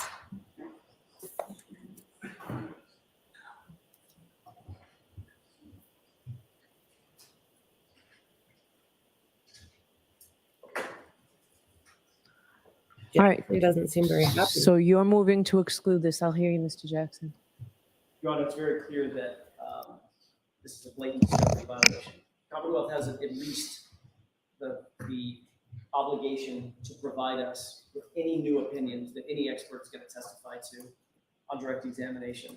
They've known about this witness for not months, for a year, for a couple of years. They've known exactly what this witness has memorialized in his official report. They knew that the only thing that we had was the official report. They met with him 2 weeks ago. This has become a pattern of conduct by the Commonwealth over and over and over. We're finding these witnesses getting on the stand, finding out that there's been a sort of preemptive strike in some sort of a prep interview where they're coming up with new opinions, new conclusions, new facts. It happened with Jennifer McCabe. Lally. About coming up, going to Michael Lank's house. It happened with Officer Sarah, coming up with a new determination about what was said or not said at the scene that we had never heard before. That was also a prep session of some sort, or I believe it was. And then this witness, literally, it's not even like just, was it light out or was it dark out? This is a completely new opinion based on evidence that we presented, both in open, or talked about in opening statement and have presented variously throughout this trial. And this officer gets on the stand and now has a new central opinion about whether or not we're right and that taillight lens could be cracked. That's something that should have at least been reduced to writing. And even if it was reduced to writing, it should have been excluded because it's a discovery violation. It's late. We don't have time to prepare for it. And we're caught off guard. I use the word at sidebar ambush, and I know that rankles the court, and the court doesn't like it, but that's exactly what it feels like. Well, that's been used both ways here, right? So it's a word. Let's just take it out of here. Make your point. Okay. I'll see if I can come up with a synonym for it. Well, I feel like I understand your argument. So focus on, just continue where you were, but no comment whether I like ambush or don't like ambush. It's a word I've heard a lot on both sides. I understand, Your Honor. My point is the evidence that now is being sought should never be presented in front of you. We didn't have opportunity to get this in advance. This has, it's at least, very least, been in the Commonwealth's possession for weeks. He took notes about it. He now says, well, I didn't take notes about that specifically. I don't believe that as far as I can throw him. I think he did take notes about it. He was shown the video. He provided a new opinion. Mr. Lally knew that he was providing a new opinion. And then the first time he discloses this opinion is in front of the 16 jurors, 15 jurors. We would ask for its exclusion, Your Honor. And I'll submit. All right, Mr. Lally. Yes, Your Honor. As far as the pattern, especially coming from counsel, I simply find it laughable. As far as Officer Sarif, I think what counsel is referring to was testimony that was in his grand jury testimony. He was crossed about whether or not it was in his report, but it was in his grand jury testimony. As far as Ms. McCabe is concerned, that was regarding reciprocal discovery that was given to the Commonwealth weeks into trial by the defendant. It was then shown to a witness, which is perfectly permissible. Counsel asked a question of Ms. McCabe on cross, and she was aware of the material based on the late disclosure of reciprocal discovery. So there's no violation there. As it relates to, and why I say laughable, Your Honor, is that I am still... I don't like hearing you say laughable. Just Understood. stick to what the arguments are. And With respect to this witness... Hold on. Quit the finger pointing, name calling, things like that, please. I Yes. know it's been a long week. It's been a particularly long day. But just focus on what you want to argue. And I apologize to the court for that, Your Honor. With respect to this testimony, it's well within his realm as a crash reconstructionist. This is a witness who's responded to, investigated hundreds of crashes involving damage to vehicles. Simply making an observation of contact between two vehicles or purported contact between two vehicles on a video. The force is self-evident, and whether or not that force is sufficient to cause the damage that he observed, personally observed on the defendant's vehicle is well within his expertise. And should be permissible as far as for this witness to be able to testify to. What about the non-disclosure to the defense? So showing this video and asking for an opinion. What about that? So, Your Honor, what I would say is I did not show this video and ask this opinion. This is a video that actually the trooper mentioned to me that he had seen over the course of while the case was pending, probably over a year ago, that he had seen that video. What I showed him was the photographs of Mr. O'Keefe's vehicle and asked whether or not he observed any damage consistent with the damage to the taillight observing or popping up on Mr. O'Keefe's vehicle. Why wasn't that turned over? In hindsight, it should have been, Your Honor. All right. So it's late. I'm not ruling here. I want to review everything. I would like, I'm not obviously taking any of the evidence home with me. I would like, if it's possible, for what your IT person did on the expanding, like he did this second time, maybe I missed it, but I didn't see the tire move this time. So I'd like that. I'd like that video, and I would like, what's the exhibit number here? It's Exhibit 6. Do you want just that video, Your Honor? And the pictures of the cars, whatever was shown during this voir dire, I would like those emailed to me so that I can look at them this weekend while I'm deciding, or put them on a flash drive right now. That's what I'm making. I'm sorry, I can't hear you. We'll do a screen record and get it to the court by email. We can do that. I just need an hour once we get back to home base. Okay. All right, Ms. Gilman, will you burn what you have for me before we leave somehow? Your Honor, if I could, I just want to close one loop. Okay. What I was referring to with Ms. McCabe, I want to make sure that this is clear because this has come up a couple of times. The only thing I was referring to, or what I was referring to, it's not the only thing, but what I was referring to with Ms. McCabe is after Ms. McCabe testified, days and days and days after she testified and she was excused as a witness, then we got the report from Lieutenant Tully about the new information that she disclosed on the witness stand. In other words, she was cross-examined about it, etc. And then after she testified and was cross-examined and gone, then we got a report that predated her testimony that was in the possession of the Commonwealth, or at least in the possession of Lieutenant Tully. That's what I was talking about. I just wanted to make sure that was clear. We don't need to go into it any further. Did you want to add anything to that, Mr. Lally? No, Your Honor. All right. So I'll see you Monday morning. Look, all rise. You are unmuted.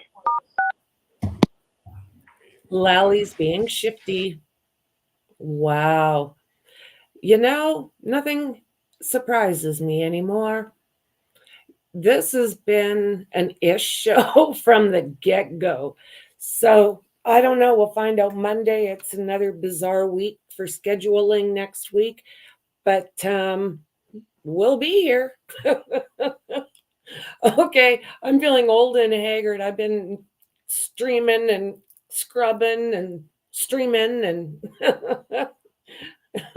yeah, another day at the circus. Isn't that the truth? Okay, well, guys, again, thank you so much for hanging out with me. Thank God it's the weekend.